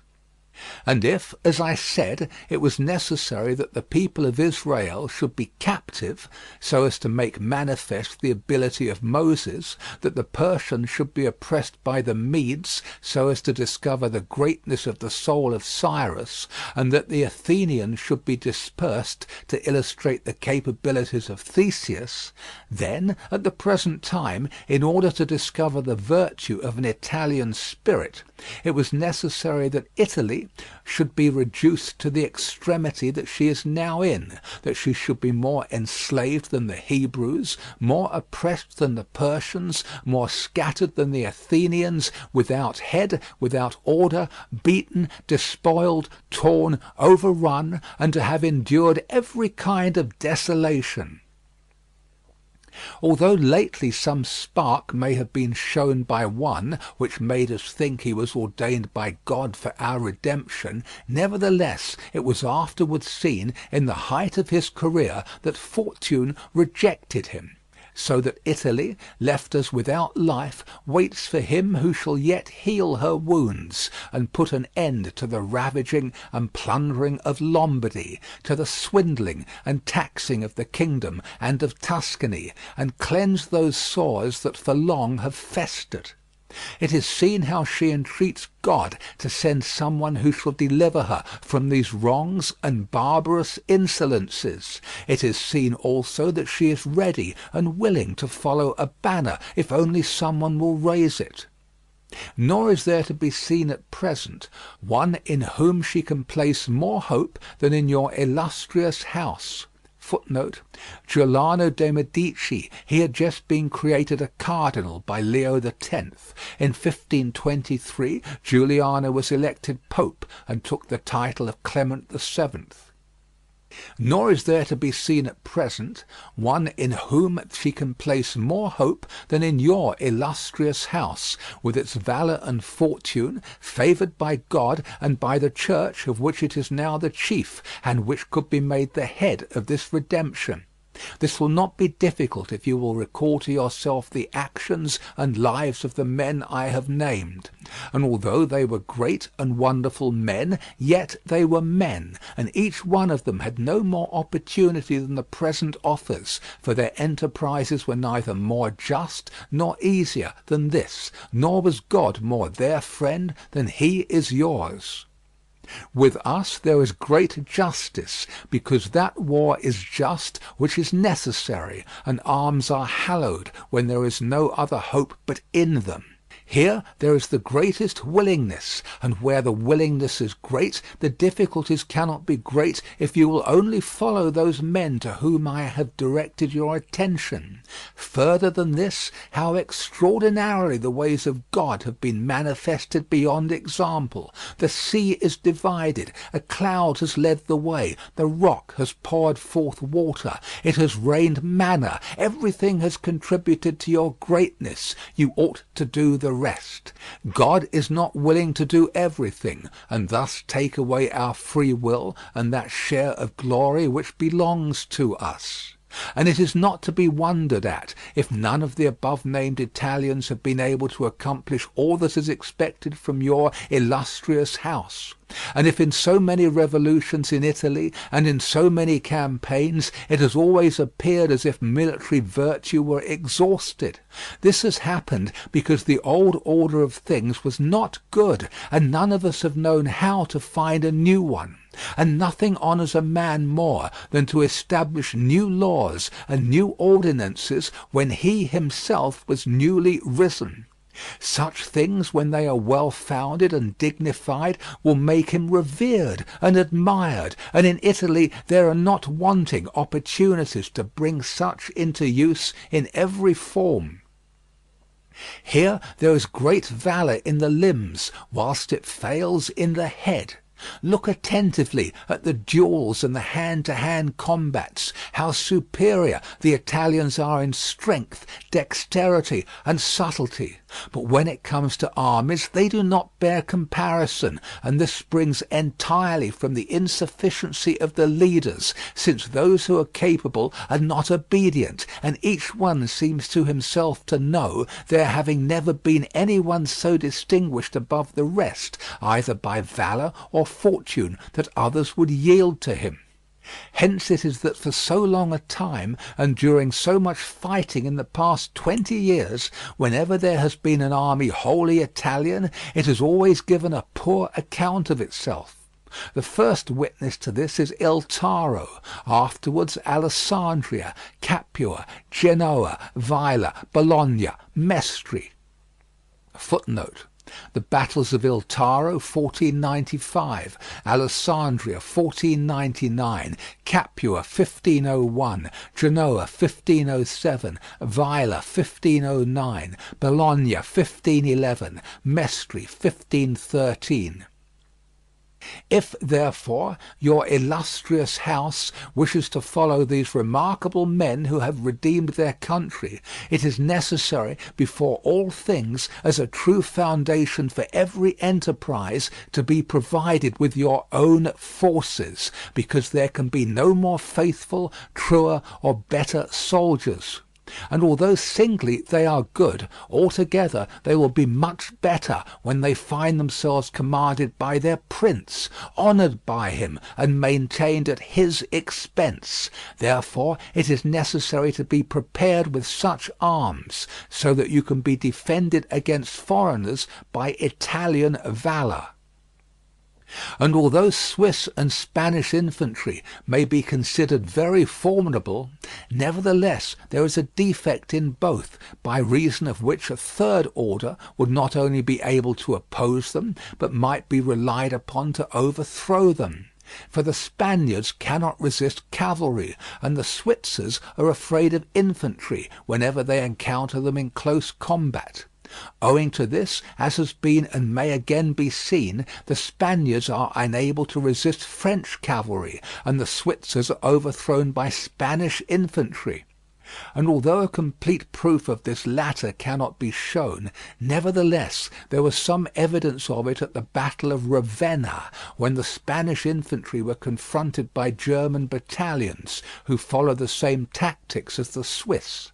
When the Spaniards, by agility of body and with the aid of their shields, got in under the pikes of the Germans and stood out of danger, able to attack while the Germans stood helpless, and if the cavalry had not dashed up, all would have been over with them. It is possible, therefore, knowing the defects of both these infantries, to invent a new one, which will resist cavalry and not be afraid of infantry. This need not create a new order of arms, but a variation upon the old. And these are the kind of improvements which confer reputation and power upon a new prince. This opportunity, therefore, ought not to be allowed to pass for letting Italy at last see her liberator appear, nor can one express the love with which he would be received in all those provinces which have suffered so much from these foreign scourings, with what thirst for revenge, with what stubborn faith, with what devotion, with what tears. What door would be closed to him? Who would refuse obedience to him? What envy would hinder him? What Italian would refuse him homage? To all of us this barbarous dominion stinks. Let, therefore, your illustrious house take up this charge with that courage and hope with which all just enterprises are undertaken, so that under its standard our native country may be ennobled, and under its auspices may be verified that saying of Petrarch, Virtù contro al furore prendere l'arme, et fier il combate corto. Che l'antico valore negli Italici qua non è ancor morto. Virtue against fury shall advance the fight, and ere the combat shall soon be put to flight. For the old Roman valour is not dead, nor in the Italians' breasts extinguished. Edward Dacre, 1640. End of chapter 26. Appendix 1. Description of the methods adopted by the Duke Valentino when murdering Vitellozzo Vitelli, Oliverotto da Fermo, the Signor Pagolo, and the Duke de Gravina Orsini. By Niccolò Machiavelli. The Duke Valentino had returned from Lombardy, where he had been to clear himself with the King of France from the calumnies which had been raised against him by the Florentines concerning the rebellion of Arezzo and other towns in the Val di Chiana, and had arrived at Imola, whence he intended with his army to enter upon the campaign against Giovanni Bentivogli, the tyrant of Bologna. For he intended to bring that city under his domination, and to make it the head of his Romagnan duchy. These matters coming to the knowledge of the Vitelli and Orsini and their following, it appeared to them that the Duke would become too powerful, and it was feared that, having seized Bologna, he would seek to destroy them, in order that he might become supreme in Italy. Upon this a meeting was called at Magione in the district of Perugia, to which came the Cardinal Pagolo and the Duke di Gravina Orsini, Vitellozzi Vitelli, Oliverotto da Fermo, Gianpagolo Baglioni, the tyrant of Perugia, and Messer Antonio da Venafro, sent by Pandolfo Petrucci, the Prince of Siena. Here were discussed the power and courage of the Duke, and the necessity of curbing his ambitions, which might otherwise bring danger to the rest of being ruined. And they decided not to abandon the Bentivogli, but to strive to win over the Florentines, and they sent their men to one place and another, promising to one party assistance and to another encouragement to unite with them against the common enemy. This meeting was at once reported throughout all Italy, and those who were discontented under the Duke, among whom were the people of Urbino, took hope of effecting a revolution. Thus it arose that, men's minds being thus unsettled, it was decided by certain men of Urbino to seize the fortress of San Leo, which was held for the duke, and which they captured by the following means. The castellan was fortifying the rock and causing timber to be taken there. So the conspirators watched, and when certain beams which were being carried to the rock were upon the bridge, so that it was prevented from being drawn up by those inside, they took the opportunity of leaping upon the bridge and thence into the fortress. Upon this capture being effected, the whole state rebelled and recalled the old duke, being encouraged in this not so much by the capture of the fort as by the diet at Magione, from whom they expected to get assistance. Those who heard of the rebellion at Urbino thought they would not lose the opportunity, and at once assembled their men so as to take any town, should any remain in the hands of the duke in that state. And they sent again to Florence to beg that republic to join with them in destroying the common firebrand, showing that the risk was lessened and that they ought not to wait for another opportunity. But the Florentines, from hatred, for sundry reasons, of the Vitelli and Orsini, not only would not ally themselves, but sent Niccolo Machiavelli, their secretary, to offer shelter and assistance to the duke against his enemies. The duke was found full of fear at Imola, because, against everybody's expectation, his soldiers had at once gone over to the enemy, and he found himself disarmed and war at his door. But recovering courage from the offers of the Florentines, he decided to temporize before fighting with the few soldiers that remained to him, and to negotiate for a reconciliation, and also to get assistance. This latter he obtained in two ways, by sending to the King of Arms for men, and by enlisting men-at-arms and others whom he turned into cavalry of a sort. To all he gave money. Notwithstanding this, his enemies drew near to him and approached Fossombrone, where they encountered some men of the duke, and, with the aid of the Orsini and Vitelli, routed them. When this happened, the duke resolved at once to see if he could not close the trouble with offers of reconciliation. And being a most perfect dissembler, he did not fail in any practices to make the insurgents understand that he wished every man who had acquired anything to keep it, as it was enough for him to have the title of prince, whilst others might have the principality. And the duke succeeded so well in this that they sent Signor Pagolo to him to negotiate for a reconciliation, and they brought their army to a standstill. But the duke did not stop his preparations, and took every care to provide himself with cavalry and infantry, and that such preparations might not be apparent to the others, he sent his troops in separate parties to every part of the Romagna. In the meanwhile there came also to him 500 French lancers, and although he found himself sufficiently strong to take vengeance on his enemies in open war, he considered that it would be safer and more advantageous to outwit them, and for this reason he did not stop the work of reconciliation. And that this might be effected, the duke concluded a peace with them, in which he confirmed their former covenants. He gave them 4,000 ducats at once, he promised not to injure the Bentivogli, and he formed an alliance with Giovanni, and moreover he would not force them to come personally into his presence unless it pleased them to do so. On the other hand, they promised to restore to him the duchy of Urbino and other places seized by them, to serve him in all his expeditions, and not to make war against or ally themselves with any one without his permission. This reconciliation being completed, Guido Ubaldo, the Duke of Urbino, again fled to Venice, having first destroyed all the fortresses in his state, because, trusting in the people, he did not wish that the fortresses, which he did not think he could defend, should be held by the enemy, since by these means a check would be kept upon his friends. But the Duke Valentino, having completed this convention and dispersed his men throughout the Romagna, set out for Imola at the end of November, together with his French men-at-arms.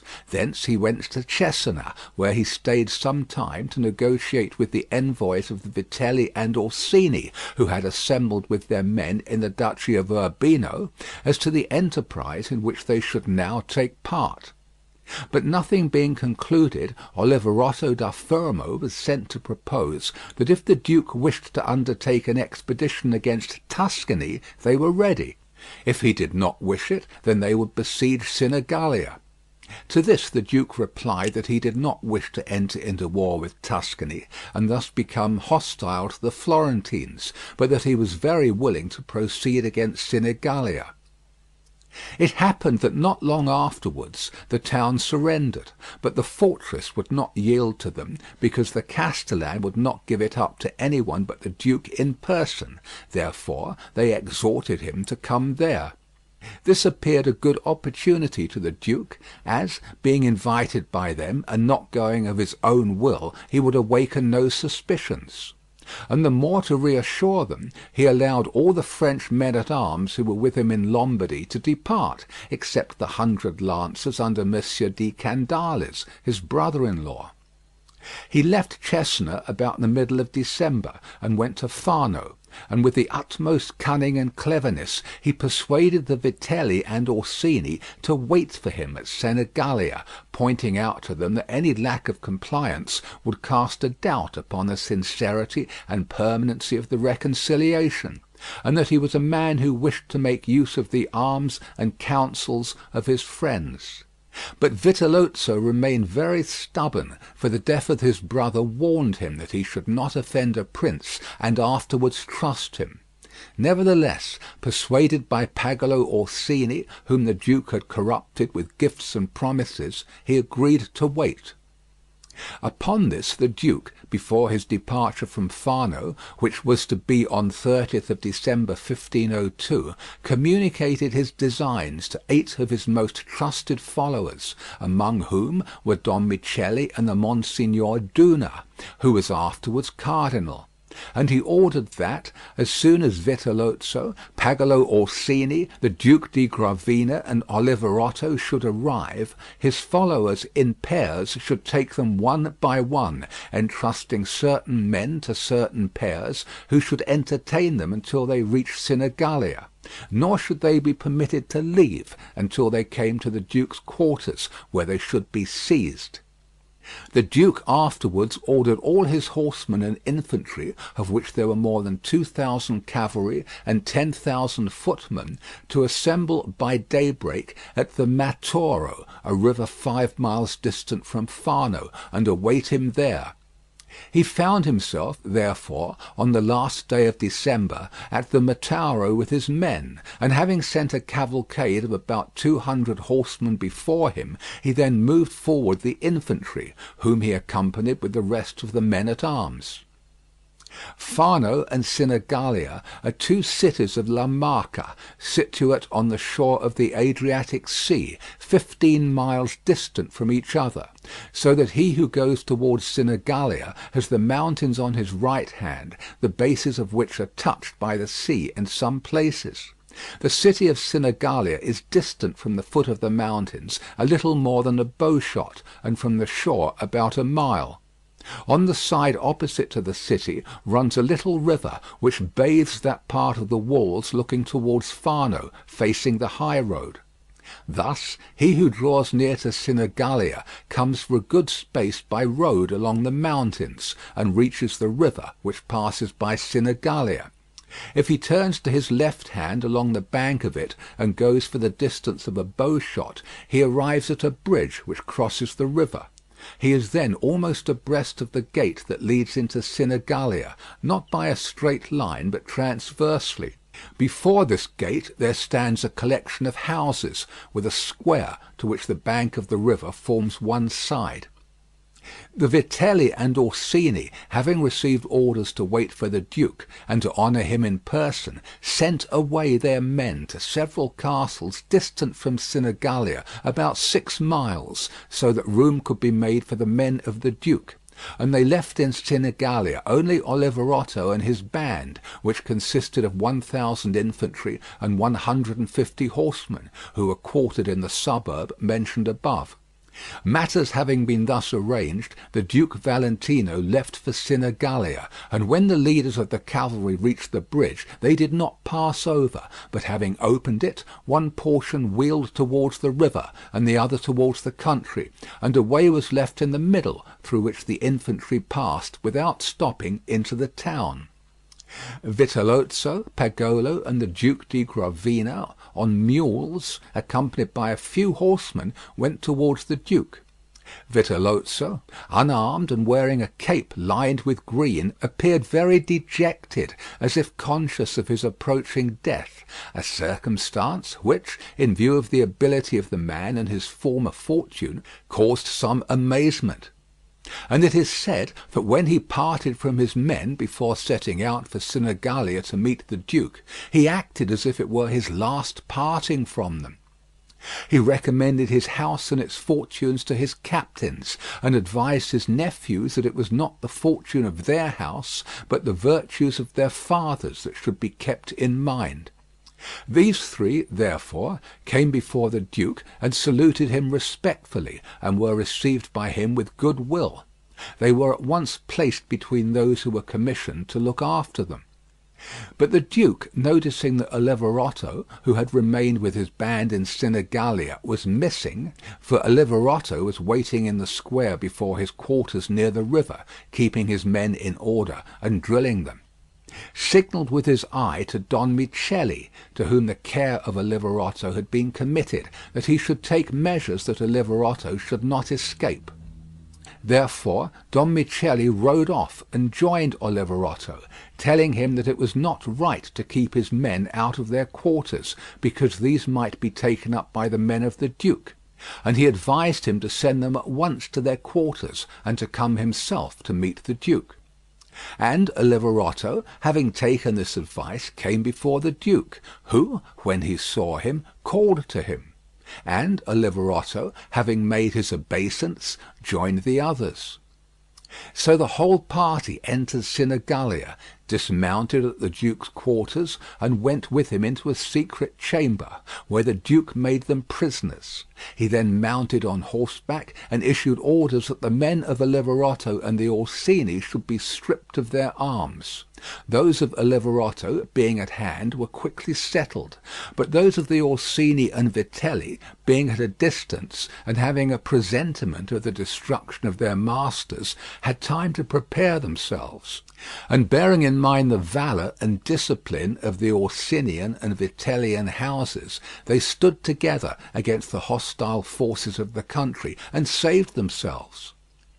But the duke's soldiers, not being content with having pillaged the men of Oliverotto, began to sack Sinigalia, and if the duke had not repressed this outrage by killing some of them, they would have completely sacked it. Night having come, and the tumult being silenced, the duke prepared to kill Vitellozzo and Oliverotto. He led them into a room, and caused them to be strangled. Neither of them used words in keeping with their past lives. Vitellozzo prayed that he might ask of the Pope full pardon for his sins. Oliverotto cringed, and laid the blame for all injuries against the duke on Vitellozzo. Pagolo and the Duke di Gravina Orsini were kept alive until the duke heard from Rome that the Pope had taken the Cardinal Orsino, the Archbishop of Florence, and Messer Jacopo da Santa Croce, after which news, on 18th January 1502, in the castle of Pieve, they also were strangled in the same way. End of Appendix 1, Part 1. And sent to his friends Zanobi, Buondelmonti, and Luigi Alamanni. Castruccio Castracani, 1284 to 1328. It appears, dearest Zenobi and Luigi, a wonderful thing to those who have considered the matter, that all men, or the larger number of them, who have performed great deeds in the world, and excelled all others in their day, have had their birth and beginning in baseness and obscurity, or have been aggrieved by fortune in some outrageous way. They have either been exposed to the mercy of wild beasts, or they have had so mean a parentage that in shame they have given themselves out to be sons of Jove or of some other deity. It would be wearisome to relate who these persons may have been, because they are well known to everybody, and as such tales would not be particularly edifying to those who read them, they are omitted. I believe that these lowly beginnings of great men occur because fortune is desirous of showing to the world that such men owe much to her and little to wisdom, because she begins to show her hand when wisdom can really take no part in their career.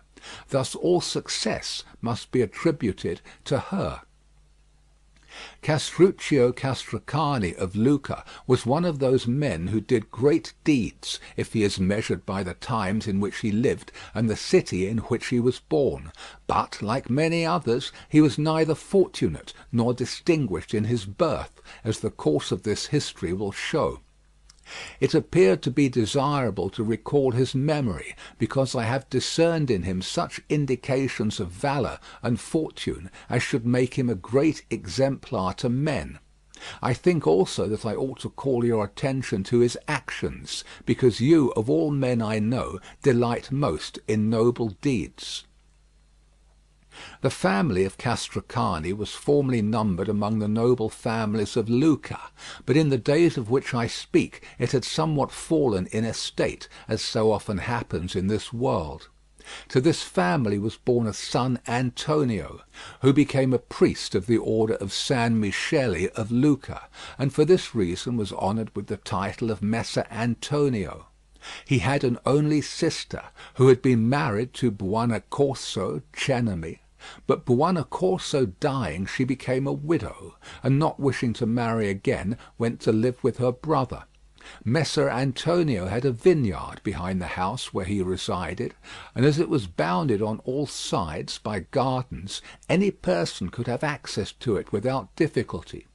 One morning, shortly after sunrise, Madonna Dianora, as the sister of Messer Antonio was called, had occasion to go into the vineyard as usual to gather herbs for seasoning the dinner, and hearing a slight rustling among the leaves of a vine, she turned her eyes in that direction, and heard something resembling the cry of an infant. Whereupon she went towards it, and saw the hands and face of a baby, who was lying enveloped in the leaves, and who seemed to be crying for its mother. Partly wondering, and partly fearing, yet full of compassion, she lifted it up and carried it to the house, where she washed it and clothed it with clean linen as is customary, and showed it to Messer Antonio when he returned home. When he heard what had happened, and saw the child, he was not less surprised or compassionate than his sister. They discussed between themselves what should be done, and seeing that he was priest, and that she had no children, they finally determined to bring it up. They had a nurse for it, and it was reared and loved as if it were their own child. They baptized it, and gave it the name of Castruccio, after their father. As the years passed, Castruccio grew very handsome, and gave evidence of wit and discretion, and learnt with a quickness beyond his years those lessons which Messer Antonio imparted to him. Messer Antonio intended to make a priest of him, and in time would have inducted him into his canonry and other benefices, and all his instruction was given with this object. But Antonio discovered that the character of Castruccio was quite unfitted for the priesthood. As soon as Castruccio reached the age of 14, he began to take less notice of the chiding of Messer Antonio and Madonna Dianora, and no longer to fear them. He left off reading ecclesiastical books, and turned to playing with arms, delighting in nothing so much as in learning their uses, and in running, leaping, and wrestling with other boys. In all exercises he far excelled his companions in courage and bodily strength, and if at any time he did turn to books, only those pleased him which told of wars and the mighty deeds of men.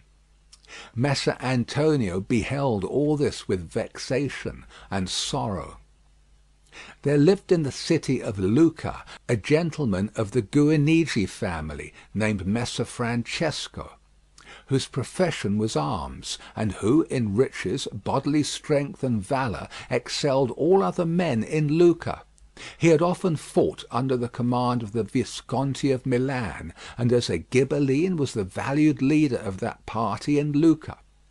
This gentleman resided in Lucca, and was accustomed to assemble with others most mornings and evenings under the balcony of the Podesta, which is at the top of the square of San Michele, the finest square in Lucca, and he had often seen Castruccio taking part with other children of the street in those games of which I have spoken. Noticing that Castruccio far excelled the other boys, and that he appeared to exercise a royal authority over them, and that they loved and obeyed him, Messer Francesco became greatly desirous of learning who he was. Being informed of the circumstances of the bringing up of Castruccio, he felt a greater desire to have him near to him.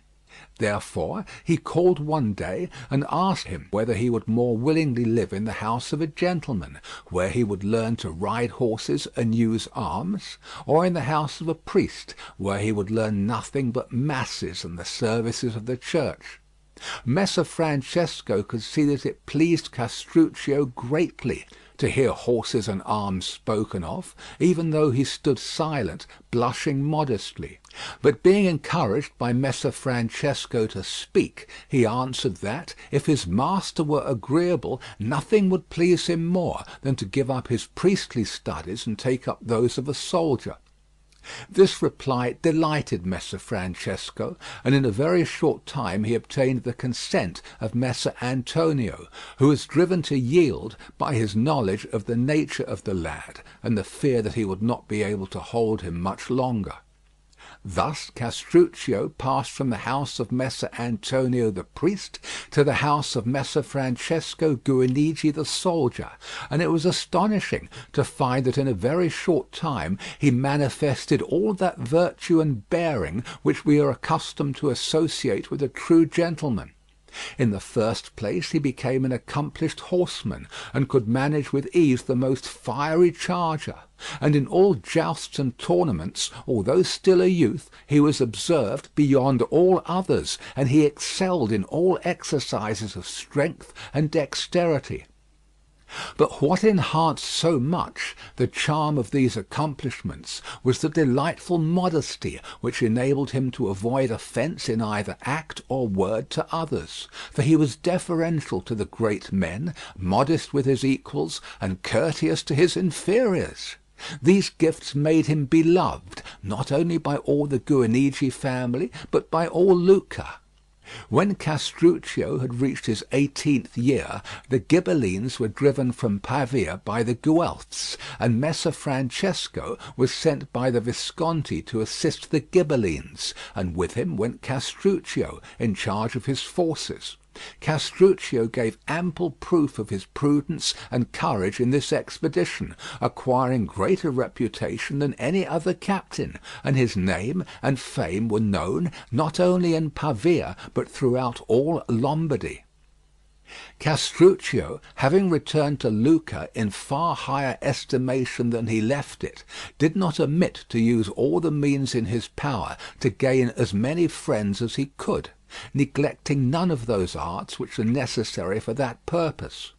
About this time Messer Francesco died, leaving a son 13 years of age named Pagolo, and having appointed Castruccio to be his son's tutor and administrator of his estate.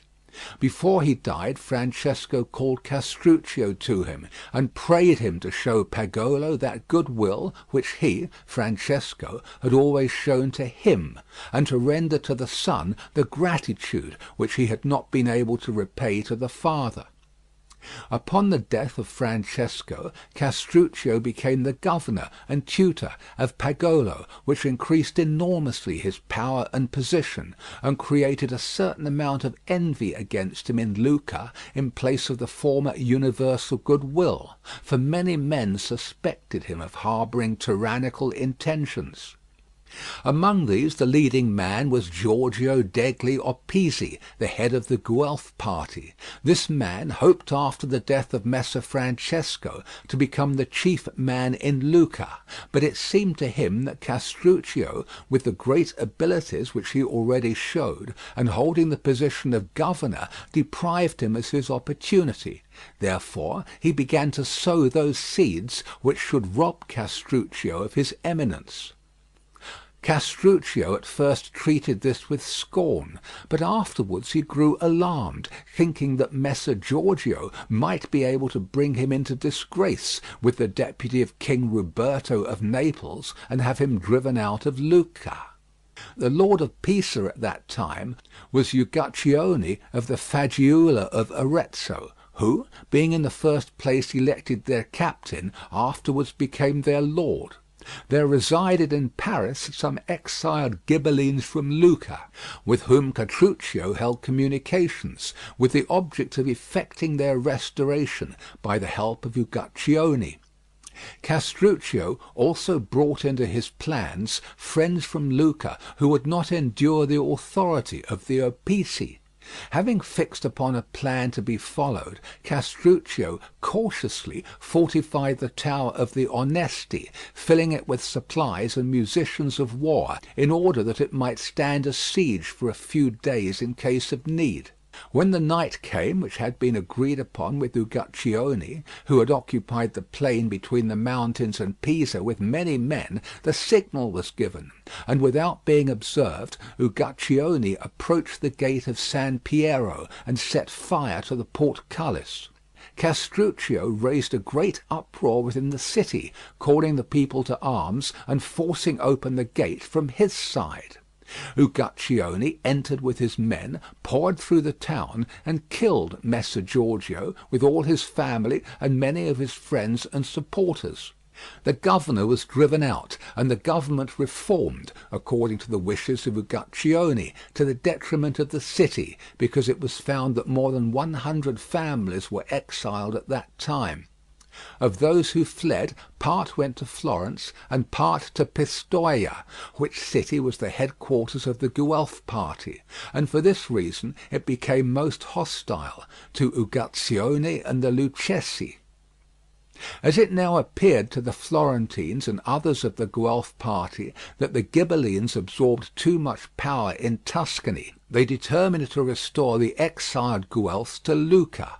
They assembled a large army in the Val di Nievole and seized Montecatini. From thence they marched to Monte Carlo in order to secure the free passage into Lucca.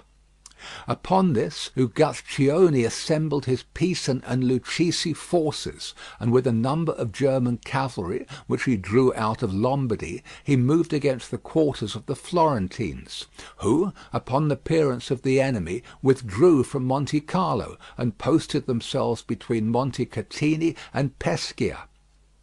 Uguccione now took up a position near to Monte Carlo, and within about 2 miles of the enemy, and slight skirmishes between the horse of both parties were of daily occurrence. Owing to the illness of Uguccione, the Pisans and Lucchese delayed coming to battle with the enemy. Uguccione, finding himself growing worse, went to Monte Carlo to be cured, and left the command of the army in the hands of Castruccio. This change brought about the ruin of the Guelphs, who, thinking that a hostile army having lost its captain had lost its head, grew overconfident. Castruccio observed this, and allowing some days to pass in order to encourage this belief, he also showed signs of fear, and did not allow any of the munitions of the camp to be used. On the other side, the Guelphs grew more insolent the more they saw these evidences of fear, and every day they drew out in the order of battle in front of the army of Castruccio. Presently, deeming that the enemy was sufficiently emboldened, and having mastered their tactics, he decided to join battle with them.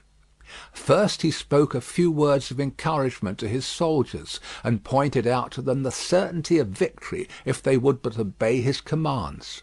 Castruccio had noticed how the enemy had placed all his best troops in the centre of the line of battle, and his less reliable men on the wings of the army, whereupon he did exactly the opposite, putting his most valiant men on the flanks, while those on whom he could not so strongly rely he moved to the centre. Observing this order of battle, he drew out of his lines and quickly came in sight of the hostile army, who, as usual, had come in their insolence to defy him. He then commanded his centre squadrons to march slowly, whilst he moved rapidly forward those on the wings. Thus, when they came into contact with the enemy, only the wings of the two armies became engaged, while the centre battalions remained out of action, for these two portions of the line of battle were separated from each other by a long interval, and thus unable to reach each other. By this expedient the more valiant part of Castruccio's men were opposed to the weaker part of the enemy's troops, and the most efficient men of the enemy were disengaged, and thus the Florentines were unable to fight with those who were arrayed opposite to them, or to give any assistance to their own flanks. So, without much difficulty, Castruccio put the enemy to flight on both flanks, and the centre battalions took to flight when they found themselves exposed to attack without having a chance of displaying their valour. The defeat was complete, and the loss in men very heavy, there being more than 10,000 men killed, with many officers and knights of the Guelph party in Tuscany, and also many princes who had come to help them, among whom were Piero, the brother of King Ruberto, and Carlo his nephew, and Filippo the lord of Taranto. On the part of Castruccio, the loss did not amount to more than 300 men, among whom was Francesco, the son of Uguccione, who, being young and rash, was killed in the first onset. This victory so greatly increased the reputation of Castruccio that Uguccione conceived some jealousy and suspicion of him, because it appeared to Uguccione that this victory had given him no increase of power, but rather diminished it. Because of this mind he only waited for an opportunity to give effect to it. This occurred on the death of Pier Agnolo Micheli, a man of great repute and abilities in Lucca, the murderer of whom fled to the house of Castruccio for refuge. On the sergeants of the captain going to arrest the murderer, they were driven off by Castruccio, and the murderer escaped. This affair coming to the knowledge of Uguccione, who was then at Pisa, it appeared to him a proper opportunity to punish Castruccio. He therefore sent for his son Neri, who was the governor of Lucca, and commissioned him to take Castruccio prisoner at a banquet and put him to death. Castruccio, fearing no evil, went to the governor in a friendly way, was entertained at supper, and then thrown into prison. But Neri, fearing to put him to death lest the people should be incensed, kept him alive in order to hear further from his father concerning his intentions. Uguccione cursed the hesitation and cowardice of his son, and at once set out from Pisa to Lucca with 400 horsemen to finish the business in his own way. But he had not yet reached the baths when the Pisans rebelled and put his deputy to death, and created Count Gaddo della Gherardesca their lord. Before Uguccione reached Lucca, he heard of the occurrences at Pisa, but it did not appear wise to him to turn back, lest the Lucchese, with the example of Pisa before them, should close their gates against him. But the Lucchese, having heard of what happened at Pisa, availed themselves of this opportunity to demand the liberation of Castruccio, notwithstanding that Uguccione had arrived in their city. They first began to speak of it in private circles, afterwards openly in the squares and streets. Then they raised a tumult, and with arms in their hands went to Uguccione and demanded that Castruccio should be set at liberty. Uguccione, fearing that worse might happen, released him from prison, whereupon Castruccio gathered his friends around him, and with the help of the people attacked Uguccione, who, finding he had no resource but in flight, rode away with his friends to Lombardy, to the lords of Scala, where he died in poverty. But Castruccio from being a prisoner became almost a prince in Lucca, and he carried himself so discreetly with his friends and the people that they appointed him captain of their army for 1 year. Having obtained this, and wishing to gain renown in war, he planned the recovery of the many towns which had rebelled after the departure of Uguccione, and with the help of the Pisans, with whom he had concluded a treaty, he marched to Serezzana. To capture this place he constructed a fort against it, which is called today Zerezzanello. In the course of 2 months Castruccio captured the town. With the reputation gained at that siege, he rapidly seized Massa, Carrara, and Lavenza, and in short time had overrun the whole of Lunigiana. In order to close the pass which leads from Lombardy to Lunigiana, he besieged Pontremoli and wrested it from the hands of Messer Anastasio Pallavicini, who was the lord of it. After this victory he returned to Lucca, and was welcomed by the whole people. And now Castruccio, deeming it imprudent any longer to defer making himself a prince, got himself created the lord of Lucca by the help of Pazzino del Poggio, Puccinello dal Portico, Francesco Boccansacchi, and Cecco Guinigi, all of whom he had corrupted. And he was afterwards solemnly and deliberately elected prince by the people. At this time Frederick of Bavaria, the king of the Romans, came into Italy to assume the imperial crown, and Castruccio, in order that he might make friends with him, met him at the head of 500 horsemen. Castruccio had left as his deputy in Lucca Pagolo Guinigi, who was held in high estimation because of the people's love for the memory of his father. Castruccio was received in great honour by Frederick, and many privileges were conferred upon him, and he was appointed the emperor's lieutenant in Tuscany. At this time the Pisans were in great fear of Gaddo della Gherardesca, whom they had driven out of Pisa, and they had recourse for assistance to Frederick. Frederick created Castruccio the lord of Pisa, and the Pisans, in dread of the Guelph party, and particularly of the Florentines, were constrained to accept him as their lord. Frederick, having appointed a governor in Rome to watch his Italian affairs, returned to Germany. All the Tuscan and Lombardian Ghibellines, who followed the imperial lead, had recourse to Castruccio for help and counsel, and all promised him the governorship of his country, if enabled to recover it with his assistance. Among these exiles were Matteo Guidi, Nardo Scolari, Lapo Uberti, Gerozzo Nardi, and Piero Buonaccorsi, all exiled Florentines and Ghibellines. Castruccio had the secret intention of becoming the master of all Tuscany by the aid of these men and of his own forces, and in order to gain greater weight in affairs he entered into a league with Messer Matteo Visconti, the Prince of Milan, and organized for him the forces of his city and the country districts. As Lucca had 5 gates, he divided his own country districts into 5 parts, which he supplied with arms, and enrolled the men under captains and ensigns, so that he could quickly bring into the field 20,000 soldiers, without those whom he could summon to his assistance from Pisa. While he surrounded himself with these forces and allies, it happened that Messer Matteo Visconti was attacked by the Guelphs of Piacenza, who had driven out the Ghibellines with the assistance of a Florentine army and the King Ruberto.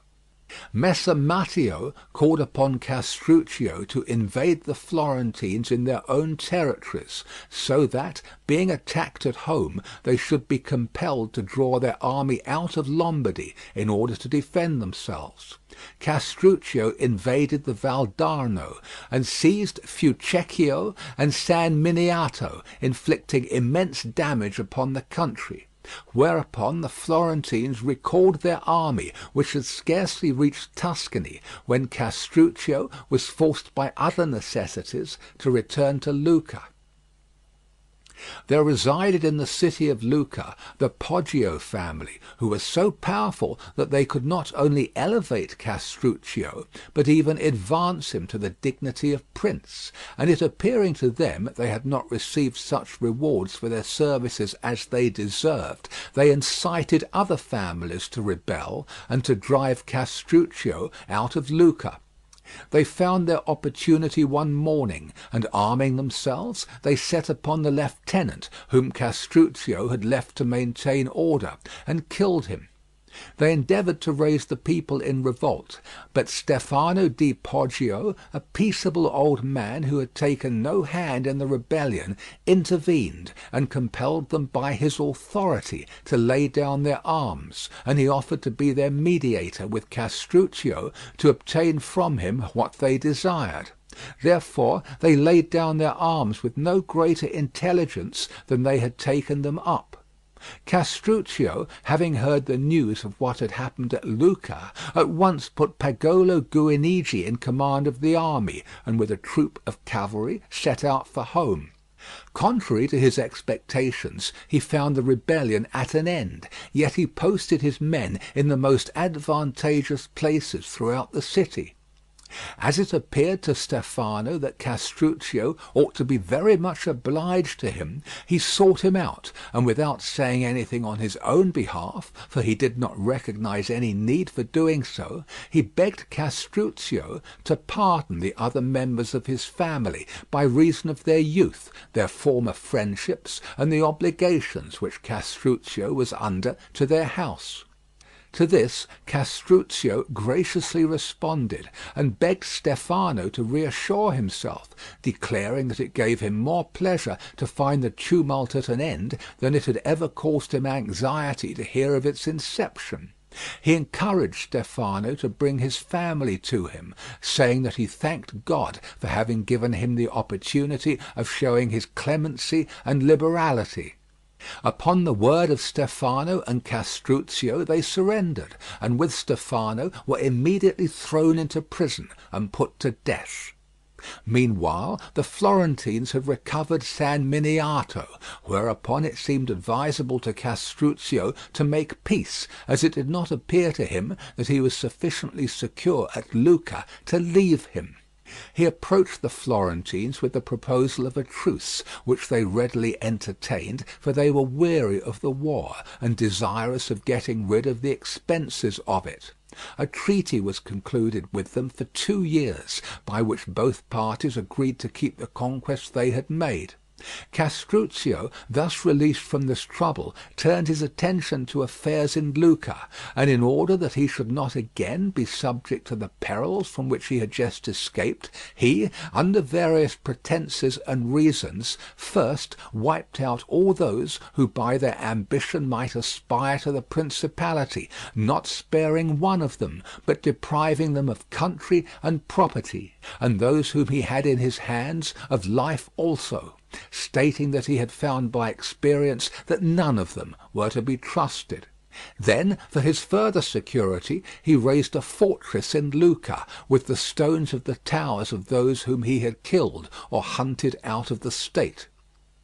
Whilst Castruccio made peace with the Florentines and strengthened his position in Lucca, he neglected no opportunity, short of open war, of increasing his importance elsewhere.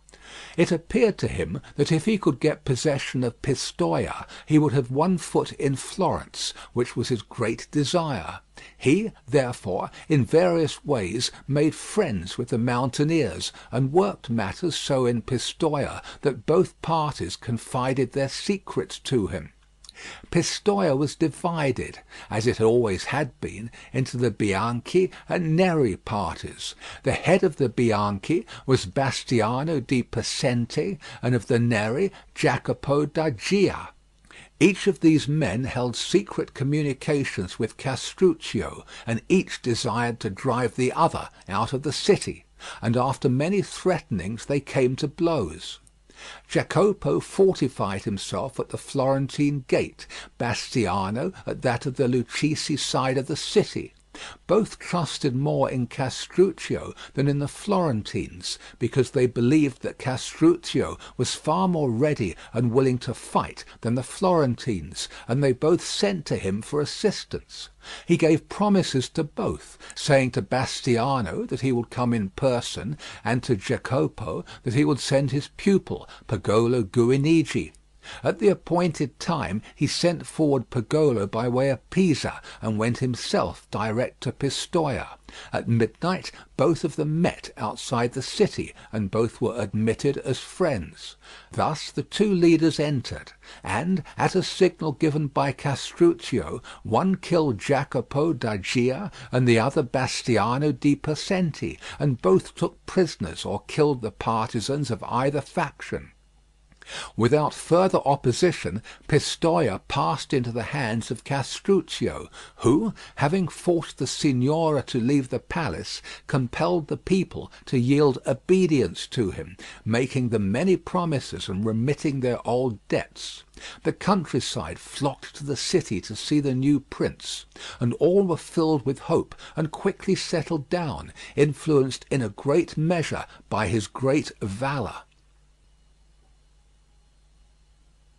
End of the life of Castruccio Castracani of Lucca, Part 1. Part 2. About this time great disturbances arose in Rome, owing to the dearness of living which was caused by the absence of the pontiff at Avignon. The German governor, Enrico, was much blamed for what happened, murders and tumults following each other daily, without his being able to put an end to them. This caused Enrico much anxiety lest the Romans should call in Ruberto, the king of Naples, who would drive the Germans out of the city and bring back the Pope. Having no nearer friend to whom he could apply for help than Castruccio, he sent to him, begging him not only to give him assistance, but also to come in person to Rome. Castruccio considered that he ought not to hesitate to render the emperor this service, because he believed that he himself would not be safe if at any time the emperor ceased to hold Rome. Leaving Pagolo Guinigi in command at Lucca, Castruccio set out for Rome with 600 horsemen, where he was received by Enrico with the greatest distinction. In a short time the presence of Castruccio obtained such respect for the emperor that, without bloodshed or violence, good order was restored, chiefly by reason of Castruccio having sent by sea from the country round Pisa large quantities of corn, and thus removed the source of the trouble. When he had chastised some of the Roman leaders and admonished others, voluntary obedience was rendered to Enrico.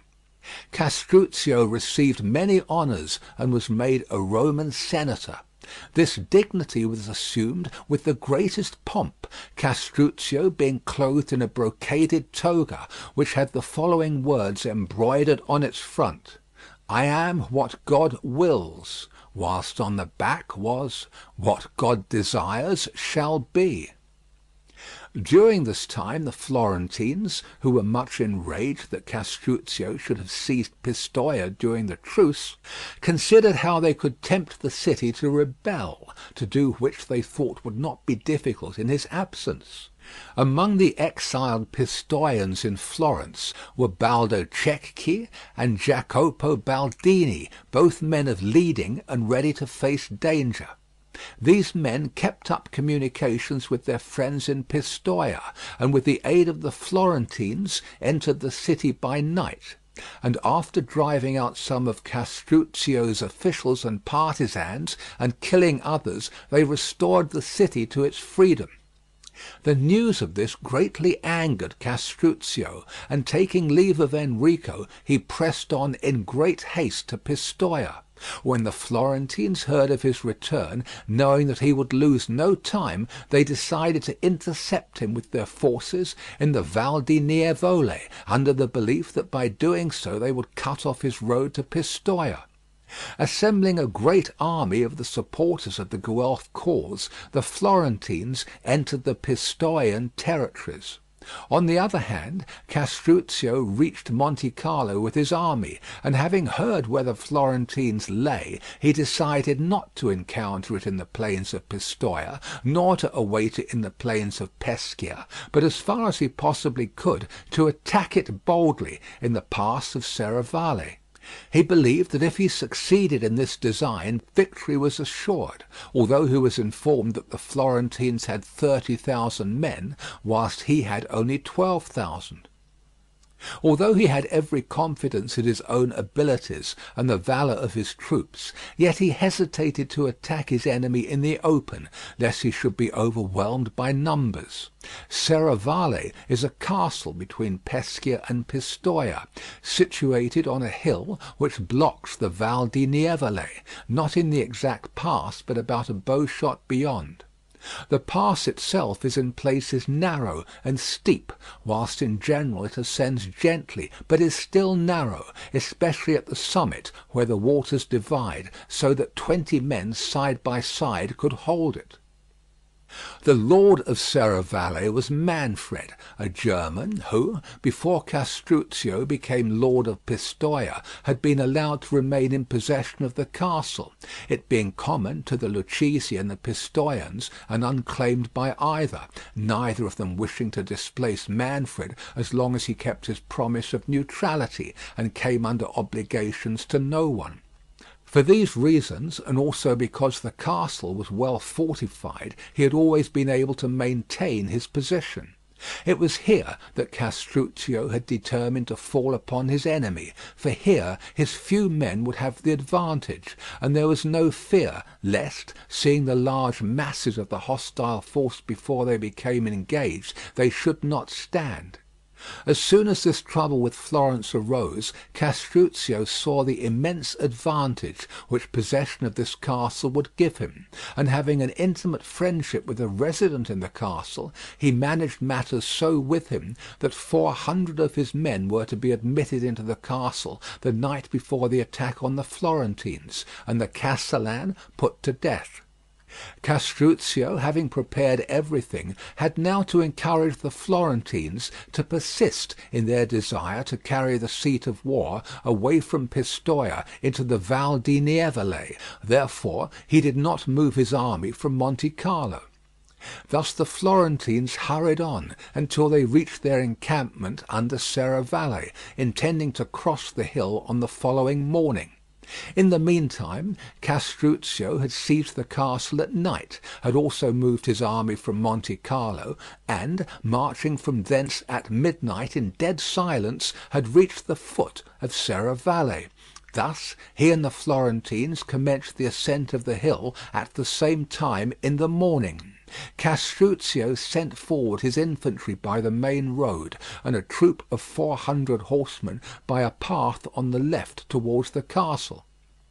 The Florentines sent forward 400 cavalry ahead of their army, which was following, never expecting to find Castruccio in possession of the hill, nor were they aware of his having seized the castle. Thus it happened that the Florentine horsemen mounting the hill were completely taken by surprise when they discovered the infantry of Castruccio, and so close were they upon it they had scarcely time to pull down their visors. It was a case of unready soldiers being attacked by ready, and they were assailed with such vigour that with difficulty they could hold their own, although some few of them got through. When the noise of the fighting reached the Florentine camp below, it was filled with confusion. The cavalry and infantry became inextricably mixed. The captains were unable to get their men either backward or forward, owing to the narrowness of the pass, and amid all this tumult no one knew what ought to be done or what could be done. In a short time the cavalry who were engaged with the enemy's infantry were scattered or killed without having made any effective defence because of their unfortunate position, although in sheer desperation they had offered a stout resistance.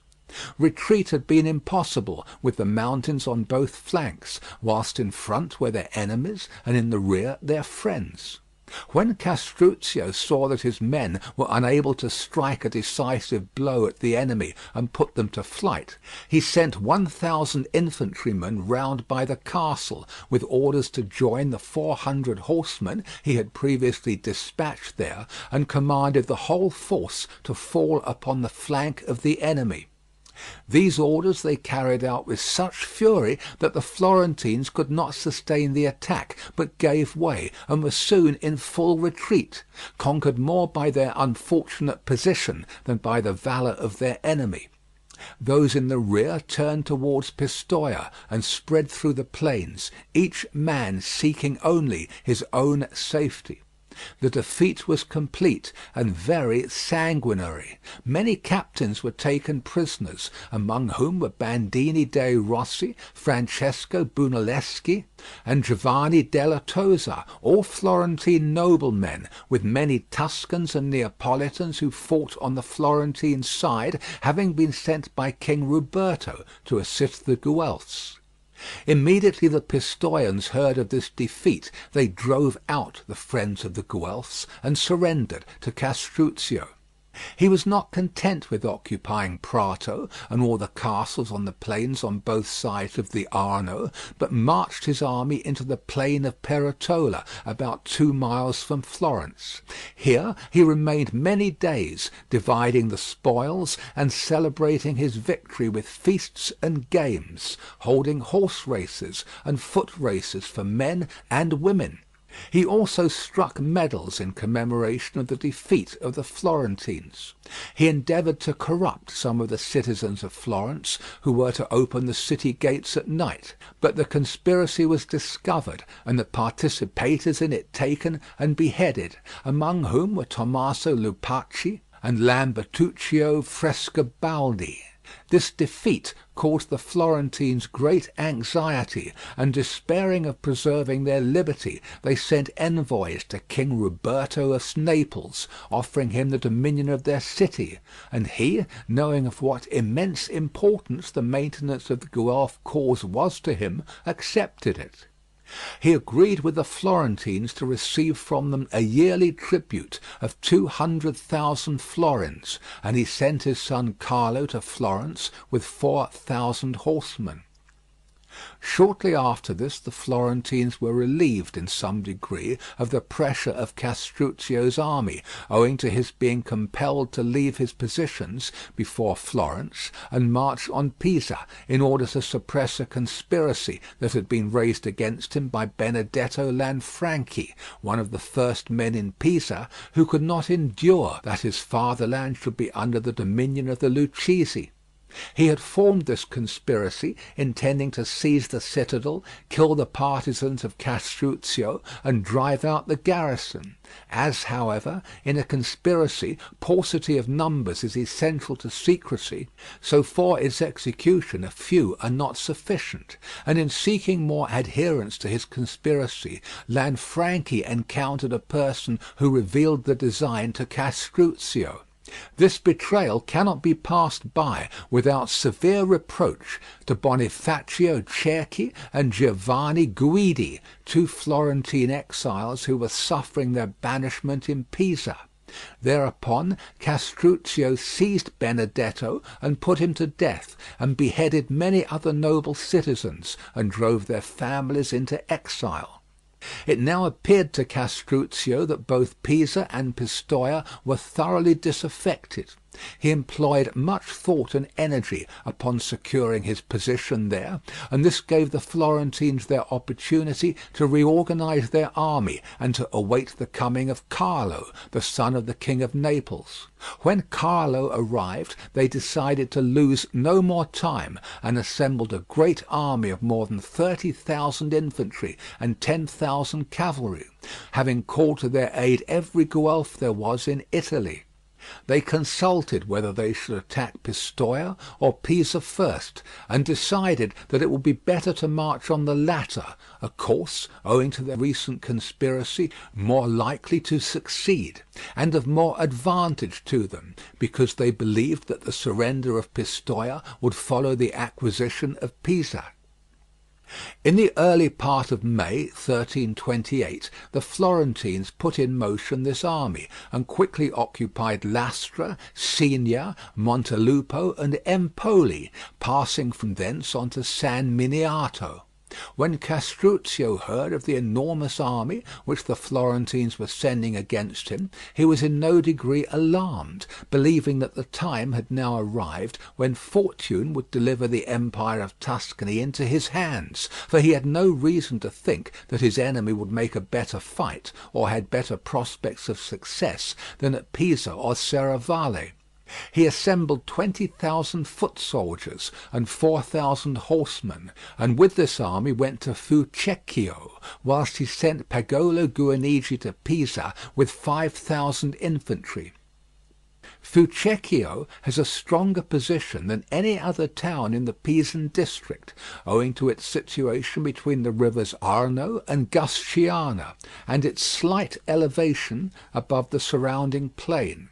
Moreover, the enemy could not hinder its being victualled unless they divided their forces, nor could they approach it either from the direction of Lucca or Pisa, nor could they get through to Pisa, or attack Castruccio's forces except at a disadvantage.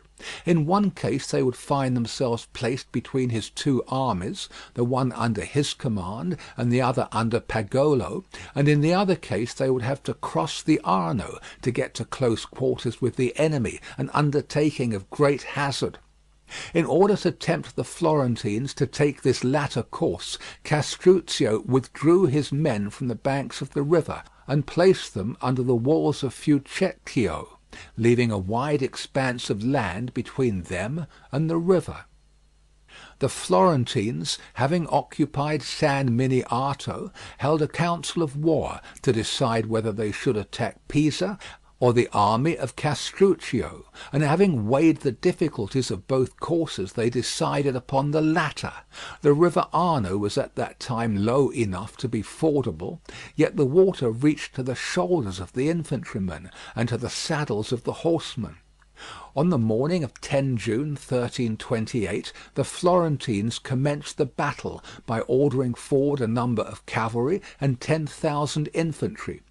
Castruccio, whose plan of action was fixed, and who well knew what to do, at once attacked the Florentines with 5,000 infantry and 3,000 horsemen, not allowing them to issue from the river before he charged them. He also sent 1,000 light infantry up the river bank, and the same number down the Arno. The infantry of the Florentines were so much impeded by their arms and the water that they were not able to mount the banks of the river, whilst the cavalry had made the passage of the river more difficult for the others, by reason of the few who had crossed having broken up the bed of the river, and this being deep with mud, many of the horses rolled over with their riders, and many of them had stuck so fast that they could not move. When the Florentine captains saw the difficulties their men were meeting, they withdrew them and moved higher up the river, hoping to find the river bed less treacherous and the banks more adapted for landing. These men were met at the bank by the forces which Castruccio had already sent forward, who, being light armed with bucklers and javelins in their hands, let fly with tremendous shouts into the faces and bodies of the cavalry. The horses, alarmed by the noise and the wounds, would not move forward, and trampled each other in great confusion. The fight between the men of Castruccio and those of the enemy who succeeded in crossing was sharp and terrible. Both sides fought with the utmost desperation, and neither would yield. The soldiers of Castruccio fought to drive the others back into the river, whilst the Florentines strove to get a footing on land, in order to make room for the others pressing forward, who, if they could but get out of the water, would be able to fight, and and in this obstinate conflict they were urged on by their captains. Castruccio shouted to his men that these were the same enemies whom they had before conquered at Serravalle, whilst the Florentines reproached each other that the many should be overcome by the few. At length Castruccio, seeing how long the battle had lasted, and that both his men and the enemy were utterly exhausted, and that both sides had many killed and wounded, pushed forward another body of infantry to take up a position at the rear of those who were fighting. He then commanded these latter to open their ranks, as if they intended to retreat, and one part of them to turn to the right and another to the left. This cleared a space of which the Florentines at once took advantage, and thus gained possession of a portion of the battlefield. But when these tired soldiers found themselves at close quarters with Castruccio's reserves, they could not stand against them, and at once fell back into the river. The cavalry of either side had not as yet gained any decisive advantage over the other, because Castruccio, knowing his inferiority in this arm, had commanded his leaders only to stand on the defensive against the attacks of their adversaries, as he hoped that when he had overcome the infantry he would be able to make short work of the cavalry. This fell out as he had hoped, for when he saw the Florentine army driven back across the river, he ordered the remainder of his infantry to attack the cavalry of the enemy. This they did with lance and javelin, and, joined by their own cavalry, fell upon the enemy with the greatest fury, and soon put him to flight.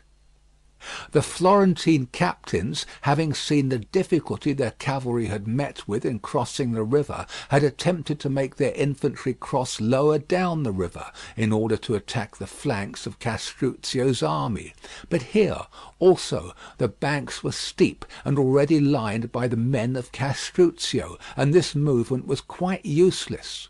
Thus the Florentines were so completely defeated at all points that scarcely a third of them escaped, and Castruccio was again covered with glory. Many captains were taken prisoners, and Carlo, the son of King Ruberto, with Michelagnolo Falcone and Taddeo degli Albizzi, the Florentine commissioners, fled to Empoli. If the spoils were great, the slaughter was infinitely greater, as might be expected in such a battle. Of the Florentines there fell 20,231 men, whilst Castruccio lost 1,570 men. But fortune, growing envious of the glory of Castruccio, took away his life just at the time when she should have preserved it, and thus ruined all those plans which for so long a time he had worked to carry into effect, and in the successful prosecution of which nothing but death could have stopped him. Castruccio was in the thick of the battle the whole of the day, and when the end of it came, although fatigued and overheated, he stood at the gate of Fucecchio to welcome his men on their return from victory, and personally thank them. He was also on the watch for any attempt of the enemy to retrieve the fortunes of the day, he being of the opinion that it was the duty of a good general to be the first man in the saddle and the last out of it. Here Castruccio stood exposed to a wind, which often rises at midday on the banks of the Arno, and which is often very unhealthy. From this he took a chill, of which he thought nothing, as he was accustomed to such troubles, but it was the cause of his death. On the following night he was attacked with high fever, which increased so rapidly that the doctors saw it must prove fatal.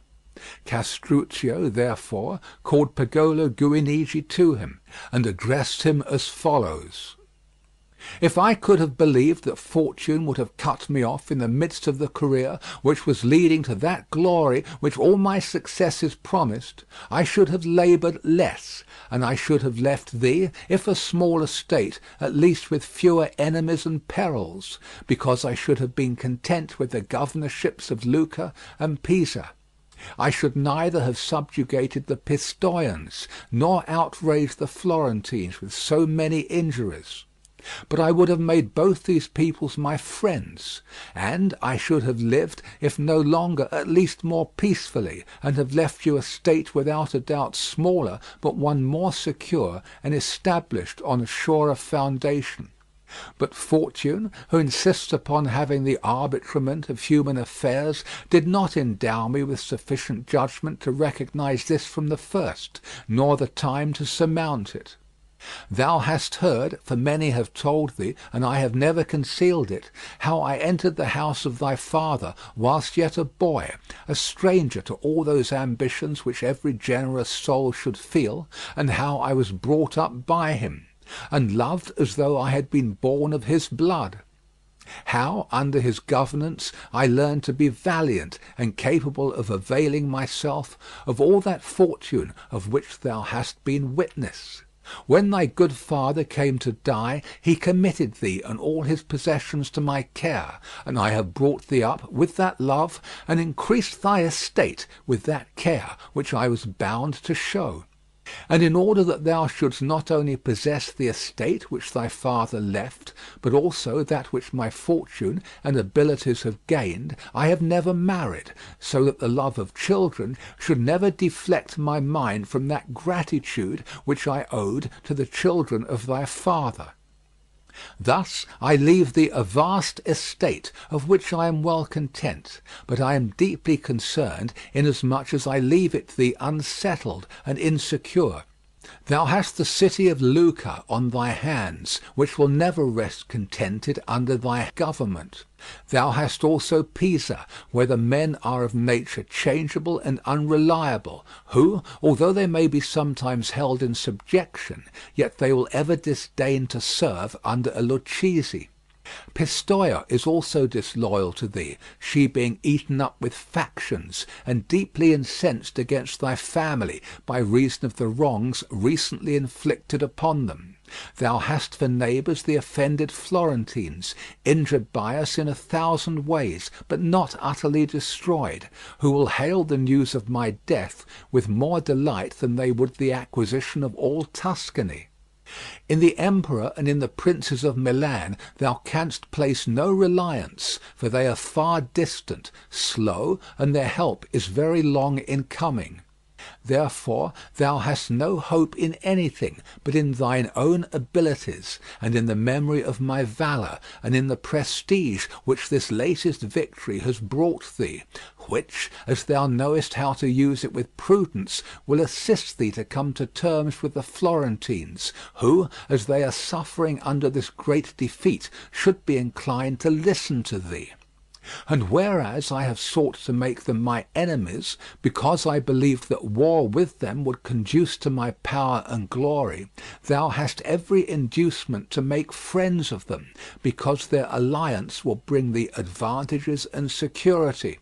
It is of the greatest importance in this world that a man should know himself and the measure of his own strength and means, and he who knows that he has not a genius for fighting must learn how to govern by the arts of peace. And it will be well for thee to rule thy conduct by my counsel, and to learn in this way to enjoy what my life work and dangers have gained. And in this thou wilt easily succeed when thou hast learnt to believe that what I have told thee is true, and thou wilt be doubly indebted to me, in that I have left thee this realm and have taught thee how to keep it. After this there came to Castruccio those citizens of Pisa, Pistoia, and Lucca who had been fighting at his side, and whilst recommending Pagolo to them, and making them swear obedience to him as a successor, he died. He left a happy memory to those who had known him, and no prince of those times was ever loved with such devotion as he was. His obsequies were celebrated with every sign of mourning, and he was buried in San Francesco at Lucca. Fortune was not so friendly to Pagolo Guinigi as she had been to Castruccio, for he had not the abilities. Not long after the death of Castruccio, Pagolo lost Pisa, and then Pistoia, and only with difficulty held on to Lucca. This latter city continued in the family of Guinigi until the time of the great-grandson of Pagolo. From what has been related here, it will be seen that Castruccio was a man of exceptional abilities, not only measured by men of his own time, but also by those of an earlier date. In stature he was above the ordinary height, and perfectly proportioned.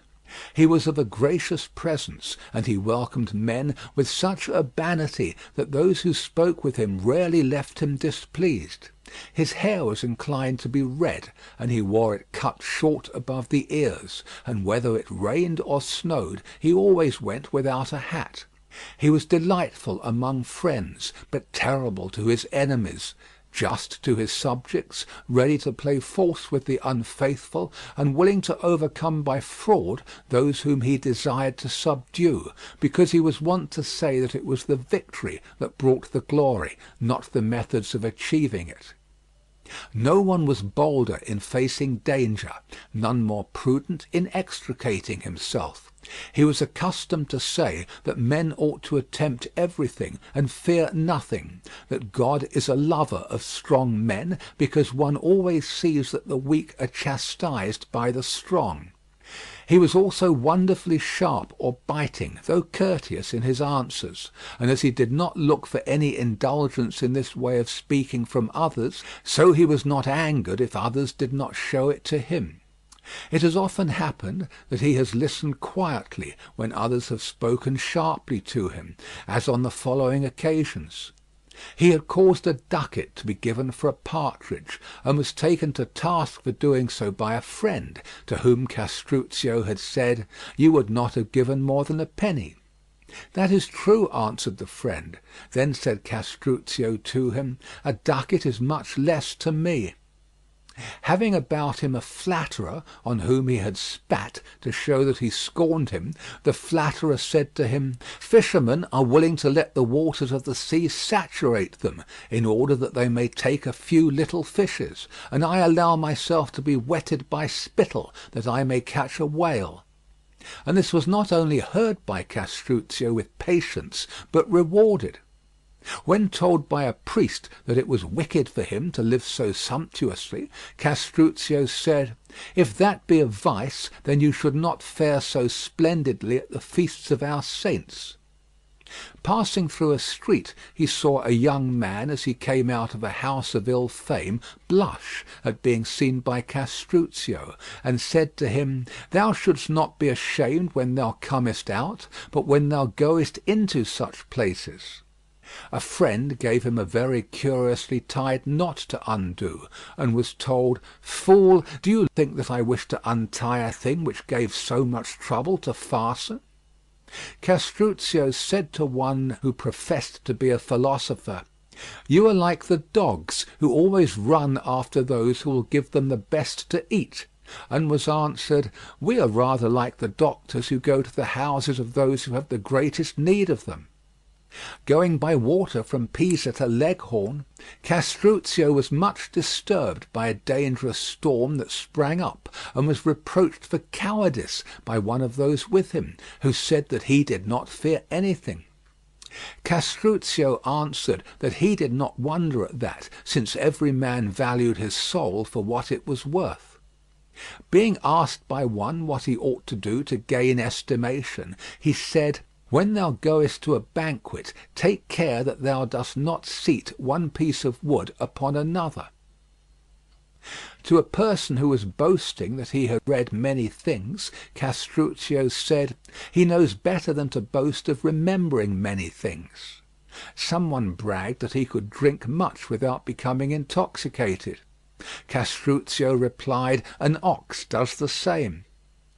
Castruccio was acquainted with a girl with whom he had had intimate relations, and being blamed by a friend who told him that it was undignified for him to be taken in by a woman, he said, "She has not taken me in, I have taken her."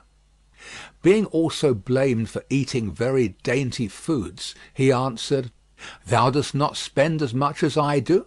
And being told that it was true, he continued, "Then thou art more avaricious than I am gluttonous." Being invited by Taddeo Bernardi, a very rich and splendid citizen of Lucca, to supper, he went to the house, and was shown by Taddeo into a chamber hung with silk, and paved with fine stones representing flowers and foliage of the most beautiful colouring. Castruccio gathered some saliva in his mouth, and spat it out upon Taddeo, and seeing him much disturbed by this, said to him, "I knew not where to spit in order to offend thee less." Being asked how Caesar died, he said, "God willing, I will die as he did."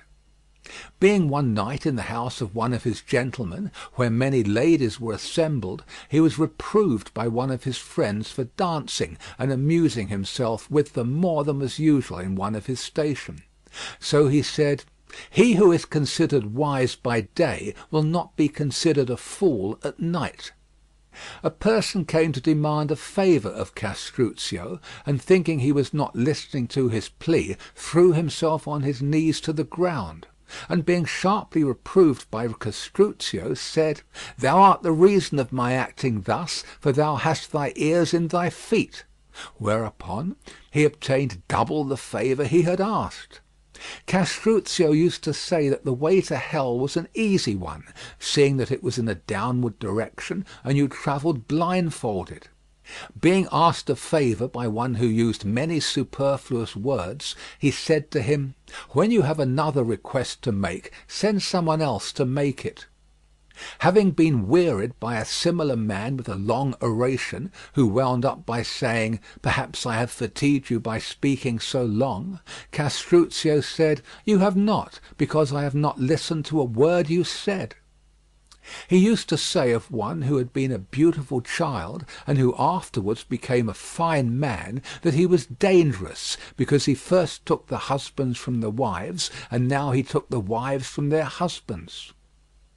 To an envious man who laughed, he said, "Do you laugh because you are successful, or because another is unfortunate?" Whilst he was still in the charge of Messer Francesco Guinigi, one of his companions said to him, "What shall I give you if you will let me give you a blow on the nose?" Castruccio answered, "A helmet." Having put to death a citizen of Lucca who had been instrumental in raising him to power, and being told that he had done wrong to kill one of his old friends, he answered that people deceived themselves. He had only killed a new enemy. Castruccio praised greatly those men who intended to take a wife and then did not do so, saying that they were like men who said they would go to sea and then refused when the time came. He said that it always struck him with surprise that whilst men in buying an earthen or glass vase would sound it first to learn if it were good, yet in choosing a wife they were content with only looking at her. He was once asked in what manner he would wish to be buried when he died, and answered, "With the face turned downward, for I know when I am gone this country will be turned upside down." On being asked if it had ever occurred to him to become a friar in order to save his soul, he answered that it had not, because it appeared strange to him that Fra Lazzaroni should go to paradise and Uguccione della Fagiuola to the Inferno.